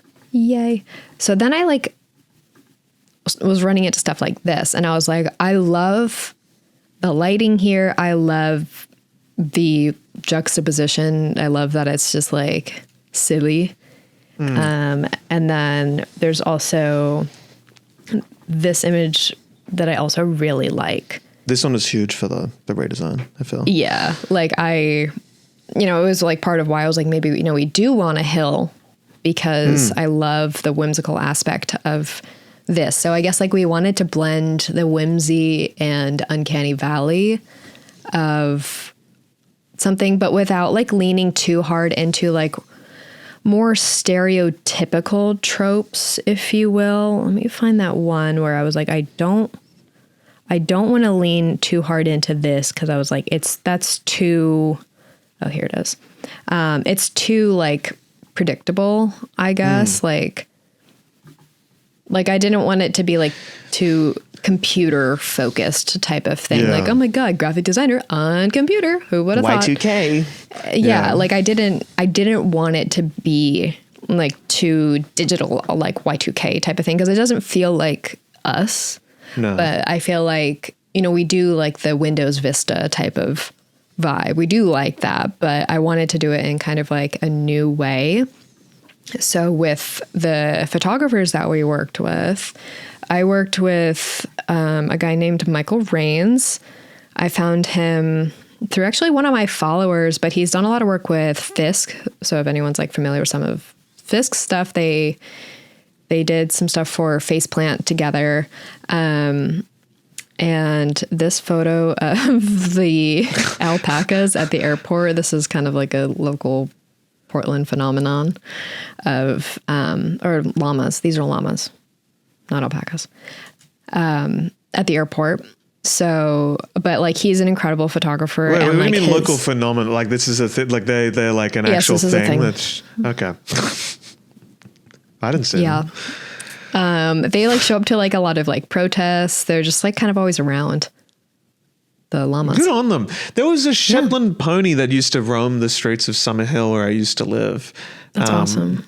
And that was, someone would always walk it. And then it was always in a fight with the council of like, we should like call animal protection. Everyone in the community was always like, I've never seen a happier pony in my life. The pony's very happy. The owner loves the pony. And then they kept the pony. And just saw it around every so often. It's kind of awesome. You know what? Hell yeah. Yeah. So yeah, I love his work. It's just, it has like such a sheen to it, and super nice guy. So he shot my photos, and like we did a bunch of jumping ones because like Elliot shot first. And so like I like had a general idea of, I was skimming through like your proofs and stuff. And so we were kind of going off of that. And the original photo of me, Elliot's photo looks exactly like that. Like the actual photo looks exactly like that. Yeah. I found the raw one. I glossed over it every single time I was looking at my photos. I was like, wow, you found a good one. I saw something in it. And Elliot had so many photos that like I was getting like decision paralysis looking at it, because I was like, there's so many. Oh my God.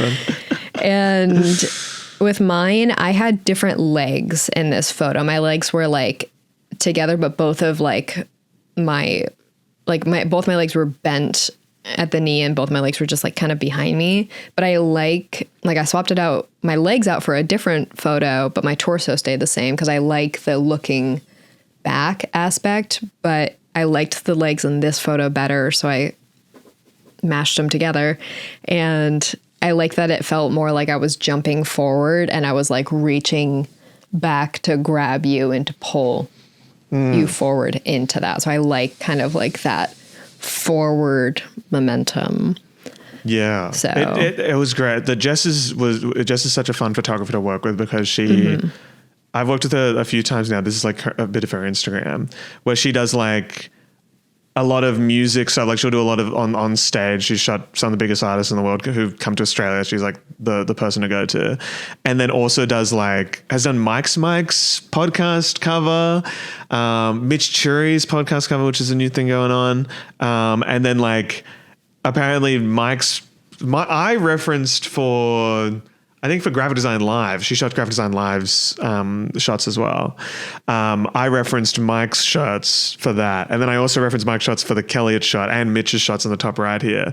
And apparently that's becoming her thing now. It's just a lot of people have been wanting that kind of style.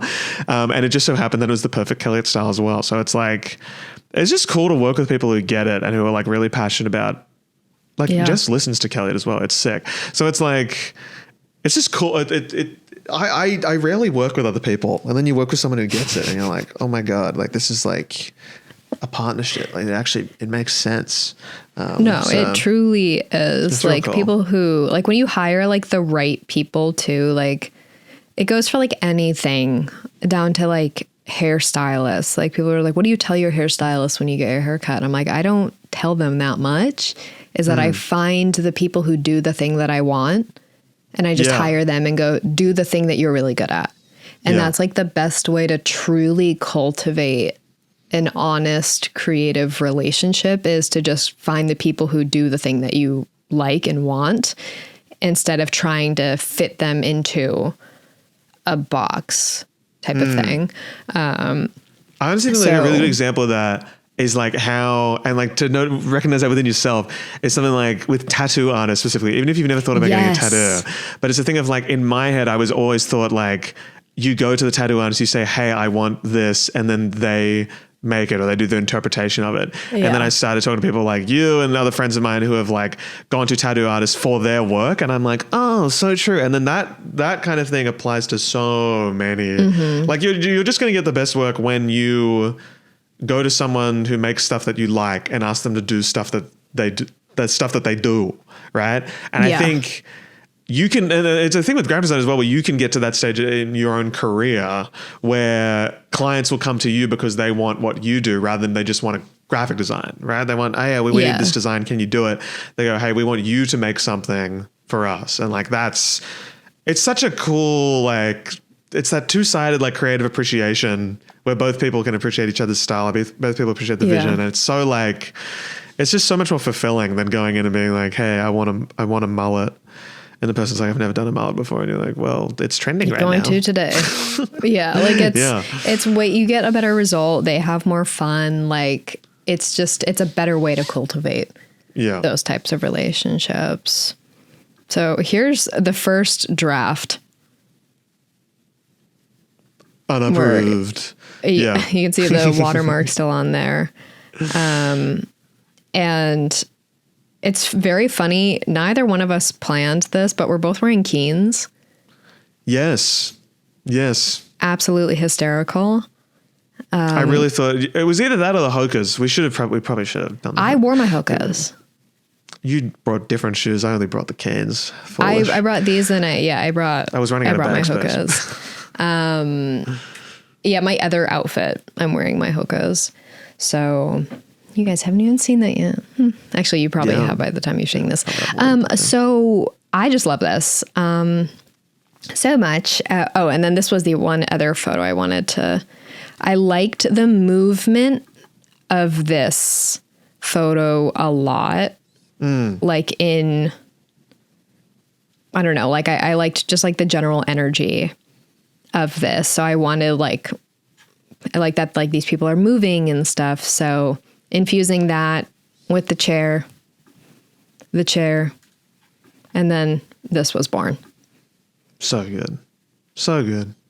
There's probably people who are that doesn't make any sense. That doesn't make any sense, but okay. It would. It makes it's the chair. It makes sense. Trust. It just makes, this is literally this damn chair image is it's everything. Every time I lose my way with Kelliot, I come back to the chair. I go, what should I design for this? I come back to the chair.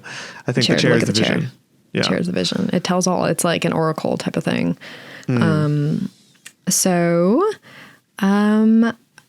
I guess, do you want to actually, let me go over this main branding, and then we can go over the thumbnails. So I put together a brand deck So we have an actual, As you like do. it's just like a mini brand guide. It's nothing like crazy because it's fine. It's not that serious. When Kel sends the PDF to the group chat, you're locking in. It's happened twice now. I love to send a PDF. I love to send a PDF. The merch and the pitch for this, I was like, fuck yeah. I'm locking in. Yeah. And so this is from September.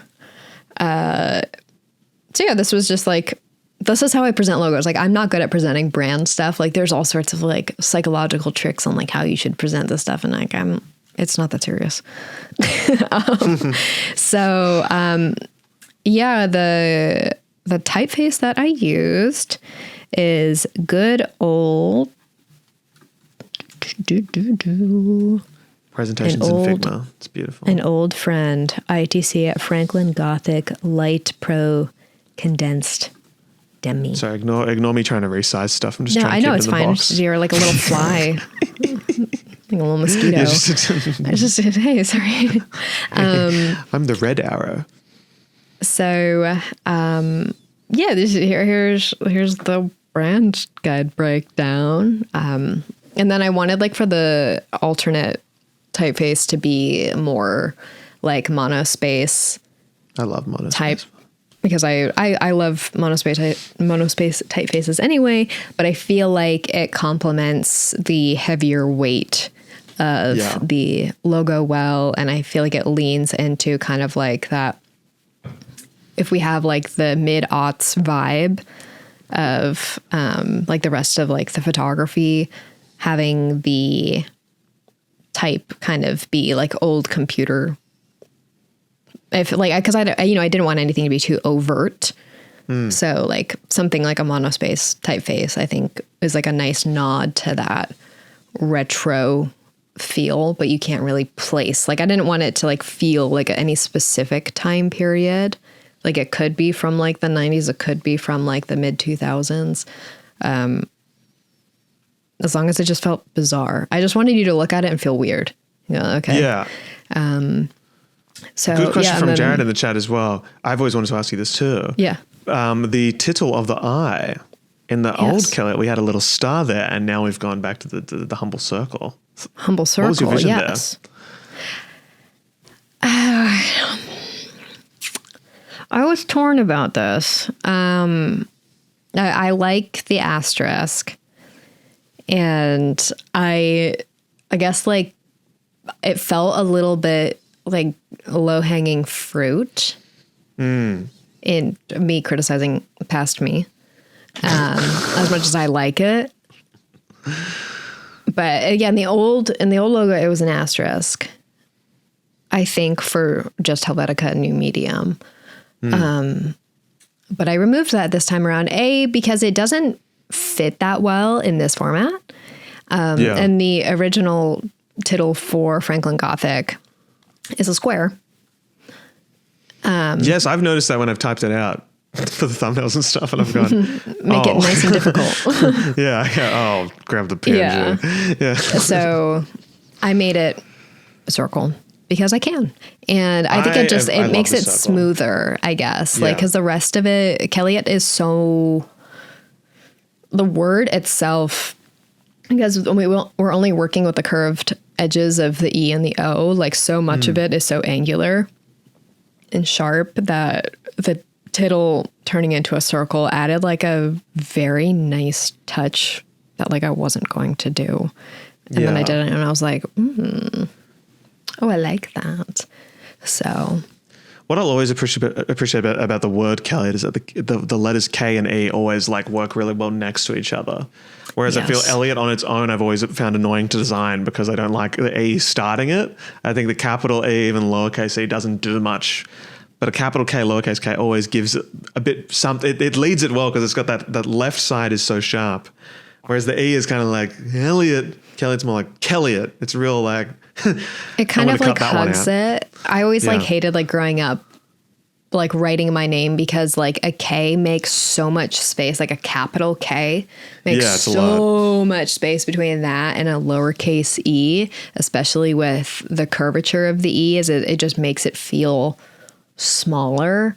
when you have it tucked next to a capital K. It's just like there's so much space there, and it always drove me crazy. And like for the longest time, I was dropping my K below the baseline of when I would write my name on papers, so the E would tuck better. Early graphic designer things. So the E would tuck better into the crotch of the K. So yeah, I didn't want to do a capital K here. It's just way too formal. We're always lowercase. Way too formal here. So yeah. And then we like the blue, but I also wanted something that was like an interesting twist on a white. So we have like a seafoam. Which I love. I love the seafoam. An ecru. Yeah. So yeah, that's pretty much the branding. I typed out Kelliot a bajillion times and nothing was feeling right. But Franklin Gothic is just such a good font. And there's so many families within Franklin Gothic that like you can really do a lot with it. But I don't know, it felt right. And I really liked how Kelliot looked typed out. It's just like it just felt very, I don't know. It just kind of hugs itself really nicely. So that's that. Elliot, do you want to talk about your thumbnails? Absolutely, because thumbnails are a new and exciting form of graphic design that is completely valid. However, I think the job of thumbnail designer is not real. And stop DMing me. So the Kelliot thumbnail is something I've been thumbnail maxing all my life. Don't clip that. I've been thumbnail maxing all my life, and I have been. I'm an analytics guy, but with podcasting, it's obviously very different. So we've gone through a whole bunch of iterations because I get bored of it after like 10 episodes that I want to change it up a bit because if the click-through rate goes down. Even though 99% of the click-through rate for a podcast is based on what you are talking about in the episode, I don't think the thumbnail actually matters that much at all. I think it does, and I think it's the only thing that control. That's what I believe, because I've had moments in my life where I've changed the thumbnail of a video and it's gained 1 million views in like a month. So I'm like, oh, cool, you can salvage anything. Obsesses over thumbnails, but also simultaneously, he's really good at them. Like he understands them better than like anyone else I know. And it's such like it's a science. Yeah. Turns out you just have to design them. That's what I say to everyone. Don't listen to any of the tips and just make, if you'd make graphic design content, just design them. It's not that hard. So we started don't put the same type in the thumbnail as the title. Yeah. Exactly. So, that's what I did with this one actually, where we were able to have the title of the video, and then I could have secondary text here like a subheader to complement it, right?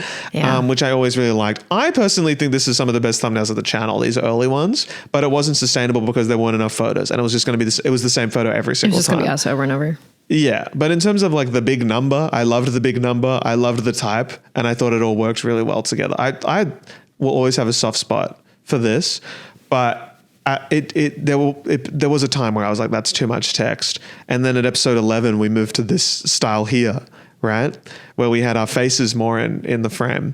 And this is when I learned the absolute pain of scrolling through a YouTube video to find good facial expressions to screenshot and then and do it. Yeah, it really takes the life out of you. This was the first time I did it. I was like, that was easy. And then after like 10 or so times, I was like, all right, okay. Maybe I should just use old ones. But I was like, no, I'll use new ones every single time. But I did this little cool, I think darker color or lighter color effect on each of the episodes with a different accent color here. And I also started leaning into this green that we were kind of using. We were, some Kelliot assets. Yeah, that was it was in, I think, some of the borders that I made. There was like I think it was like a forest green. Border had that color. I'm pretty sure. Yeah. One of the Kelliot logos had that, and then like the stroke was the blue, but it was like really tonal to where like you can't really tell, but it's there. Yeah, it was fun. And then the final iteration of this kind of like Kelliot 1.0, I would say, Yeah. Is this one here, which is probably my least favorite, where we had the Kelliot split in the middle and then two bigger images. I think I did this probably to save time instead of doing the select subject cutting thing. it out. It's a lot. Yeah, it's a lot. It's a lot. Not real. It's not real, but it was I had battles, internal battles. This was before we had the wonderful Jared. Of course. And now Jared has to do all this for us. But Jared is in charge of finding faces for me. And honestly, it's the best fucking thing ever. It's crazy. I'm like, oh my God, I don't have to worry. I don't have to have because there is part of me, I was like, finding a face for me, easy. And I was like, I don't want you to look bad, Kel, or anything. I don't want you to think, oh, what is this photo? Oh, so I was I was scared. I'm like, why do I do this with like my face? Because like when I would have to go and pull stuff for thumbnails, I'm like, what is wrong with me? Like, can I not like faces throughout the episode? It's hilarious. Yeah. Like, I have been told I have a very expressive face. That's why I can never get Botox. But like, I'm like watching like myself listen to you, and I'm like, stop moving. Like, not to you, like to me. I'm like, I'm like doing like something stupid all the time. You're also very good at pointing to the camera, at directing stuff to the camera, which is very helpful for like stuff like this too. It was very fun. It's my fourth wall break. So that was the first era, and then I got rid of we started treating it less as a podcast and then more, this is when it became the YouTube collaborative thing, and each episode became its own standalone thing, right? And this was the first version of that here. One of my favorite thumbnails I've ever made for the channel. I love the effects we did in the face and the little Kelliot logo. And I used the asterisk of Kelliot as a feature throughout the design. I did two of those on pretty much everything. Mm-hmm. And I think this was great for yellow. Yeah. I was like obsessed with this, and I love how our headphones have like a real cool like iridescent effect. Yeah, I thought that was really fun. And then after a while, I think I started prioritizing the text on it because I started doing some questions and stuff and asking people. I think about this so much, guys. And then we had this one here, which is where it went for most of Kelliot, which it had this like drop shadow effect on the text with the kind of like, it was just, I prioritized like legibility. I was like, I want people to see the big thing on the thumbnail and then they'll read the title to learn more rather than reading the title and then learning more on the thumbnail as the original ones did. Right. And I think this looks all right. I think it looked pretty good.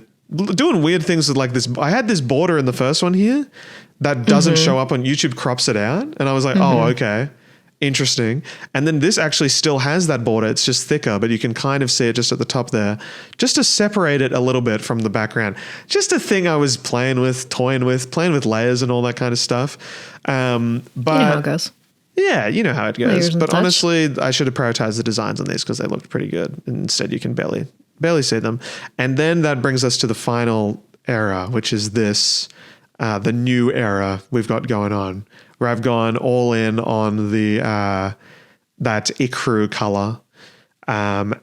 We've got the text is still kind of, I'm playing with the text a lot.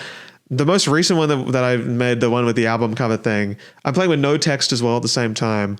But we're always going to be in the sky like this, and it will feel more like, it'll feel consistent because we'll have the sky as the consistent background, but there'll be new content each time. And I think that's a good mix between the standalone episode thing of the later Kelliots and the continuous podcast thing of the earlier Kelliots. And I think I've reached the perfect thumbnail potentially. And I absolutely blow out the lighting on each of our faces and saturation, everything whenever we do it, because I think it looks... And I clap and cheer. There is no better place to absolutely go crazy with saturation than the YouTube thumbnail, because you are fighting with... YouTube does a thing. Mr. Beast. Yeah. The YouTube Studio will do a thing where it tells you, do you want to see how your thumbnails stack up to everyone else's? And then it puts your thumbnail on a grid with a bunch of other people's thumbnails. And You've presented me with so much new information on the back end of how YouTube works. Like, it genuinely terrifies me. You gotta keep that I don't know any of this. Yeah, but you gotta be obsessed also, with like, it. These features, like, I don't know, like, there's some things on the YouTube back end that I was like, oh. It's the weekly review feature that it gives you. And then like one of the slides on the YouTube feature is like, your click-through rate average was this much. How do you stand out against your peers? And then you're up against like every other graphic design YouTuber who also put in like so much like saturation and some big colors and shit. And you're like, maybe I don't stand out. Maybe I should change my thumbnail. Maybe I'm just like other girls. Elliot, you'll love this. This is for Jared. YouTube Studio thumbnail on my end did that, and it used your most recent solo video thumbnail. There we go. We're in. See, that's the thing. I imagine I'm appearing in other people's. I would hope so. I think I'm pretty good at thumbnails. I feel like I have got it sorted. It's really. I just have fun with them. They're really silly. I love going to the camera and then putting like colors behind me and shit. Anyway, but this is where the new era is going, and I'm really happy with it because I think a lot about this shit, guys. It is it's one of those things where it's like most podcasts, most collaborative YouTube channels, whatever, they're not graphic designers, so they won't make the thumbnails. It'll usually be a dedicated team, but we have full control over it, every element of design on this, because we are designers. We should be, in fact. It's like part of our duty. So it's cool. It's cool that we get to put so much like attention into it. Like what you see is our brands essentially, like everything, which is cool. So yeah, it's been a fun little journey. I think we're in a good place. Oh, here we go. The Jared screenshot. Let me pull this up. I want to say, yes. Good. That's me on the incredible. Left. Damn, I don't even stand out amongst Kelliot. See, I look at that and I go, it's just because you go sicko mode with ours. I do go pretty sicko. I mean, that one with the one in the middle with the album arts is like I think that's the perfect YouTube thumbnail. I think that is like the perfect thumbnail. Legit. I think we did the A and B. I've swung back on the A, by the way. I'm winning the A and B percentage. It's 50-50. It changes every day. We're now 51 Elliot. But that is like, that's what they're all going to look like going forward. And I honestly think that's exactly what you want out of it. I mean, I'm kind of copying you're pondering the Morning. Doopy Time and Ice Dancer. Yeah. Like two insane album. There's another version of the thumbnail where I did designs that we made, and when you pixelate the designs that we made, they kind of just look like nothing. And I was like, well, mine's way too tonal for that. And mine's just like a white with like a little bit of graphics that completely get washed out. Yeah. So, yeah, it works, you know, it's, we're having fun. I love thumbnails, guys. I'm kind of obsessed with them. You know what? I take back what I said about thumbnail designers not being a job. Maybe it really is a thing that we should have. Maybe it's a really passionate hobby because it seems to be very fulfilling for you, like creatively. Like you love, like it does something for you emotionally. It does. Because when it works, Kel, the joy of posting a video that doesn't do as well. The second Elliot construction video where I made second Elliot and I uploaded the first thumbnail and the click-through rate was like 2%. And I went, what the fuck? This is the best video I've ever made. Why is no one watching it? And then the next week I changed it at 3%. I went, okay, sure. And then I sat down and for an hour, I did some research and I found videos in the niche and I copied a lot of elements from a bunch of different ones and I made the thumbnail that is there now. And just before I went to bed, I checked the click-through rate thing. It has a graph and it was like really low. And then it went up a little bit and then it was low. And just at the end, it does a little up-to-date on the minute to see how far that hour it's been. And just at the end, it went from 3% to 5.5%. Just like that. There was a tiny little spike. And I went to bed happy because I knew that it worked. And overnight, bang, the views kept coming. And I was like, all right, we fixed it. It's like, it sounds like there's no science or art to it, but like when you actually sit down and do the research and you figure out how to actually make one, it makes a lot, like you can point out a good thumbnail and a bad thumbnail once you know. Yeah. It just makes sense.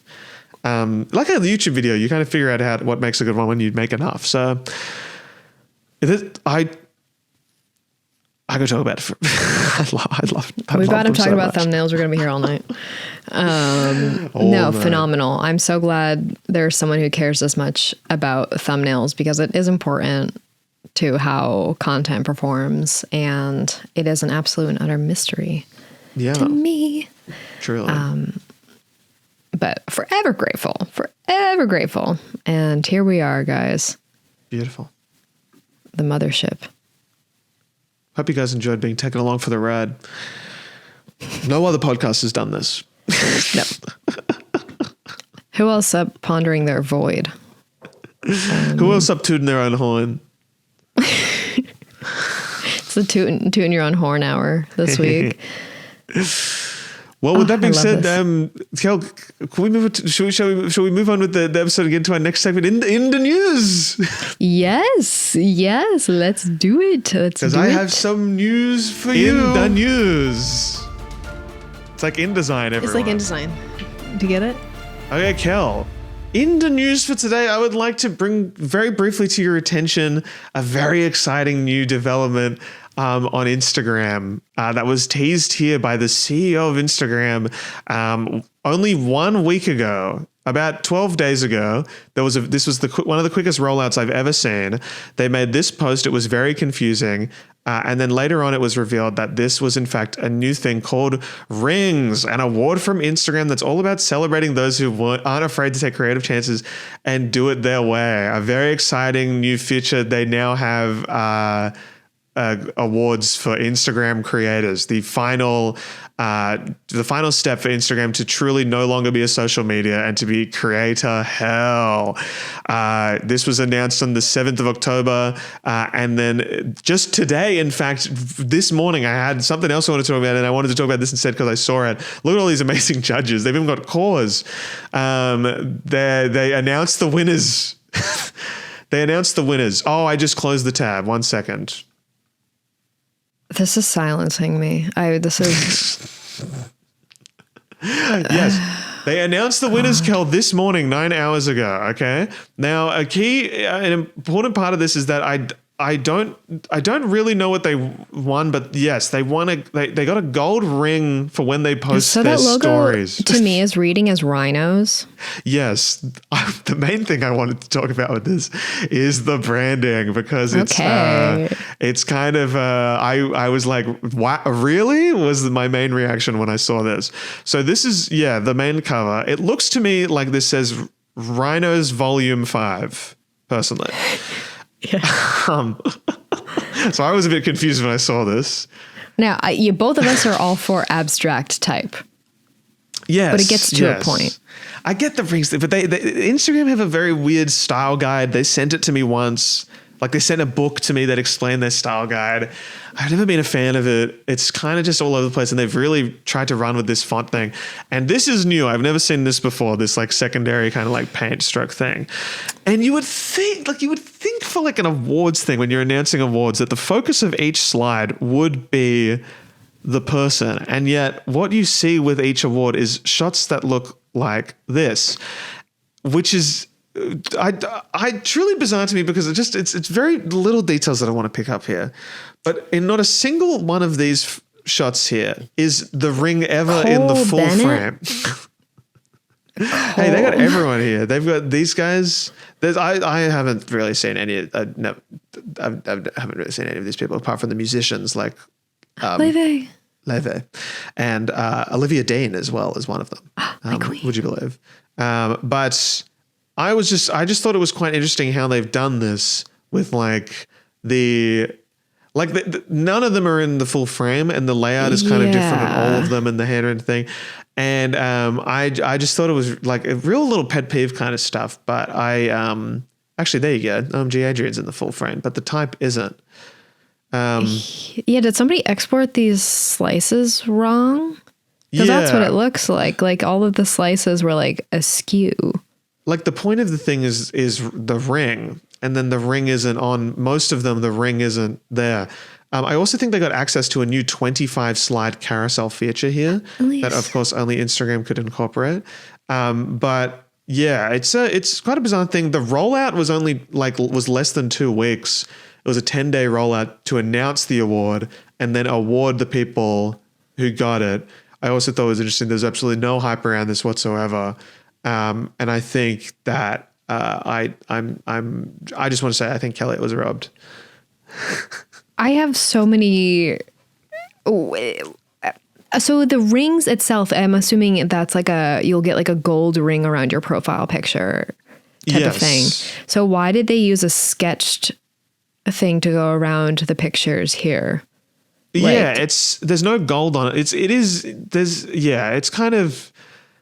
It's the real small. It's the small things with this one because it is so confusing. Jared, I think you might have a point there where the stroke is everyone's unique handwriting. I do think everyone has just drawn a circle and written their own name as part of this award, which I think is pretty cool. If I it see wasn't what they're a thing. trying to do, but I guess like part of the thing is when you leave stuff like this open ended, like it's almost like too much of a blank slate. Like I guess like it's lacking the core, I guess, like essence. Like you can have things that are like open to interpretation and be able to change over time. But like if you don't have like a cohesive core narrative that kind of drives the branding, it just kind of makes it a little too boring. And then when it's like interpreted by other people, it just kind of looks like an afterthought, or it kind of looks lazy. Like the handwriting type of thing. Like you want it to seem kind of like, oh, it's unique for every single person because everybody's handwriting is unique. But it's like, it kind of looks like when you use like, you know, like the pen in, like when you go to like edit a photo. Yeah. And like, it's like, that's what that looks like to me. Yeah. It's but I also, why don't the pictures like, I like when in a slideshow or like in a carousel, like the picture carries into the next one. So as you slide it, exactly. I thought that was the whole point. Yeah, like it's like they should all be like the same. You should put them all side by side, and it's one really long banner, and then they could upload that as like one using the new aspect ratio or something like that they've got. But instead, they're all like completely separate from each other. No. So do you not know how to use slices in Photoshop? Honestly. It's very curious. I think this is the first ever time they've ever done this as well, and they've uploaded a carousel to announce it after announcing that the judges would be people like Spike Lee, and they had no like video there was no like there's nothing. It just kind of like there's all these judges, these really big names, and there's going to be an award thing. I thought people were going to be able to submit their names, that there was going to be more community stuff like that. And instead they just revealed, I imagine they decided these before they even announced the rings thing. It's bizarre. Truly one of the most bizarre things they've done, when they could be fixing so much more. But another classic Instagram move. Anyway. This is fascinating to me. I didn't get to nominate myself. I nominated myself for the Road Creator Awards. But they told me to. Right. So that's a bit different. But anyway, that's this week's fascinating. In the news. I can't even comment on the post because comments have been limited. News. It's like InDesign, everyone. It's like InDesign. Do you get it? I can't wait for that to not make any waves in any capacity. Yeah, legit. I can't wait for that to not happen next year. You're going to slowly phase it out quietly. Legit. All right, shall we do our Kelliot Said So for this week? Let's do it. Our Kelliot Said So submission this week goes to Heath Creates, who has been featured before. I've definitely seen Heath's stuff. I think it was this, there was a Des Moines Art Festival design, if you remember that from our big Kelliot Said So thing, in a similar style to this in a big episode. Yeah, iconic. And this follows a similar. We are now seeing with two submissions, we can now see a style developing, and I think that's really beautiful. I just want to say, Heath, I love the colors that you work with, and I think that the organic shapes go crazy. This is very nice. I love this. It's got a little thing on the back as well, which is sick. That's so cute. Isn't it lovely? What a cute little mark. Fantastic. On the hat too. What the hell? Okay, Heath. Very cool. Love that. Oh, the H is Heath. it's in the type heart. It's the H. Guy. That's it. That's very sick. I love that. Very nice work. Wow. And Great I think work, what Heath. Heath has done here as well, which is something that you all can do too, is if there's a design of yours that you specifically like, you can edit that post, incorporate the hashtag Kelliot Said So here. So it will pop up on the hashtag and we can talk about it potentially as well. If you'd like to do some, like, everyone gets to do that once. That's all I'll say. I like that we're going to keep changing the rules of what qualifies for Kelliot Said So people never really know what the actual rules are. No. There's just nowhere lurking. We'll never write them down. It's just a thing. Kelliot said so you have to do it. That's part of it. So well done, Heath. You are the Kelliot said so submission for this week. Bravo. And you did. You did. And that's you what did. we're trying to do, right? Yeah. I don't know. That was someone's Kelliot suggestion said so, and you did. On one of our videos. They said you should say "and you did," and I'm like, "And you did." And you did it. I really like that. Let's keep doing that. I like that it's like a little passive aggressive. And you did. And you did. Well done. And you did. Stunning. Cool. Stunning. Let's do our song of the week. Oh gosh. Oh, I have to decide on what I want my song of the week Well, then to I'll go be. straight into it. Okay. I'll go straight into it. My song of the week this week, everyone, and I have had we haven't filmed, we didn't film last week, so we've had a fortnight to think about this one because then so much music has come out. I watched K-pop Demon Hunters for the first time, and there are so many good songs in that. There was a new Fuckers song that came out that goes crazy. There was a new Last Dinner Party song that came out that I really like. There was a whole band called Single Gun Theory that I've never heard of before, an Aussie band that is like dream poppy, and I've been listening to that literally the whole week. But this morning, a new album was released, and I simply must incorporate this as my song of the week. It's going to be Wholesale Anthem by Headache and Vegan, which if anyone knows Headache, this is the second album they've ever released, and the whole album is just some really cool sounding music with some guy who calls himself Headache talking over the entire thing in absolute ramblings of stuff that make no sense and sound insane.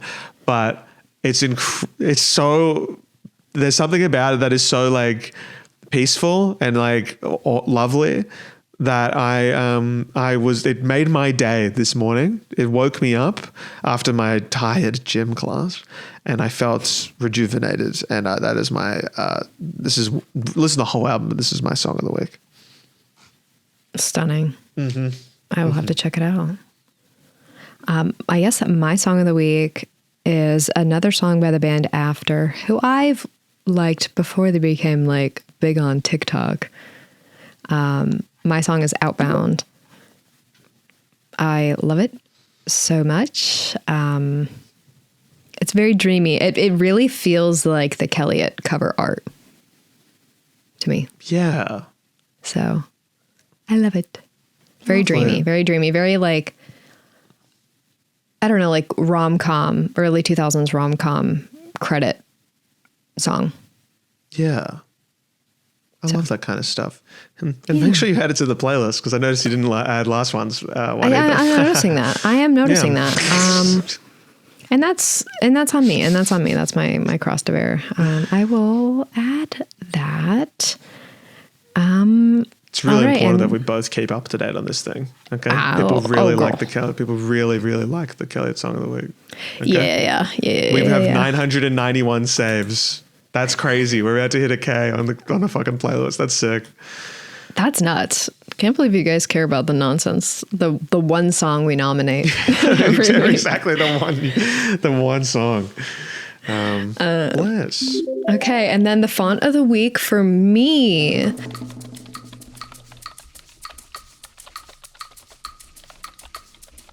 is an old classic that I've been into, and it's Miss Buena Park. Oh, do you know Buena Park?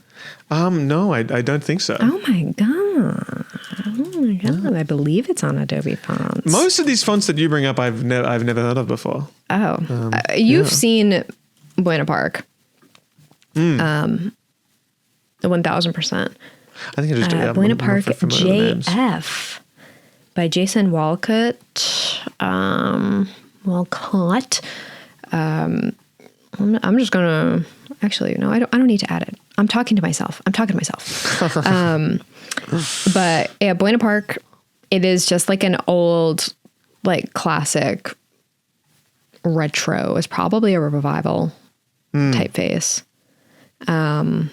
But I love it so much. It's whimsical and retro. It has some absolute crazy swashes. The italic version goes nuts. And I just love it. Nice. So I'm nominating that as our font of the week. And I don't use it enough. I really like it, but I don't use it. It really has to be the right format. So. Cool. Yeah. Very cool. Which brings us neatly into our Elliot of the week. Our Elliot of the week this week is going to be it's this here, which is a still from a video I got where I almost ruptured my eardrum from pushing earwax too far down into my ear. And while I was in Japan, and I had to go to a small hospital. And if you have a keen eye, there is an image of that's what was inside my ear on that screen. And that's today's Elliot of the week. I really appreciate you sharing with the class. Well, we've been doing Elliot of the week every week, so you gotta. It's one of those things keep it that new. you just gotta keep it new. You gotta keep it new, exactly. Yeah. Righto. Well, all right. Good stuff, everyone. Guys, thanks so much for all the support. Now that we are like 2 episodes in that are out into the world, and now we can actually see people praising, clapping, cheering, always rating us 5 stars, always following and subscribing and liking and commenting and telling us how awesome we are. It's really nice. So I appreciate everyone who came back with such enthusiasm, truly. Yeah. So it's been really sweet seeing, like, I don't know, it's so fun. I'm Kelliot pilled again. Truly. Because we've been doing so much for so long without like anyone knowing, and it's just like blue balling for months, and then like nobody gets to see it. It's like the anticipation, like at this point in time, with only 2 episodes uploaded and like 5 more recorded, the ones that we are at this point in time, the ones that we are waiting on being uploaded are like the run that we are about to. It's crazy. It's insane, and it is so nice to like see that the reception already in episodes where I would say, looking back, we were just warming up a little bit, still. Well, we really get into the swing of it in these ones. They were great, but I think these next ones are really good. So it's like, it's just cool. It's real cool. I'm excited. And now that you guys are seeing this, you've already seen the crazy episodes. Yeah. That's the funny thing. Yeah. But it's like I don't even want to say what they are. They've already seen it. What about that Halloween episode, guys? What about that? Wasn't that bananas? That was fun. But you guys never thought you'd see me at a bald cap. I put Lippy on. Whoa. But anyways, guys, thank you. It's awesome. And thank you for the support, and thank you all to the people who've stuck out over the Patreon as well. Make sure to check it out. There should be some good bonus stuff up there, and just some cool. We're treating it like a big group chat as well. You can join even if you don't pay, and there's stuff for you even if it's free. It's just a place to like. It means we can like post there and people can actually see it, because you can do it in like the YouTube community post, but no one actually sees that shit. So it's like Patreon means that you can like be notified as to the new stuff when if we're dropping more merch, the new episodes. You can watch the episodes on there with the Patreon player. People like that too, and we're probably more likely to engage with your comments. I'll just say that. I'll be completely honest about it, because it's more intimate over there. So if you want a more intimate Kelliot experience, then check it out. If you want to know us on a more intimate level, enjoy that. All right, guys. Well, too easy, guys. Thank you so much for watching this episode, and we will see you next week for some more Kelliot action. Goodbye, guys. Bye.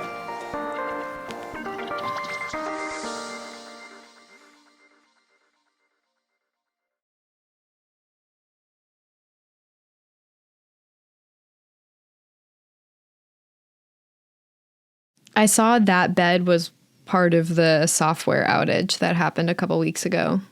Really? The 8 slip? Yeah. People went without temperature controlled, their temperature controlled mattress overnight? Because I was like, I've never heard of this brand. And then I saw on Twitter, like people talking about this, like someone's like this brand of bed went down because of the Amazon web service server being down, like along with like Fortnite, like a ton of stuff. And then people are like, pause, people's beds stopped working because this server went down. And then I was like, oh my God, that's the bed. It's the biggest downside of the bed is that it has to be connected to Wi-Fi at all times, much like a mobile app game or something like that. It's like Pokemon TCG Pocket. It's crazy. It's crazy that to cool down your bed, you need to have it connected to the internet. You could just like take a blanket off type of ordeal. But Kel, I think the real question is like, what if you give off so much body heat that even like if you do that, if you take off, like I imagine this is what the consumers are thinking. Right. If you take off the sheet, your one side is cool, but the side that remains on the mattress is still hot because it's being like kind of like the heat is just being absorbed by the mattress and it kind of just like sits there and like hits you with it back, right? And imagine if there was like a way to not have that like just have a consistent temperature in the mattress so that your body heat instead goes into the air or like retains a level temperature. I should get back into it. I should get back into 3D in general. I was going to get into WOMP, but I have no interest in doing that anymore. Tragic. That's tragic. Yeah. That's absolutely tragic. At the time this episode is being recorded, we're still grieving. I know. Guys, it's the week after Adobe Max when we're recording this. So we could just continuously mess with like, whenever you think we're recording, wrong. Yeah. You're probably thinking oh my God, Elliot's growing a mustache? Well, I'm excited to see how that develops. Oh my God, Elliot's growing a mustache. And I'd say, no, I'm not trying to grow a mustache. I have a really big pimple on my top lip that I didn't want to scratch, so I decided I had to grow it out when I went clean shaven the other day. Yeah, we're still working through that. That. Yeah. Okay. We've all been there. It's fine. Did you guys enjoy last week's episode when it was revealed that we both designed actually, I don't want to spoil it. Check it out if you haven't already. That's a good one. That's one of the, if you want to see one of the all-time Kelliot moments, then check out last week's episode. It truly is great. We were given that was one of my mystery favorite box assets. Yeah. Moments.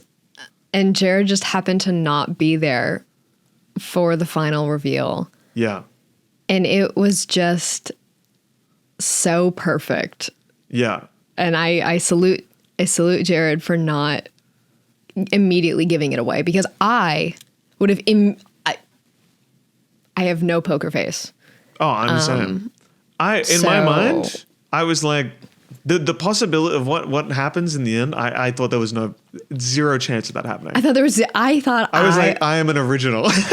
Me too. Yeah. I was like, he's never gonna think of this. Yeah. Yeah. He thought of it. It's grim. Great episode, though. Make sure you check that one out. Today's episode, very different. We're not designing today. Okay, everyone? I'd say this is the perfect episode, though, if anyone out there is designing themselves. This is the perfect episode to have on the background because we are going to go through some stuff. Hello from your second monitor. Put us on the second monitor. This is not a first monitor episode. It's not a first monitor episode. It's okay to shift it to the second monitor, whatever that may look like for you. Okay? I'll put videos on my iPad. Because I only have my MacBook. But shout out to the iPad as a second monitor. It's quite, what do they call it? Share car? Yeah. Sidecar? Sidecar, yeah. Pretty cool. Yeah. But yeah, today, different kind of vibe. We are going through, today's job is to inspire, right? Yeah. Not that we already inspire, but it's to inspire each other and to inspire you guys through sharing things that we have found particularly inspiring over the last however long. It'll be a fun way of kind of like letting you guys see what our taste looks like. And I've at least got some examples that don't have anything to do with graphic design that I find particularly inspiring. Amazing. We haven't seen each other's inspirations yet, so that's part of it. Maybe we'll both choose the exact same thing as it appears as though we have the same brand. I didn't even think of that as actually a possibility of things that could happen. One of those things that we just have to consider now. So yeah. Beautiful. Hit the theme music.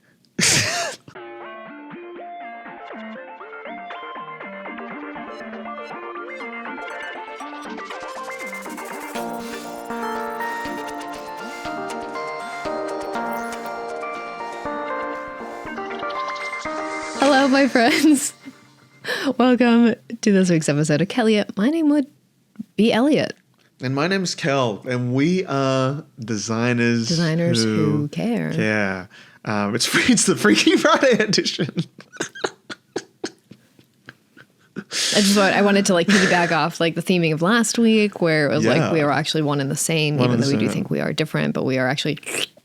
So I am really excited about this because we've had such a crazy past couple weeks, and it's been so all over the place with just everything going on. But you know what?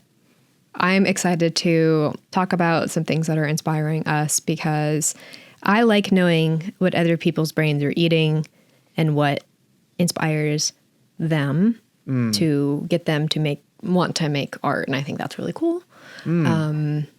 So, and I love that we both pulled stuff that wasn't like only like design, like graphic design stuff, like where other places that we pull inspiration.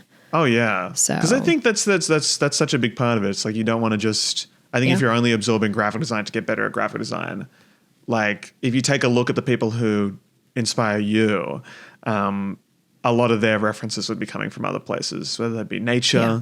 Music is a big one for me, which is something you can't really show in a podcast format. But like things that I think for me, it's more like what's inspiring me to create rather than what's inspiring me to design it. But there's also things that like design in a certain way. I've got like, that's a kind of part of it. But the main thing that I look for is like stuff to design that gets me going like, damn, I should be making something right now. Which is fun because it'll be nice to talk about because it's been a crazy, if the roller coaster of emotions has gone from, absolutely destroying my brain through hating on AI for what felt like a whole week, Affinity becoming free in the midst of all that, and then Zoran Mamdani won the mayor election. So I've been hope scrolling, which is something I never thought was possible. I saw that term the other day and I went, oh, that's what this is. That's why I want to keep going on Instagram to see people enjoy this. What a feeling. What a rare feeling. So it's been crazy. I feel wrecked. But I put on my nice shirt today. Let's get right into it. I love your shirt. It reminds me of Cinnamon Toast Crunch. Oh, I see that for sure. It's a Braulio Amato jersey, would you believe? Of really? Course. Yes. And I harp on about Braulio so much on this channel, but I glaze Braulio all the time.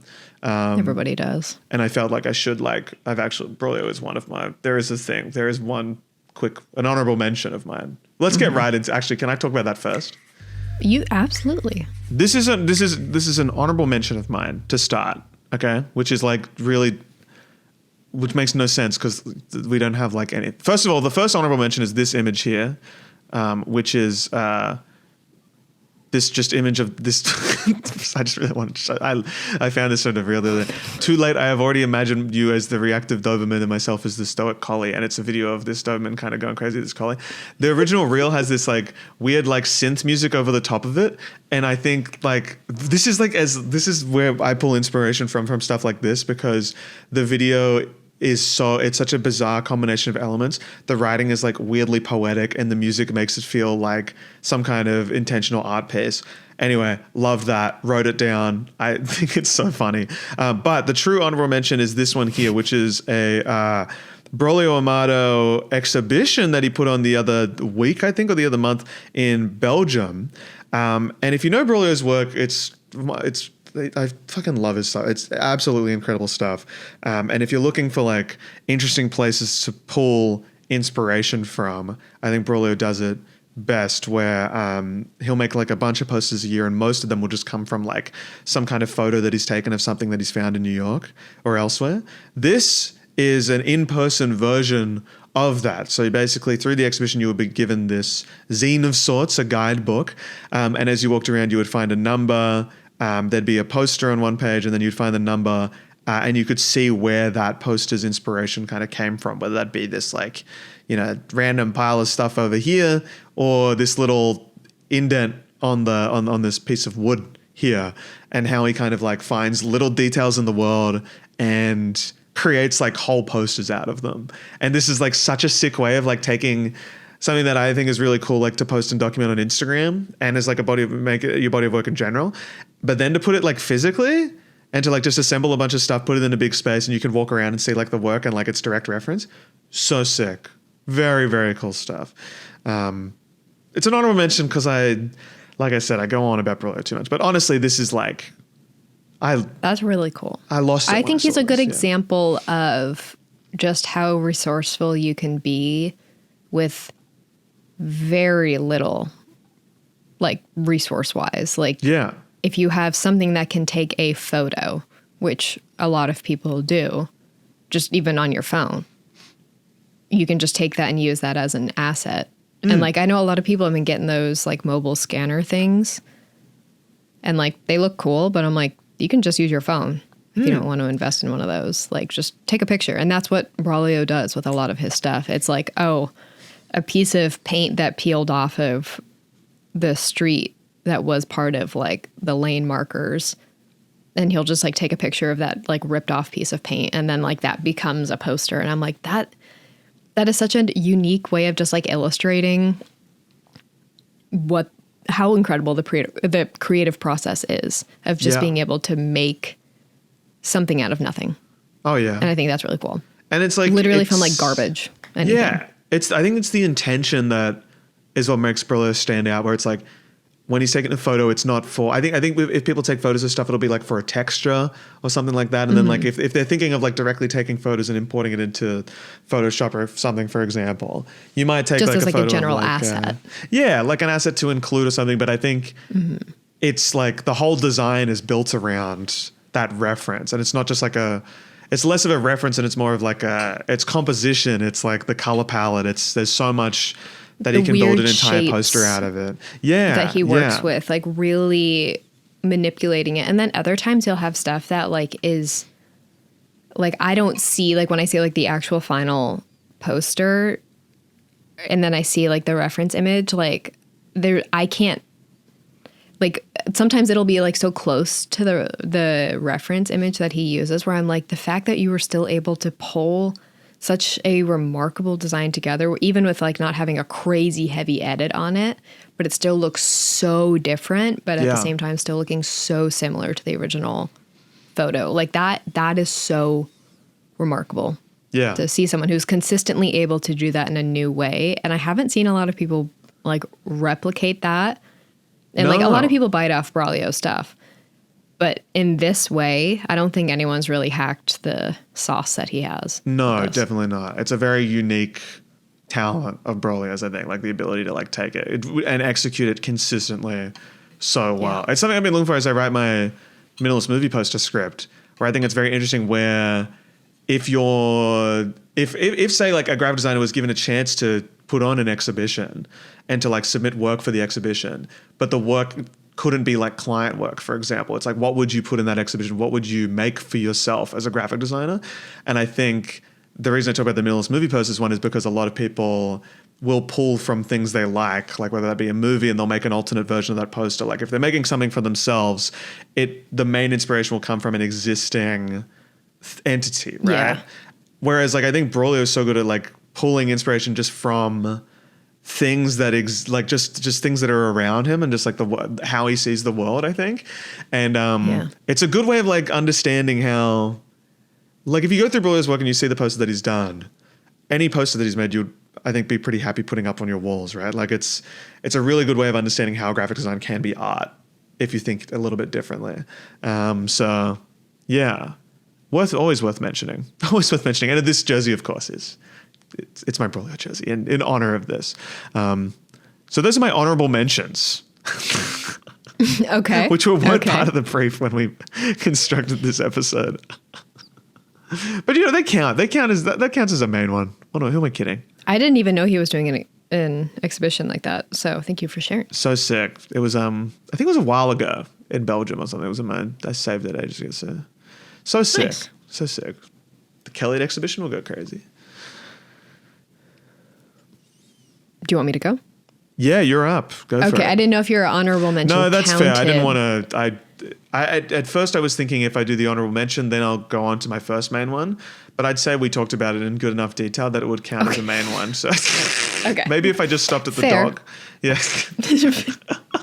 You know, That's fine. I will do the same. I will also introduce a meme down here posted by the graphic design department at PSU.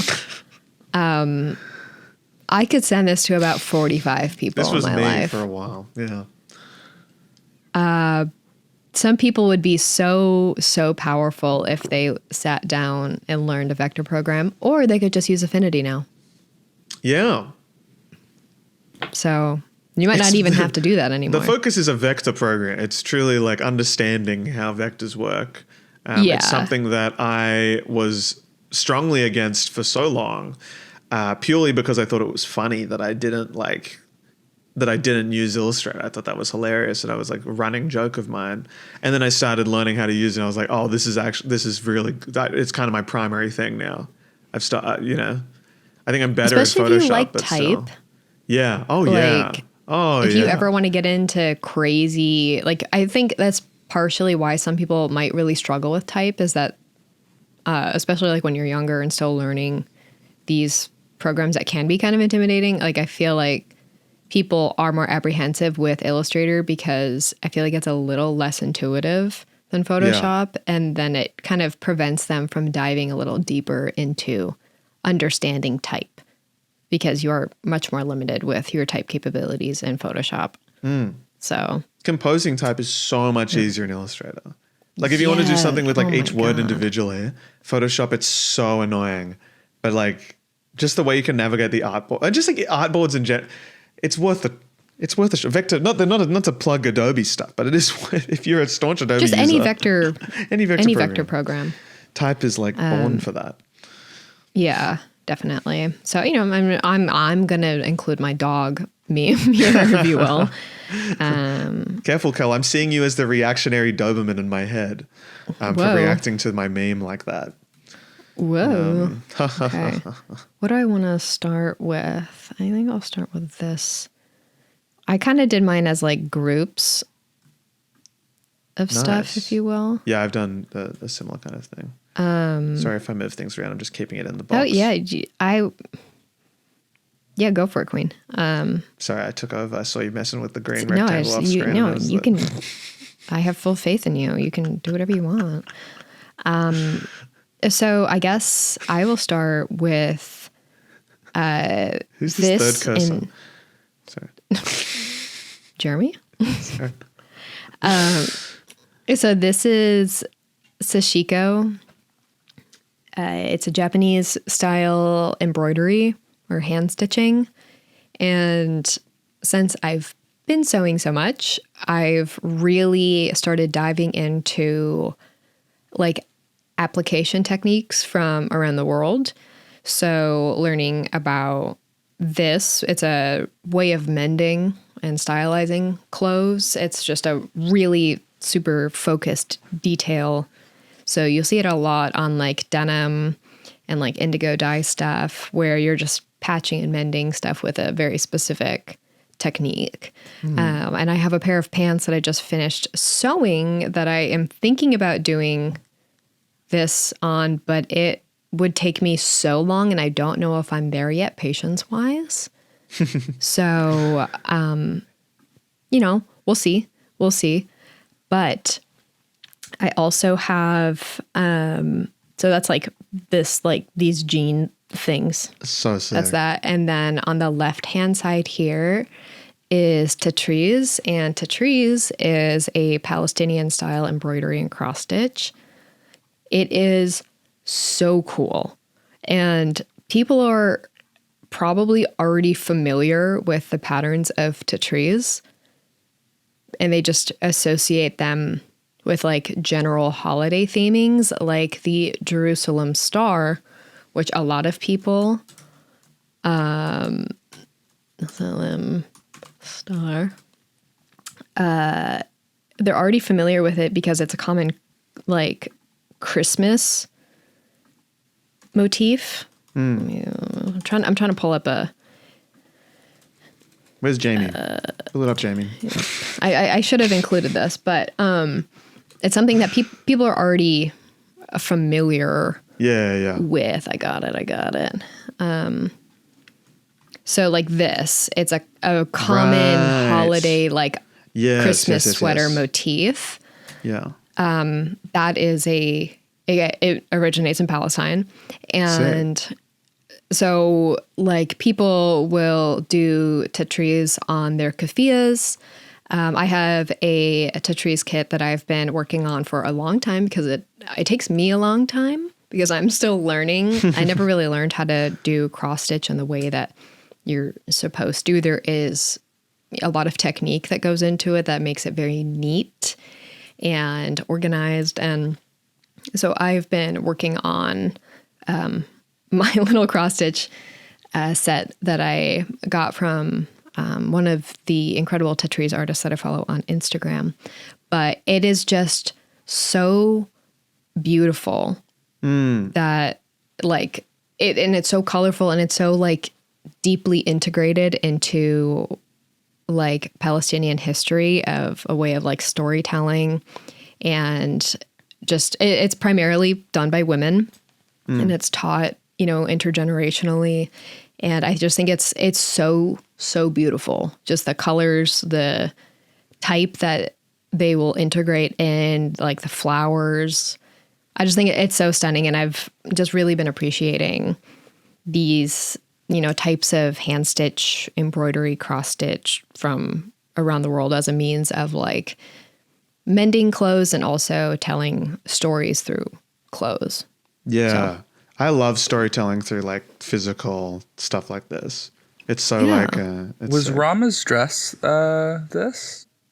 All this? I'm so glad other people noticed this. It was done by a Palestinian Jordanian designer. Yeah. And if you look at it really, really closely, I love how tonal this is. Like, it's so cool. Yeah. It's such so a subtle, beautiful. like, yeah.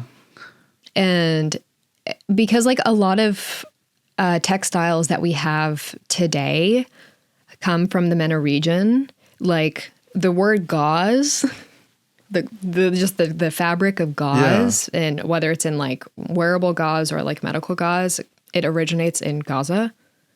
So it is like historically a huge textile export of the world. And it's a big reason why I would love to visit, because I would love to see like the weaving, the dye houses, just like I'm fascinated by it. I think it's so, so beautiful. And I love, I think it's a top, but stunning. Vogue Arabia posted something going into like the designer who did her top. So that's what's been inspiring me lately. Like the shirt that I'm wearing right now, this fabric is from Japan, and I bought it at a secondhand fabric store in Seattle that does all like consignment, but like imported fabrics from around the world. And it's this really cool shirt that has these pleats right here that like you can't really see because the pattern is so crazy.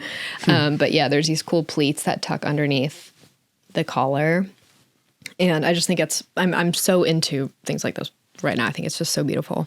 Yeah. So do you find like like since you've been doing it for long enough now, that like every time you try a new style, like the techniques carry over? Is it like, or is it still pretty exclusive to each? Yeah. It definitely, especially with like, some people can really struggle with like the dexterity of really fine handcrafts, like that's what I worry about. But then I thought that about piano too. And I'm like, if you learn it the right way, I feel like it actually, like, because when I used to play bass guitar, I never used my pinky for like the 6 years of playing bass. I just kind of cheated it always and just used my like ring finger the entire time. And then piano, I was like, oh, I'm going to be shit because my pinky's like got no strength because I've just been ignoring it. And then like you slowly just learn how to do chord structures and stuff. And then I'm like, oh, I'm actually been using my pinky this whole time. And it's like very like, I'm like, I reckon I could get into this stuff now because I have more faith in my like handwork because I'm like convinced myself that I'm bad at it. Yeah. Learning, especially stuff like this, that might be tied to like specific cultures, learning from the right people too is like the really big thing. But going into it with like technique, because it can really be like make or break for just even wanting to learn more about the practice. Like it can just be more frustrating for people trying to learn a small thing like that, where you might be using a fine dexterity for the first time, and learning just like little technique things can help curb people's frustration of like then getting like losing their motivation to want to learn something like that. So technique is important and it does carry over into just a lot of things. Yeah. But yeah, that's what I've been loving lately. Very nice. I talked about that for too long, but I just like we're 5 each, and we can go on for about a few minutes each. Yeah. No, we'll get carried away, and that's the beauty of this all. Here's Sorry, a fun we one. love art. We love art. This is a book that I found on Actual Source, which is like a little book publisher that I've been particularly obsessed with for a little while now. Oh my God. It's called In the Morning I'm Making Waffles by Kurt Werpel. And here's a good little explanation of what it is. So it's an online, I love books like this so much, right? It's online auction images of Donkey from Shrek plushies, right? So it's just a collection of images, right? And I think like, I'm getting really into like these books that exist purely to like document art, right? In some kind of way, or like to exist just as like a little piece, not to read, but just to have, not even as like a coffee table book, but just to like collect things. And it's hilarious, right? It's like just these like pages and pages of, I love they're like a newsprint style effect too. There's something quite haunting about it all, God. I feel. And like, just stuff like this where you just look at this and you go like, oh, you can just make a book out of that. You know, like if you're passionate enough about something, you can just collect it and then kind of document it and show it off to everyone. And I think there's something very ominous about it, even though the images weren't taken by the author, curator, I don't know what you would call yourself in a situation like this, the artist, right? Like, but is that just simple grayscale effects? Really, like almost like posterized. The one with Donkey lying down. It's they're kind of insane. And See, the this cover is the power of good. graphic design. Yeah. Like this is what graphic design can take an old, unassuming Shrek plush. Yeah. And then you can do this with it. Yeah.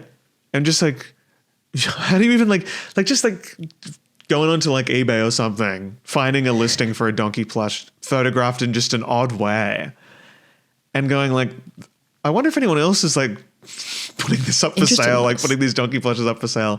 And then you just start collecting these images that people have taken and like adding these little effects. And I love the type like on this cover here. It's such like so nice. A little bit that like blue. Off. The blue is so nice. And just at the end I like here, that it's the just, plush is also like a little worn in. Yeah. Like it's got some miles it's pre-loved. Oh yeah. Yeah. And then the back is, I think this is just the final page of the book. I have got no idea how many pages this thing has. I don't know if this is the entire book itself. Like quite a few. I think quite a few. And it's just, that'll do, Donkey. That'll do, in a nice typewriter kind of font. Wow. I would like to own this book. I would buy like this. To make books like this. Yeah. Just like collections, like journals in a way. Conversation starters that pique curiosity in the mind. To answer your question, apparently it's 56 pages. 56 pages. That's wild. Of potentially single and double spread listings of a plush. See, whatever your idea is, guys, if you're like, nobody will think this is cool.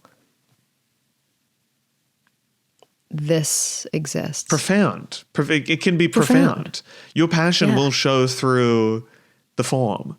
It's like, it reminds me of like, it's like a more, I love seeing like compilations of photos people take of mirrors on Facebook Marketplace, how they like list a mirror, right? It's got that similar kind of essence. But in this one, it's not the people behind. It's just like the fact that so many people owned this, or like forms of donkey. There's so many donkey plushes have been sold, and people have been willing to sell them. and just they just take really odd photos of it. It's just so good. So yeah. Also, to speak to the effect, this whole book is risograph printing. Yes, that makes very sense. good. Yeah, and then it's like the form of getting it made is like so important to how like they're just seen. Like I love this one so much. The one on the left here, just like that. Just the brow. Ah, It's just almost like desperately romantic. looking at the camera. Yeah. And a real intensity to it. There's a yearning there. An incredible that yearning. you don't see. There's a deviousness in the one on the right. Yeah. But there's an earnest yearning in the left. Same plushie. Surely these ones are different. I think Well, these but ones it's are like, different. I assume But they're same- like the same model, I think but different ones. Oh no, the eyes I are think they're completely just- different. Yeah, I think they're all like kind of just like various donkey plushies, which is There's a niche for bizarre. everything. There really incredible. is. There really is. Don't be afraid to show your passion for the bizarrities of the world. Yeah. Everyone's so focused on Shrek. How about some love for Donkey? No. How about Donkey? So yeah, that's I gotta mine. rewatch those video or movies. I haven't seen them in a while. Shrek 2, an all-time classic. Shrek 2. Okay. My next Shrekiot. thing is some fashion, I guess. Nice. I guess you could call it fashion. I feel corny talking about anything like this, but I will. Back yourself. So I'm having some gumption here. So I've been really into big drapey stuff. I am making a lot of big, cool, funky pants and tops that are like this. I'm looking into making kind of like wrap pants, but it looks more like a skirt / culottes type of thing. I'm trying to find a good pattern for it or if I can draft it myself. But just really into very drapey, almost studio clothes right now. And I just love how it feels like a uniform. It makes me feel really like, I don't know, like I have a studio when I wear it. It does something to me It's that important. I love. It's important. And so I've just been really, really into this type of silhouette lately and looking to make some more clothes that are in this vibe. But like this shirt that I made, it's like a very boxy, long shirt. And I like the shape of this collar is very much like in this, because it's kind of a shorter, tighter collar. I'm just like understanding those types of silhouettes some more. And then Incredibly comfortable. I have this. I don't knit. I would like to knit, but I don't really know how. I can knit very basic stuff. But this is just absolutely beautiful. I'm really loving like colors that you would traditionally see as like clashing. Like I've been really into navy and black this past year together, like so good. Yeah. And like red and brown together, brown and yellow, like things that you would, I don't know, like I feel like aren't typically paired together. And then I love the mix of like, also I like the silhouette of this is very strange. It's not really a silhouette you see very often because it's like so utilitarian. It doesn't have a lot of shape to it. Like it doesn't like have like this traditional, I don't know, like sweater shape. Typically, if you're doing like a neckline like that, it wouldn't just continue stitching up. Like you would stop at like the collarbone and then you would finish the neckline later. Yeah. But this is just like, I like that it's all kind of like one continuous piece. So it's just like an interesting way of constructing a garment. And then I it love. reminds me of this latest Story MFG stuff that they've released where I was like, it's got that like nice like boxy kind of feeling to it with like the straps and shit. It's so like and the colors as well, like that nice like very natural, very like Yes. Yeah, it's sick. I love like seeing things feel more handmade. Yeah. Like, and I feel like a lot of bigger brands too are trying to, and I think it's generally the pendulum swinging of back things, to human. especially in response to like previous fashion trends over the past like 5 years of things feeling more technical with a lot of clothes. Like I like that things are feeling more worn in and mended and made, like the patchwork stuff. Like I feel like that's generally coming back. And I feel like I see that in other textiles like plaids and ginghams, that kind of cozier cottage, but in like, I don't know, a new way than like the cottage core thing of like early 2020s. Yeah. So yeah, I love none the of it feels buttons. cottagecore. Yeah. It feels very No. like much more refined and much more like not trendy, I think, which is the main thing. Yes. Like it's not a core. It's just like Definitely. it's very organic. It's nice. Yeah. Yeah. And that's the beauty of like handmade clothes. Well, all clothes are handmade technically. But like, especially when you're making it yourself because you get to control everything the entire time. Like it's just, I feel like there's just an essence that is put into it. And it's why like I used to really worry about clothes that I was sewing being super perfect. But then I'm like, no, this is art. And then once I started seeing the clothes that I'm making as like an art piece and not just like, I don't know, like a utilitarian staple. Yeah. Like, so it has just like a job. It's just clothing me. It's like, no, I'm wearing an art piece. Why am I assigning like such, I don't know, authority that it has to be perfect? It's like, no, it's art. It's not going to be perfect. And I wish people just viewed clothes like that in general. I'm like, people make these with their bare hands. Yeah. There's no machine that makes clothes. There's no, a machine. No. A person sews every article of clothing. Yeah. So, and then I have a picture of Claro. Obviously, my long lost twin. We've been biting off of each other's style for, I don't know, like 10 years at this point. It's a beautiful connection.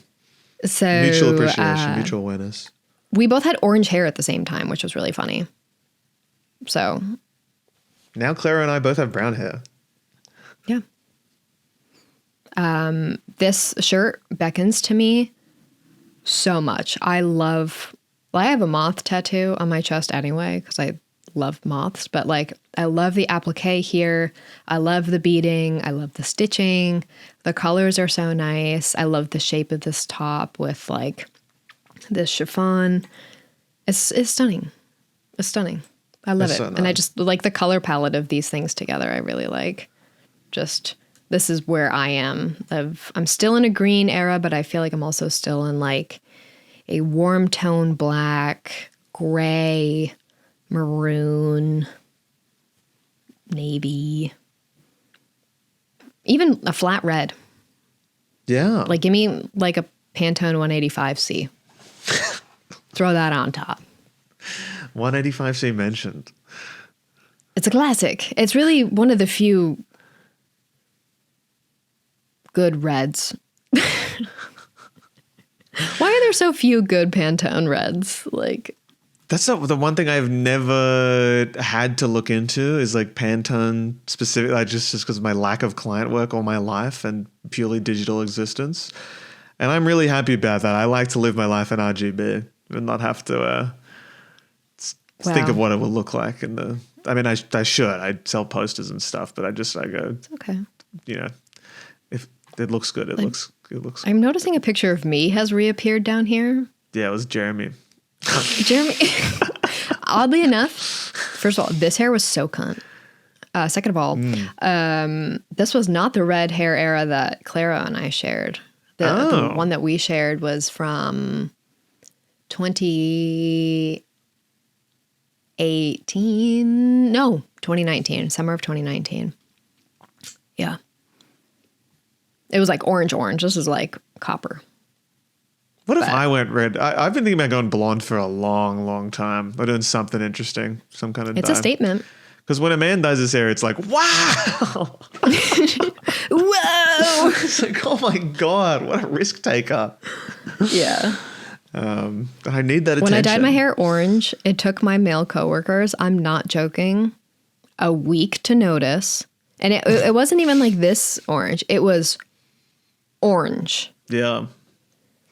And then at the end of the week, one of them goes, "Did you do something to your hair?" I saw them every day for 8 hours a day. Too locked in. See, that's the... So I was like, all right, cool. So you should go blonde.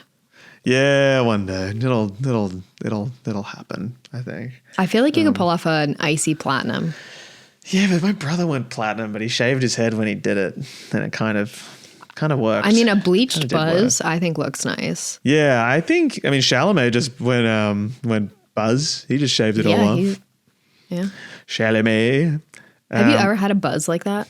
Only when I was a kid, very, very young. Ever since Lewis going, I can't really I want to really bad. Like I really want to. I feel like it would be feel quite so freeing. nice. Oh, like, so fuzzy. It's like lovely. A little lawn. Yeah. And I personally really, really want my hair to go to that like in between long and buzz phase where it just kind of like sticks in a weird way. It looks like you don't know what to do with your hair. I really want that for me. Like I think it would look really fun. You want just like that? a little tiny little bit puffy. I want that. I think there's some kind of like charm to it, but I can't do it. I keep every time I sit at the hairdresser, I go to my amazing hairdresser Florence. I go, "What do you reckon today?" And I was like, "I want to do something crazy." She goes, "You want to shave it off?" And I'm like, "Oh, we'll get. I don't know why I said that. Do the mod again. Do a mod."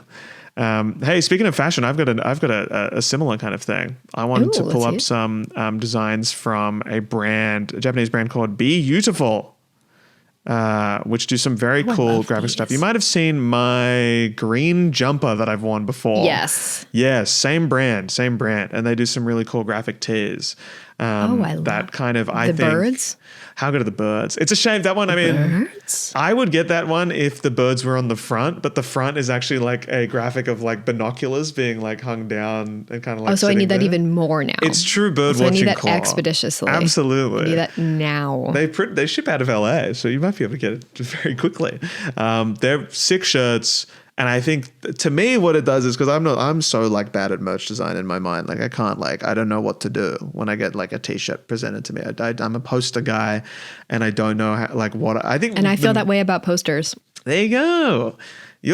That's less obvious. I think my merch is my merch that I do is it's a real challenge for me. I'm not very, and I think it's mainly because I don't know what to put on the shirt. I think is a big thing. And I like Beautiful because they kind of it's less like about the content and more about, I think the main drawing point for me is the composition of the shirt. I find them to be quite fascinating. They go kind of against the classic, like just graphic on the front middle, like in the pocket. It's always something a bit more extreme that goes like off the side of the stitching and shit. And that part of their like motto is like, it's unexpected what will happen at the printers. Like they're like, everything kind of will look a little bit different. The wraparound graphics especially. And that's kind of like part of the fun. And I really like that.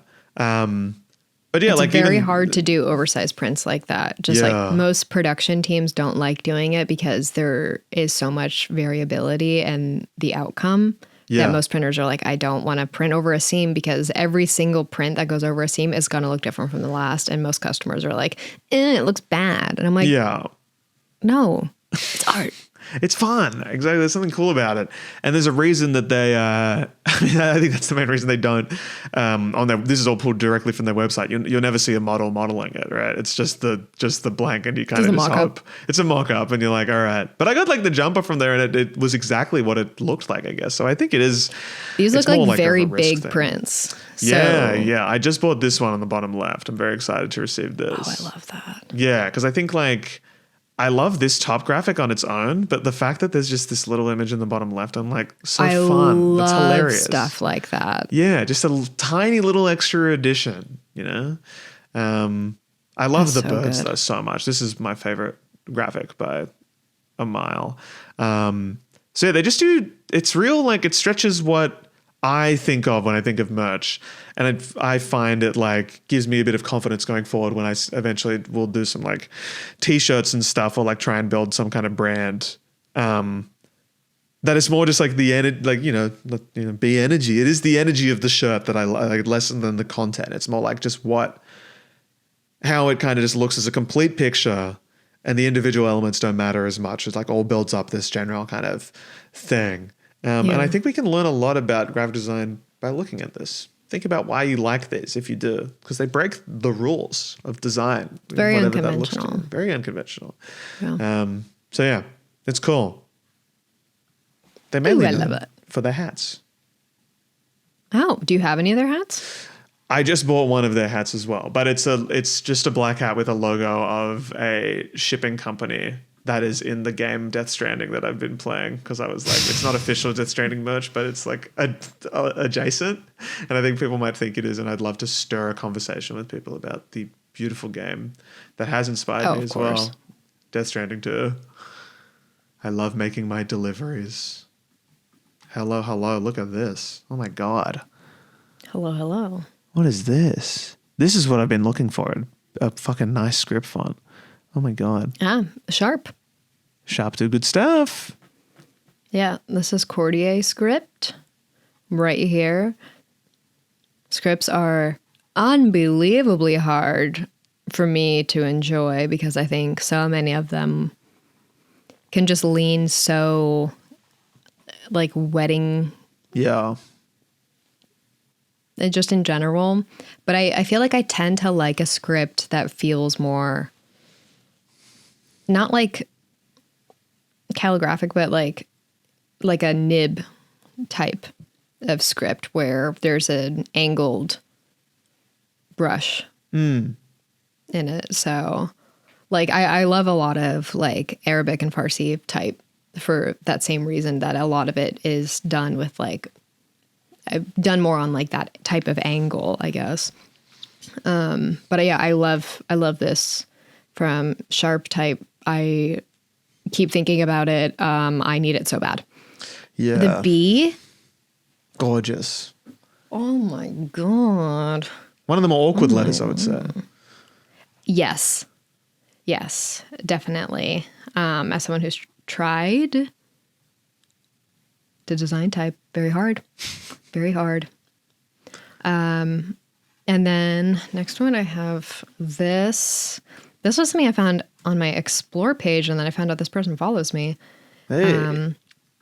Which was just like some like fan art made for, what's her name? Olivia Dean. And I just love the fill of the stars in it. Yeah. I know this I'm took just kind of forever. noticing that. I didn't even realize. I was like, oh, a nice star effect. And I'm like, no, the whole thing is made out of stars. Yeah. I love it. I need to know how they did this. Yeah. Unless it looks like they could have done this by hand. How do you do that? Because each of them are unique. Like some of them have different points and they're all perfectly to scale. Like they're not like, I don't know, like they tuck in well with each other, which leads me to believe that it was done by hand. But I think this is just so beautiful, just like the type in general. Yeah. And then the effect of the stars on top is just stunning. Even the tittle of the eye in Loving is a star in its own. A star made of stars. So I think this is just absolutely awesome. I love it so much. I have it saved. Proof is in the pudding. This is one I've had saved for a while. I just love this whimsy. I don't know. I love how swoopy doopy it is. Yeah, that's great. Like, it reminds me of, do you know that font that looks kind of similar to this? I don't think it is this. I know the exact one you're talking about. It's Oddity?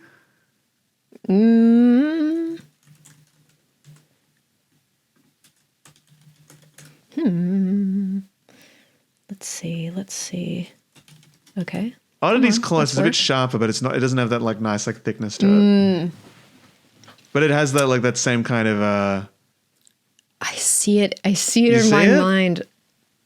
What is it called? God, this is going to drive me crazy.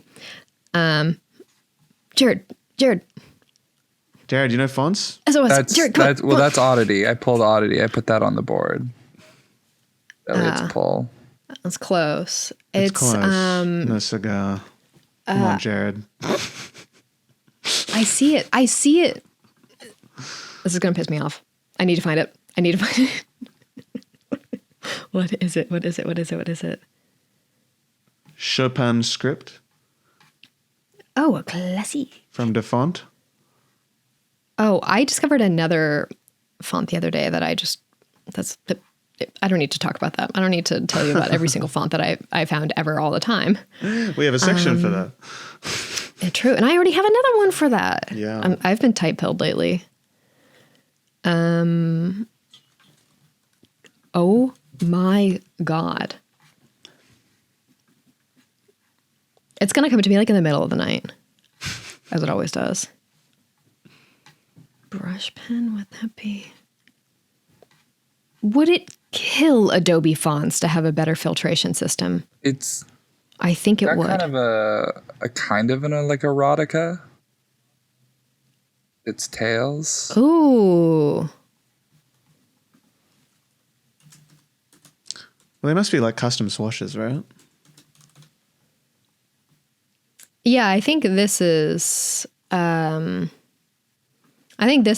done, but the one that I have in mind, no, I don't think if I find it, I'll let you know. Give it 10 more minutes, I reckon. Oh, wait. Oh, I bought it. I did not get it. check the receipts. Yep. Show me the receipts.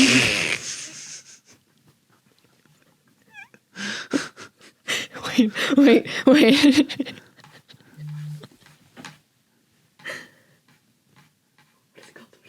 it called?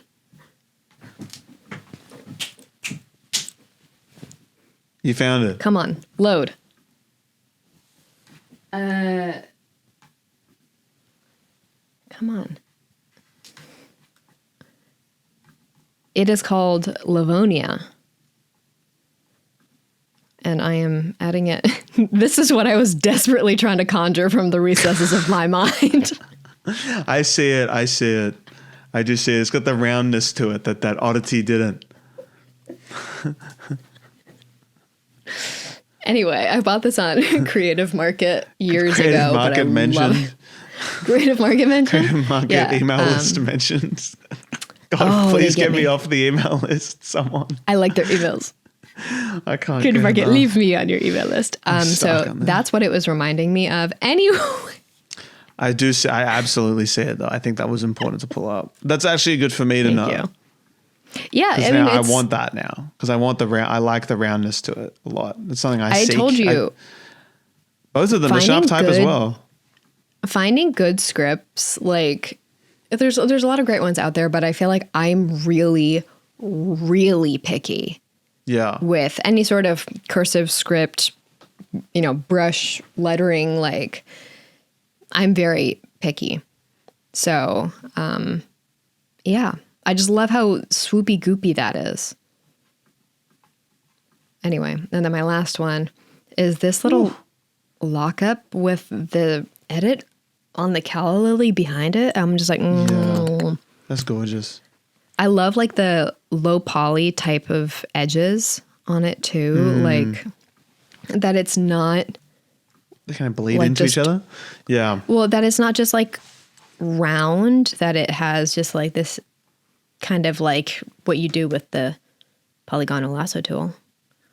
I'm just kind of like cutting around instead of it being this curve. I love that because it looks like you just did like an image trace thing, but it came out the way that you wanted it to. Yeah. It's such a fun effect to embrace. It's like you've got the inside edge is perfectly round, like kind of could make a circle, but the outside, like how the stroke has been made is what's different there. It's a cool effect. Yeah. Because it's so like like making readable. A circle out of a hexagon. Yeah. Yeah. Definitely. It looks like a nut. Yes. Yeah. Yes. Yes. Nuts. Nut. Anyway, that's my nut. Very Your turn. nice. Very nice. Thank you for letting me go on my mental quest to find Livonia. I wonder how Jared will edit that. That's my my I could see it so. I could see it so clearly in my mind. I was like, come on. And I know Adobe Fonts is not helping me find that. They're not making a system that's useful. Well, speaking of fonts, I know you're a fan of Joel. Yeah. I feel like we haven't mentioned Joel on Kelliot, and I think I used to. Back when I streamed, I would bring up Joel's stuff all the time, and I thought it might be time. Talk about whimsy. Talk about someone who has consistently put out good shit for so long, and has a very distinct style too. Very distinct style that has evolved in such a nice way, but is also kept true to his style. This is Joel Cherry Tree on Instagram, who is, I think, the main artist behind Honey TV, which is most of these designs you can usually get on a shirt. I know this, if you use AI, you're an absolute idiot one. You can get on a shirt, which is sick. Love. I have a few Honey TV shirts, I think, from a mystery box that they did ages ago. Cool. And I got the wrong size, so they didn't fit me as well as I wanted to, so I don't wear them as much as I do, but I like having them because I think Joel's a very, very talented artist. And if you're talking someone who has an incredible skill, a diverse skill set, right? Of being able to integrate these in really fun drawings that we've got here, a really cute, sweet illustration style. Pair that with real snarky copy and an incredible way with words that's always funny and quite profound, I find. And what I find has the more his style kind of develops is embracing shit fonts, fonts that we consider to be bad, and completely integrating that into his style. This is Papyrus.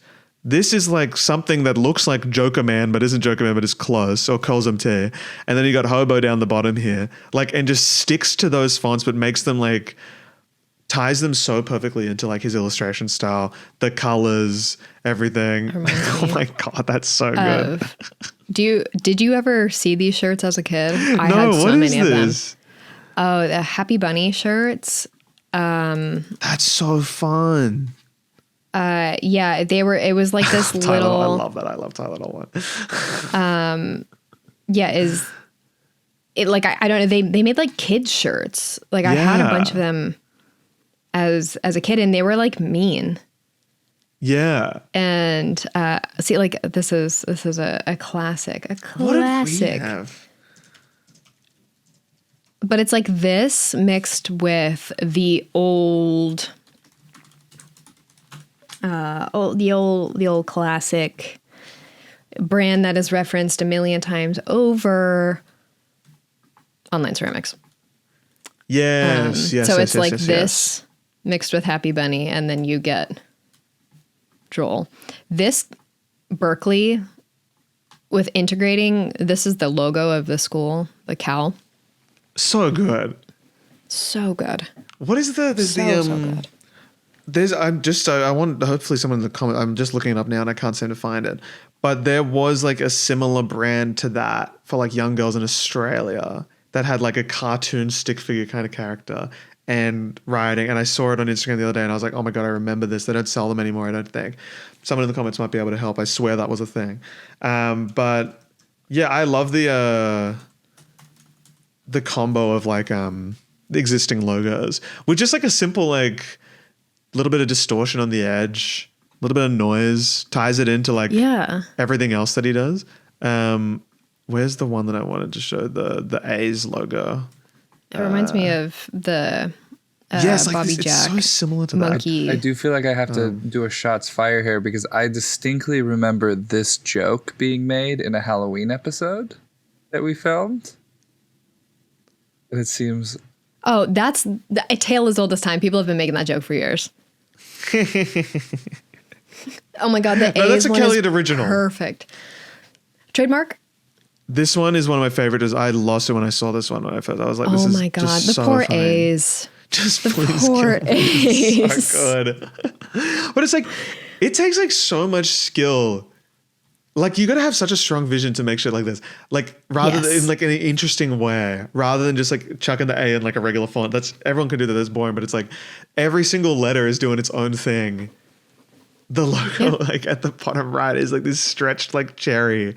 It requires such a it's so deep good. understanding of design to where you can fringe into the campiness. That's something like Online Ceramics has always done really well, where they really push and pull that line of like, when do we leave? This is just God tier design. You guys don't get it. And it's just more like amateur type of thing. And it just looks like quote unquote bad.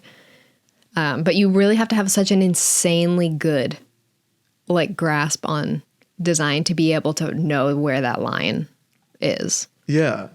Like to make this composition of text feel like correct, like feel like it's a good design. Like that is so hard to do. I have tried so hard to make Papyrus look good, and then like it just works. And it's but it's the thing. It's not just the type alone. It's the color palette that's used. It's the like making sure it all sticks to the edge. It's the composition. I just noticed Cherry Tree has one R. One R. Like that's probably deliberate too, right? Like it's all.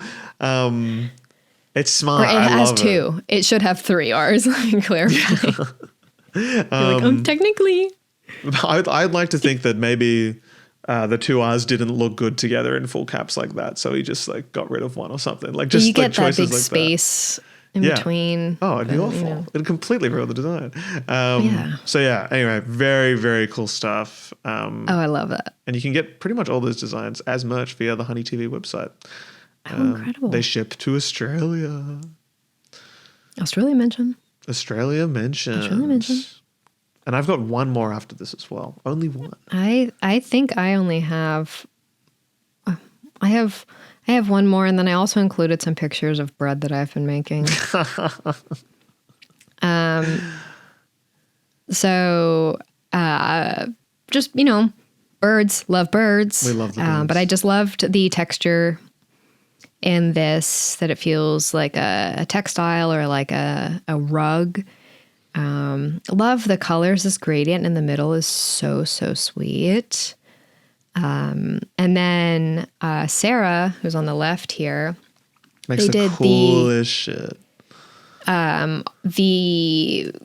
Some of the animated graphics for Zoran's campaign, like the super high gloss flowers opening, like beautiful like WhatsApp style GIFs, and she did them, and I just want to shout her out because her work in general, like beyond the stuff for Zoran's campaign, is just, it's so beautiful. It's so good. There's a same idea of towing that line of like, you have to have such a good understanding of that to be able to make something this like, not like ironic, but it I don't know how to describe it. So I'm going to stop. This video, I just like it. This video here by Yusuf Yahad is like, if you're interested in this style of design, I think he interviews Sarah as well in the video too. Really? Yeah. I think that opens with that. Is such like a good. This is such a fucking good video in general. But if you like look at this and go, that's so sick, then like watch this video. Like it explores like everything behind it so much better. It's so sick. Grandparents love these. My grandma sends them to me on Instagram all the time. I don't know what it is. I wish I got gifts in my messages. I got just a nice good morning message every day. It'd be lovely. I just send That's incredible. gifs of crying cats. There's some great ones out there when he's sad. You know that cat that goes sad. You know the one that goes, share with the class. Meow, meow. You know the one? We know the one? I don't know the cat that goes meow. The one that goes, okay. Yeah. You know the cat that goes meow. Right. I know all the cats. This one. Oh, so you think because I have cats, I know all the cats. That's just a cat, man. That's just a cat. No, it's not just a cat. How could you say that you have cats? It's just like a famous cat. This is the cat. Why are you so sad? I know. And then it's like someone's just like holding this cat, and the cat just keeps going meow, meow. Oh my god! Great cat. Really important to mention that. I wish GIFs It's played okay. in Figma. Always. And then I am dragging in Bread pilled. just some hello. Figma threw it back onto the canvas. Here's just some of my boules that I've been making. I don't do sourdough because I'm not responsible to maintain that type of starter. And also, I don't really like sourdough that much. Despite being from Northern California, I don't really like sourdough. Thank you. But this is it's a French countryside style loaf. Been playing a lot with how I've been venting the loaves. And then last night in the bottom right-hand corner, I decided I'm going to do something a little freaky. And I covered it in so in your final rise, you flip it into a banneton, which is like a bread basket. It helps it just get its final, I don't know, shape before you put it in the oven. And so I put a bunch of poppy seeds and sesame seeds on the bottom. Then I also did a rosemary loaf. So the bread is like rosemary. Gorgeous. And so then I, did that. And so when I put it into the Dutch oven, blah, blah, blah. And I cut it as I normally do. And I realized I need a new razor blade because you can really only cut 5 loaves of bread before your razor blade gets extremely dull. So, and then it burned really quickly because of the amount of seeds that were on it. And then when you cut it, all of the seeds came off the bread and went all over my counter. That's tough. So get the portable vacuum out at that point. Yeah. Get the cat still. The bottom left one looks like a hot cross bun. Yeah, before I put it in the oven, I was like, this is going to look so cool. And I took it out. I'm like, this looks dumb as hell. You can't go wrong with the top two. Just this simple slice. That's all you need. Yeah, the simple slice goes crazy. It's so yeah. It makes it look like it doesn't look like you sliced it. It looks like that's just made like it's an organic form. Popped open. Yeah. And getting the cut to actually line up in the middle, you have to cut it on the side. So you end up cutting almost like a C. Oh. To get the ear, which is the little pinch of the piece of bread that lifts up. So to get that ear to come up and land in the middle, you have to cut it at an angle. And then the angle of the blade in the dough affects how thick that ear is. So you can cut it too thin, you can cut it too thick, and it doesn't vent properly. You never make the same loaf of bread twice. Yeah. It's different. This is the exact same recipe, by the way. With the exception of the seeds.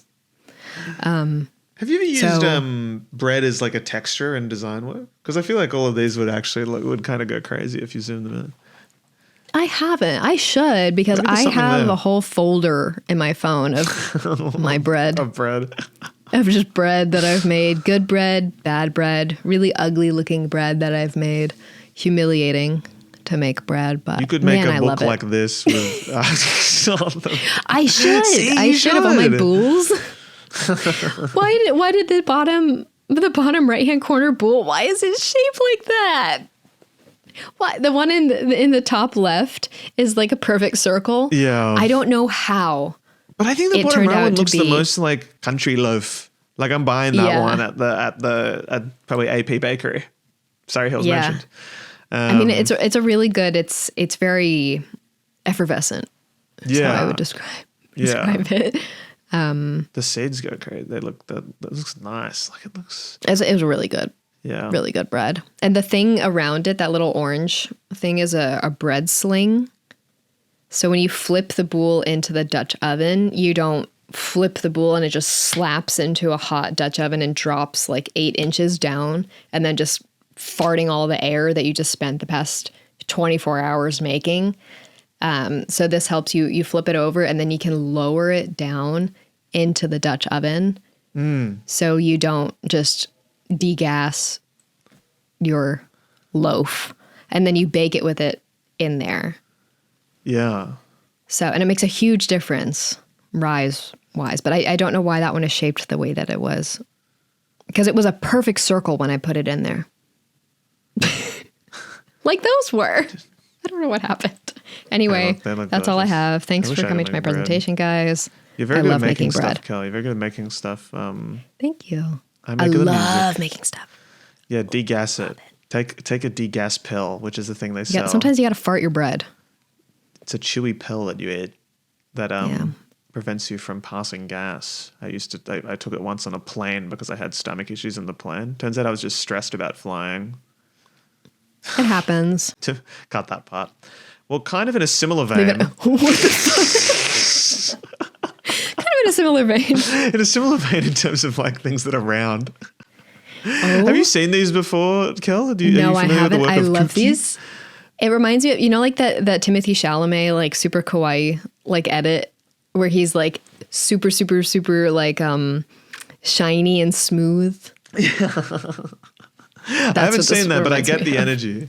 Okay. These are oil on canvas paintings, which is the thing that shook me the most when I assumed these were airbrushed, but as far as I know, they're all Wow. oil on canvas, and these have had their kind of viral moment on Instagram. I think Cookie doesn't post too much, but when he does, they're kind of like incredible. And So this is what I was thinking? Fuck me, that's insane. Is that it? So, yep. So anyway, Oh that's my God. that's what I thought.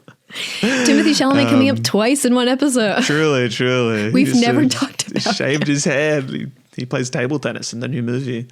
Anyway, learned it for 8 this is years or something like incredible. that. Anyway, yeah, these are sick. I don't think I'll ever, like, they sell so, I want one so bad in like the biggest way possible, like of just like an actual pet that I own. But like usually most of them, he also does like portraits of people too, and like still lifes in this kind of similar style.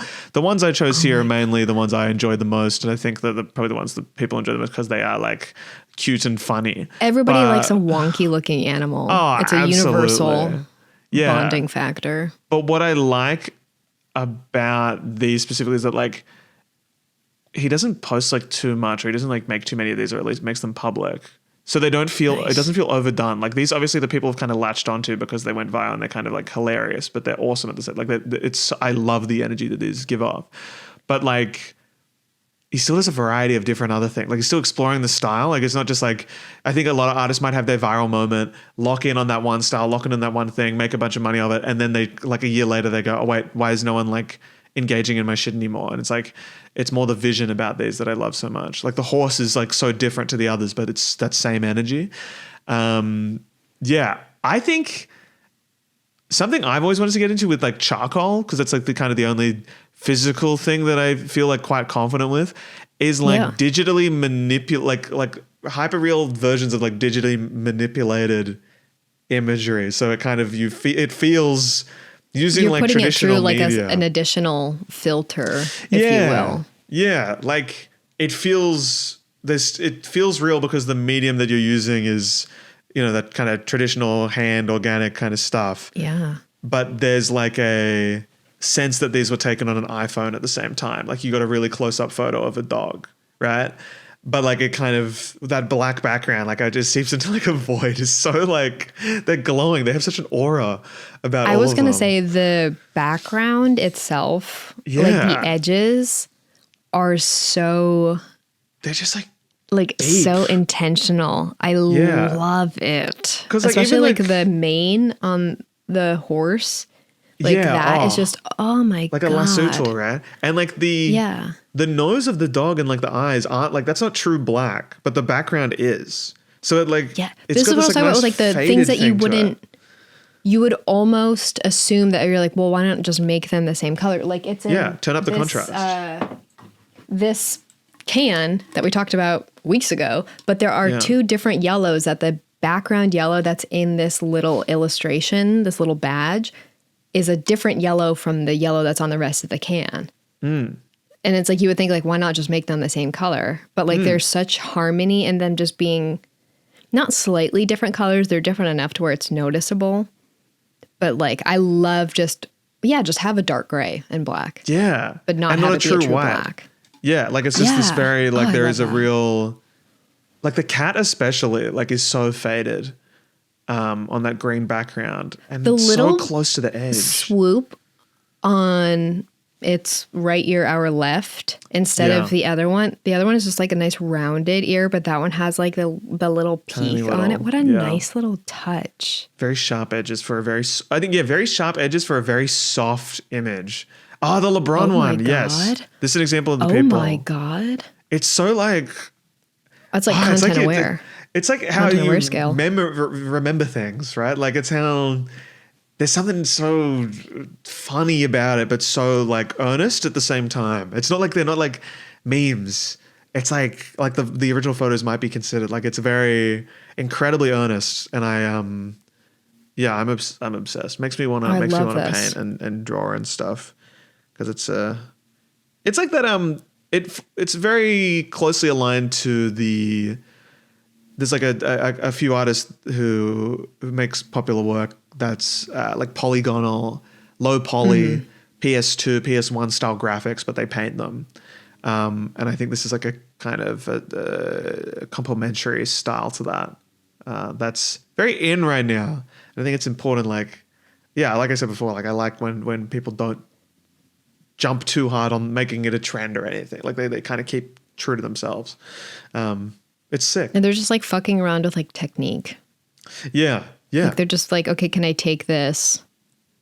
Like this looks like a content aware type of effect where everything is kind of cut individually and then like the scale is just messed with a bunch of times till it gets deep fried enough. And like, I love the blur, but then it's still up against that really sharp, crisp background. I'm like, what's the reference image for this? Like, how much of this is done before a brush touches the canvas, right? Or is this just like in his mind? He's like, this is how I see it. It looks like he added it. like a motion blur and set the motion blur to like soft light.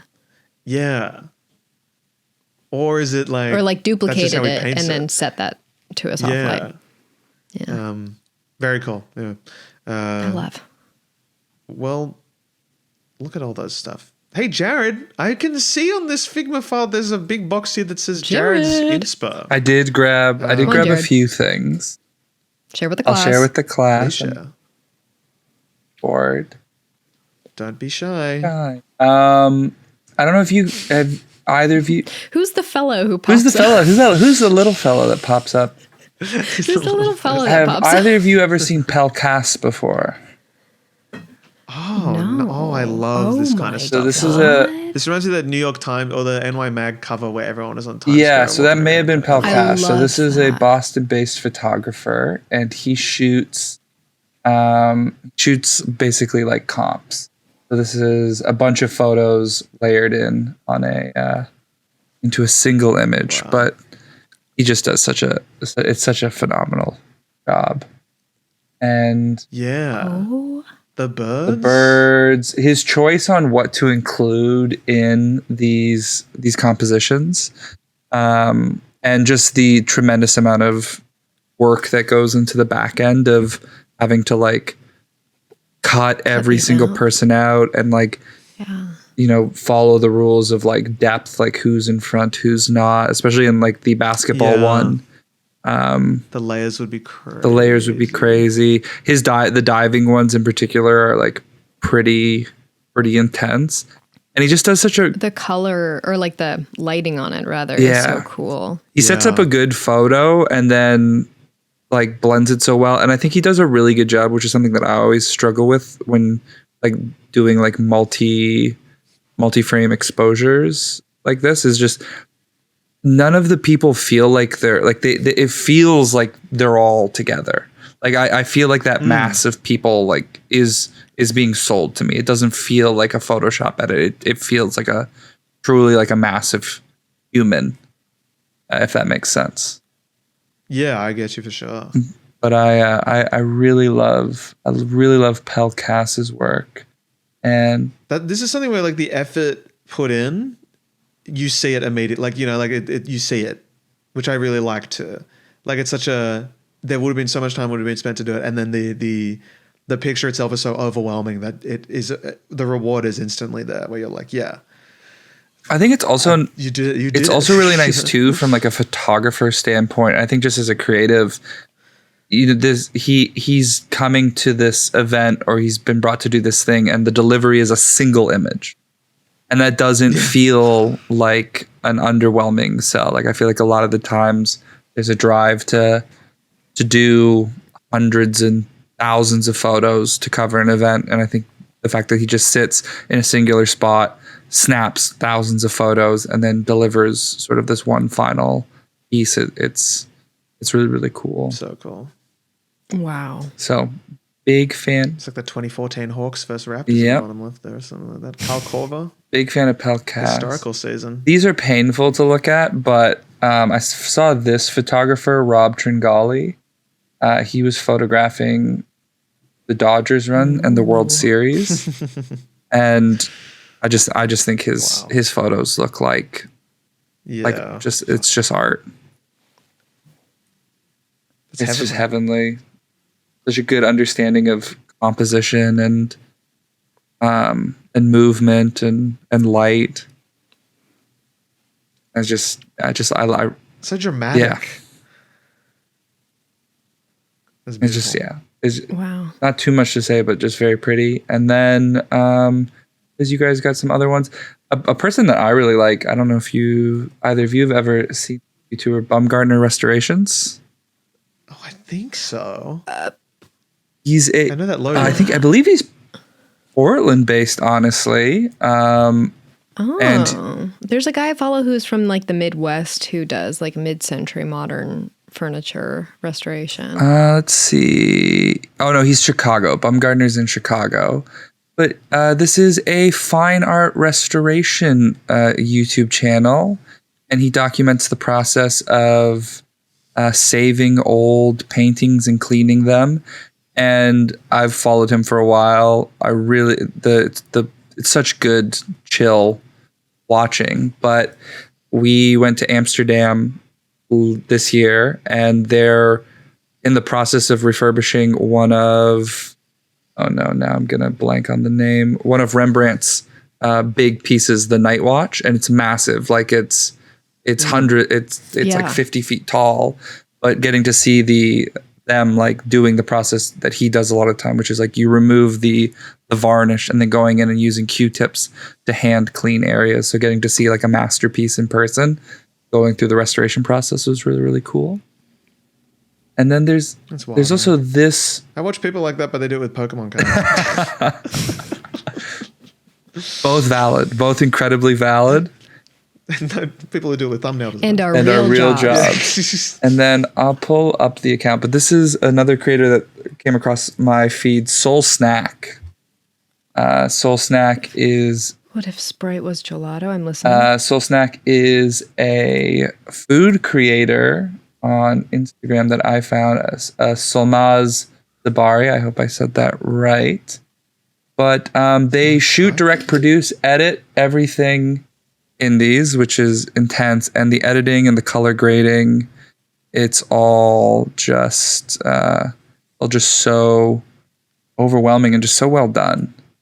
And I have a lot of praise. And they do a lot of bread stuff, Cal. So I should definitely send this out. I do love artistic food content. Yeah. I feel like it's rare. Yeah, but those have been my inspirations, especially with Soul Snack. Just the amount of effort that goes into each one of these videos is just... Love the pride as well in the bio. Shot, directed, edited, produced, plus written by yours truly. That's nice to see. I feel like a lot of chef content have a whole team behind them. There's nothing bad about that, but like it is nice to see people who take pride in like shipping it all themselves. I think there's like... Yeah. And they clearly have a good understanding of graphic design, like these covers, the use of fonts. Yeah, all very, very pleasing. Great colors. I need to know about the Sprite gelato. I'm very interested in that. Very, very interested in that. First one pinned. Sounds like a lot of people. I will be watching that. Yeah. Thank you. Universal interest. Good mythical morning call. Good mythical morning. Gelato. God, I love people, man. I love people who can make cool stuff. It's cool that for the flaws of these social media platforms, it is lovely that it's the easiest way to expose yourself to incredible artists of the world. It's the only thing that keeps me on them. Every once in a while, I have a good chuckle. Yeah. But other than that, it's tough. It's tough. It's tough. Oh, yeah. Well, I feel inspired.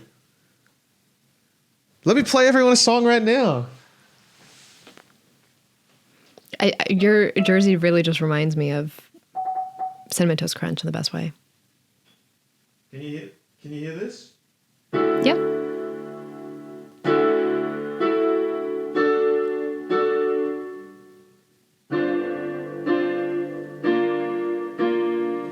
Thank you very much. Beautiful. We're learning chords. Yeah. Because it sounds exactly like the original. Stunning. I will show now I'm no longer inspired. and now I've lost all the energy for the day. Oh, mine hasn't come yet. That's sick. This is the new book from the one, the only, James Edmondson at Onotype. Legend. Friend of the channel. The fact that he sent this to me, he did send this to me. And because I never get things like gifted or sent to me. And when I do, it's always really cool stuff like this. It's so cool because the cool thing about James is that not only is he like an incredibly kind person, like he has a view on type design that I think is so important in a field that tends to lean a little stuffy. That type designers can sometimes lean a little pretentious, in my experience. Don't come for me. But I really like just that he approaches type design in such a fun and whimsical manner, and that this book is called A Serious Guide to Irreverent Type Design. And it's a wonderful book. A wonderful, wonderful book. I highly recommend if anyone is like, because people ask, what design book recommendations? And it's like, I don't have that many. I don't have that many because I don't Anything but find the classics, a lot of, honestly. Yeah. Yeah. Like, and I say that having read none of them. Yeah. But I think type books are always good to have. Yeah. Like anything about like revival type or like just any sort of like historical type. I have a book on tile, like type in tile. And I think that's good. But it's just like him talking about designing fonts and just like inspiration and just like what it's like to design typefaces. And I think that's just it's also beautiful. I would take his advice any day. He's so funny, so talented. Ekman this Psych. New Light John Mayer shirt I have. Yeah. Affinity uses their new branding uses a version of Swear. Yes. Which is an Onotype font. Yeah. Yes. Also, just on a last thing, I almost forgot. I've sent you a few, but every time I travel, I go and I find old positives, old photo positives from photographers that have perhaps at this point long past. I like to collect them and buy them, and sent a couple of them over in the group. Oh, very cool. But in the chat. Those bring me a lot of inspiration as well. Yeah, those are sick. That's so I was cool. literally thinking about this today, how they start so small and there's so much detail hidden on that one little thing. Look at that. Look at those penny farthing wheels. Yeah. The penny farthings is one of my favorite gets because it's is like the crossover of when that would have been like a real mode of transportation, and then photography being like a more widely available is not like a massive crossover. Yeah. Also have a good shot of the Notre Dame in here. I think the penny farthing is specifically from on the thing here. It says York, so I believe it's York in the UK, and I bought that one in the UK, so that's from the source. Old York. Old York. Wow. At that time, new. No. Well, I've got something physical to show off as well that I forgot to bring up, but I thought it was. I love this so much. This is Magical Athlete, the board game, with the cover designed by Angela Kirkwood, legend, who's done the print that's up there, friend of the channel. I haven't played it yet, but I got it pretty much. I didn't get it to play. I got it to put in in this room because it's incredible. It's an absolutely incredible cover, and I'll buy pretty much anything Angela. It wraps around the side too. It wraps around the color side, in that is beautiful.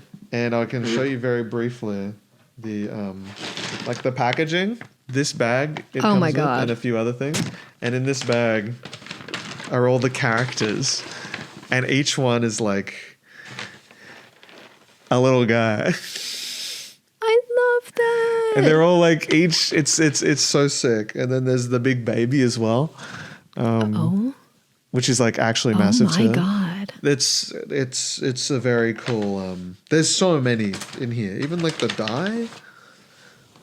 Like, awesome, absolutely awesome. So stuff like this that makes you go like, wow, maybe I could. I think as like an Instagrammer or like a content person, like.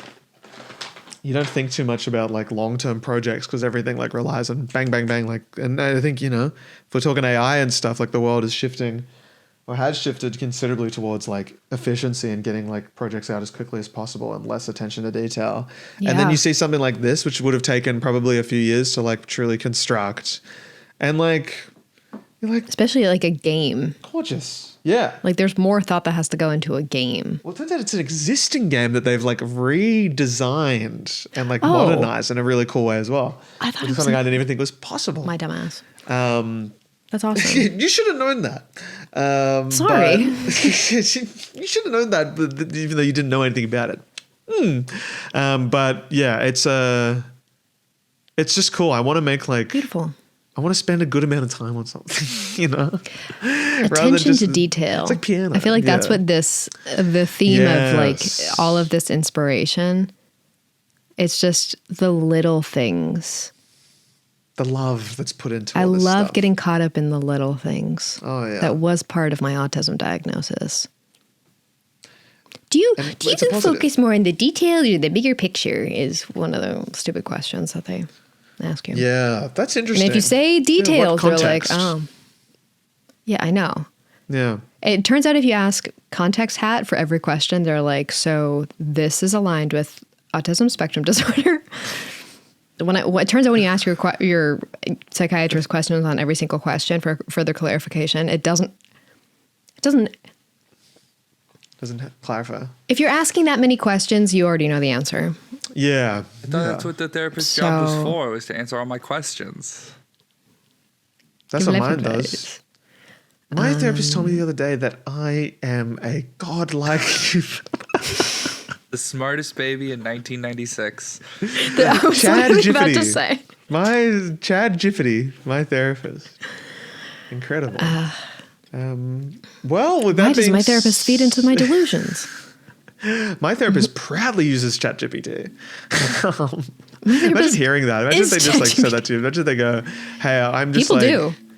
Oh, he's doing something on his laptop in those meetings. I mean, he's typing, so he's writing down what I'm saying. He's taking notes of what like I'm I saying. say something, and then they go, And I'm like, yeah, I'm like, let me see. you gonna send me like an after visit summary? He's got Kelliot on the second monitor. We're cooked. What was that? Oh, sorry. Sorry, I was tuned into the latest Kelliot episode where they designed based on mystery assets. I need to know if there's a therapist out there who listens to Kelliot.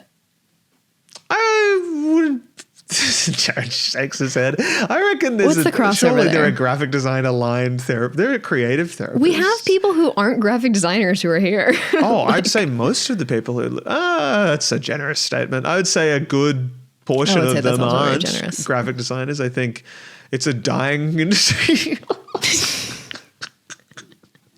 After Max. Look at us. We moved to podcast. I guess a question we could ask is how many of our viewers have mentioned Kelliot to their therapists, and as a result, yes, as a cause of the decline in happiness. Therapists hate them. Well, there are some interesting stats about how YouTube contributes to poor mental health in young individuals, but I would like to say we contribute to people. Someone commented on the Adobe episode, Hope Core. And I went, wow, maybe. I think it was more of a vent. But it's nice. I think it's always nice for people to feel seen. That's a big thing. And I think very quickly, this is the last thing I'll say about all this AI stuff before I blow my brains out live on camera. But Jared, can you turn your audio off? Jared, hey. It's not recording on the other side. Were you watching a reel? I was going to. I was about to make a very profound. I was going to go check our YouTube comments. He's like, and I clicked the wrong app. I appreciate clicked that. the wrong app. It's okay. Right. That's enough from Jared today, I think. We're Share gonna be with the that class, type of Elliot. podcast. We have a bad relationship. You were being with our sentimental? producer. Yes. There is another graphic design podcast, the Angry Designers podcast, that I watch every so often because it came up there. Now they do shorts, and I was seeing one of them. And one of these videos was just talking about how people who are against AI, like they might also think that like design is all about aesthetics. And if that's the case, then those people are already behind. That was like something that loosely what he kind of said, and went right back into problem solving kind of stuff and how AI is like really good for the client and all that stuff. The video was also sponsored by Wix Studio. That is an Israeli company. They're proudly sponsored by Wix, is what they say, which I think says a lot about how you see the world in general. And Wix also sucks as a website builder. Absolutely sucks. Just There's so much fun stuff. It sucks. And I was just watching it. I was just like, at this point, like what? Who are you? Like, you're defending AI as if they're like a friend of yours. Like, that's what it sounds like to me now when people go like AI is just a tool that we can use to be better and stuff. It sounds like you're defending like a friend who probably should be fired from your office for their bad behavior. And you're like really fighting for like, hey, give them a second chance. And it's like, there's no, after Adobe Max and stuff, I truly think there's no justification for it anymore. I think the swing has started. Rosalia had an interview like today or like the other day that was posted online where she said that one of the reasons for this, like the new song Berghain, the very classical influence, was that she wanted to ensure that the entire album, that it's more like there's more to come with the whole album. The entire album, you listen to it and you're certain that humans made it. Like a really like strong statement about like I'm so AI, glad nothing. like It's incredible. Especially with like what the album is like shaping up to be. Yeah. Like that is art. Art. And it's like so incredibly like from a place of love, from a human place, with people who also feel the same. And I think like that when a major artist like that like strongly comes out and says it. I saw like Katy Perry released a trailer for some like music video that she's about to post. It was all AI. No one recognized in the comments, but the whole thing was AI. And like just to have like her it was stage design on her tour was also like AI. Just going all in. It's just so nice to see like these like the people who like I have like kind of cultural momentum and can cause cultural shifts are like gonna come out and like really be human forward, which is lovely. So we're hope scrolling recently with we AI have to. Stuff at least. We have to. It's swinging back. We got a Mamdani win. Come on, guys. Come on. Like we need a little hope core. Sure. It's been a while. It's been a drought. It's been a drought. It's been a drought. It's been pretty sad. It's been pretty bad. So it's cool. It's cool. But that's the last I'll say of AI ever. Because the bubble will have burst by this point. Well, imagine if I call it. Imagine if I just said it. Yeah. Yeah. Let's end it. Let's wrap it up. Let's wrap up this quick episode. Just a short, quick one. Let's pull up our Kelliot of the week. Yes. From Ruben. This is gorgeous. This is gorgeous, Ruben. Beautiful. Oh my God. The texture here. Oh, wait. It reminds me of my, you can't see it from where you are, but my poster I did for Ariana Grande. I know the one you're thinking of. Yes. With the stars. Maybe? It has like the track list kind of stamped out. Yeah. I know that one. That one's cool. But I love the, yes. I love just the subtleties of the texture in this. Yeah. I love the hype sticker on the bottom cool. right. That's cool. That's what those are called. I love this. A nice gradient. Yeah, I love that orange. Gray and orange. A subtle moment of color. We've been really fucking with that 10 and 20% gray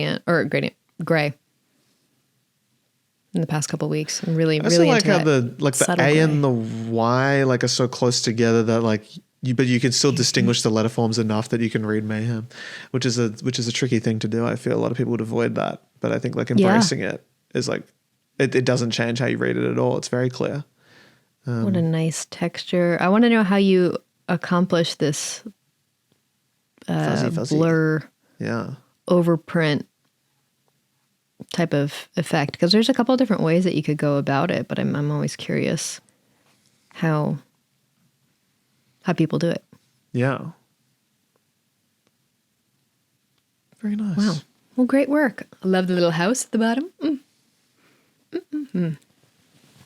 Did you like Mayhem? Are you a little monster, Elliot? I really enjoyed the Chrome. What was that one called? I was going to say Chromacopia. Chromatica. Chromatica, I really liked that album, but otherwise I haven't gone too much into Gaga's discography. But I do. I like the vision. I just need to go further down the track. Are you a little monster? I would say I'm Little Monster adjacent. I have enjoyed Lady Gaga my whole life, but I'm not I've never seen Lady Gaga, but I would like to. Yeah. Because I know she's just insane, and I just enjoy her presence continually in the industry. I think she's carrying a good torch. So, Kelliot said so, and you did. You did it. I did it. Stream Mayhem. Song of the week. My song of the week this week is Blade Bird by... Wait. Did I add this already? Hold on. You might have. How do you say her name? Is it Okalu? You did! I said it... I said it once, and somebody in the comments was like, that's not how you say it. So I'm not saying it anymore. Yeah, that's fair. Well, I won't have to say it because I've changed, because Blade Bird is already in the Kelliot said song of the week. I'm so new to the train. I've got plenty of it. I'm going to do... What's another one she did? Blade Bird is so good. I really like. I'm going to do Obvious. That was the one that I really like. And I didn't like Blade Bird too much when I first heard it, but then I heard it in that Tiny Desk performance, and I was like, have you heard the Tiny Desk rendition of it? Yeah. It's unbelievable how good that version is. But I'm going to add funny. Obvious. I'm late to the train, but it's never too late to get to the right station, everyone. So that's my song of the week. Okay, my song of the week is, and this is just funny because this album came out weeks ago when you guys were hearing this episode. Love that. We batched them. My song of the week is Pussy Palace by Lily Allen off of West End Girl. Old news. I have not heard an album like this, I think, ever in my life. It shocked me shocked me. The amount of detail. I haven't listened. I was on an old Lily Allen train the other day, but does it go? I'm not up to the drama. I know the news. I haven't heard the album. Does it go into detail about their relationship? Yeah. Explicit detail? Essentially. Explicit. You will listen to the album once. Yeah. And you will know every single detail you could possibly wonder about what happened between them. Oh, and God. It is a type of like, a Taylor does it sometimes where it's a very like vomit style writing. It's very like diaristic. Yeah, very. It's like I have to get these thoughts out of my head. And Lily Allen's talked about how the only way that's the only way that she can write is when she's like truly like miserable, and that if it meant that she would be if it meant that she was happy but had to give up making music forever, she would give up music forever if it meant she could be happy. And so that's like the mindset that she's always written in. And I only loosely knew of Lily Allen because she's been so insane online my entire life. But this album was recommended to me by one of the Substacks that I subscribed to, and then I listened to it and I was like, wow, the production is insane, especially on Pussy Palace. I thought it was going to get vaporized into the sky. It was unreal. But it's written like a 3-part play almost. Yeah. So it's crazy. One of the most unique albums that's come out this year. Shocking. Crazy. And recorded in 10 days. So. Oh my God. Wow. So this was. What is this, TikTok? That was an article I just read.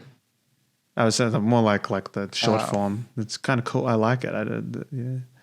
I mean, Doechie's Alligator Bites was written and recorded in a month. I do think you can overthink things, so it's nice when people get it out. And then the alternate, I love the long projects as well. It's cool. Maybe it's the middle ground where it gets scary. I think if you really have to go off of what that feeling is, authenticity of if you have to if it has to leave your body in order for it to make any sort of sense. Yeah. Even if it doesn't make sense to others, if just truly trusting the pace that your mind makes things. If it takes longer, it takes longer. If it comes out faster, it comes out faster. It's just allowing yourself to lean into that speed. Yeah. And not getting hung up, stopping when you're getting hung up and just revisit. So giving yourself that space. Yeah, it's cool. So it's crazy too, because Jared told me he calls his bedroom the Pussy Palace, which I was like, you can't say that, dude. You can't say that today. And this is when my name is said correctly. It's not Jeremy for this bit. It's Jared. It's Jermit. It's the little fellow. But no. Just awful jokes. Just awful full jokes government directed at name Jared's for expense. a lie. Full government name. Font of the week. All right. Anyway, the font of the week. Oh God, I put it. Where'd it go? This grabbed me by the throat, flung me back and forth, whiplash. I love this. It's been floating around for a little bit, but they hadn't released it yet. So this is Rotina by Sharp Type and New Form Type. Dear God, this is probably my favorite typeface that's come out this year. I love it so much. The glyphs, the alternates, the ligatures, it's a variable font. It has there's so much in this, thought, detail, incredible. I love it. I love a crazy swash. But it's a sans serif. We don't get a ton of really crazy swashes with sans serifs. And I think that's why I love it so much.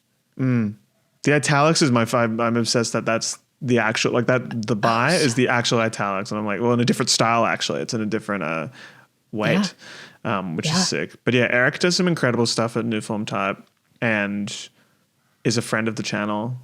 And It's sick. It's so another banger. Another banger. Yeah. Incredible. They sent me Rotina.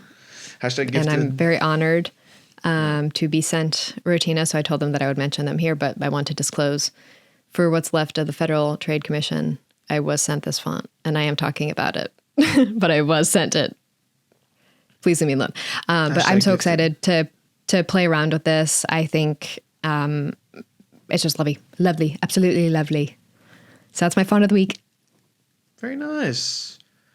Well, that'll do I'm it, excited folks. about it. Another Kelliot banger, another Kelliot classic. We hope that you got some inspiration from this episode in any form, and because I did, it's back now. The energy's back in me. I'm going to create an oil painting of a smooth cat. A very smooth cat of my cat with a Pixar filter on her face. I've always wanted. If anyone to wants that. to make a version of us in that style, I'm We're still accepting fan art. It's always. We've had some incredible bangers. We've been blessed. The little characters that people have made of us are so cute. It's so good. I always love it. Also eligible in the Kelliot Said So yeah. You can And also Kelliot Said throw So it there if premium you as well. Yeah. So. Remember that? Anyway, guys, thank you so much for listening. Go follow all the people that we mentioned here. Truly some incredible people making real art with their hands and their minds without needing such a pathetic crutch of artificial intelligence. Mm-hmm. Your mind is so powerful. Use it. It's an incredible tool. Don't be ashamed of it. Don't be afraid. Well, I'm afraid of my mind actually sometimes, but don't, feel comfortable leaning into your creativity because you have a gift, and creativity is a muscle. You only have to just stretch and exercise it for it to get better. So you are you, and you can only be you. So you have to do what you do. Thanks for watching, everyone. There's no other podcast like ours. See you next week. Bye. Goodbye.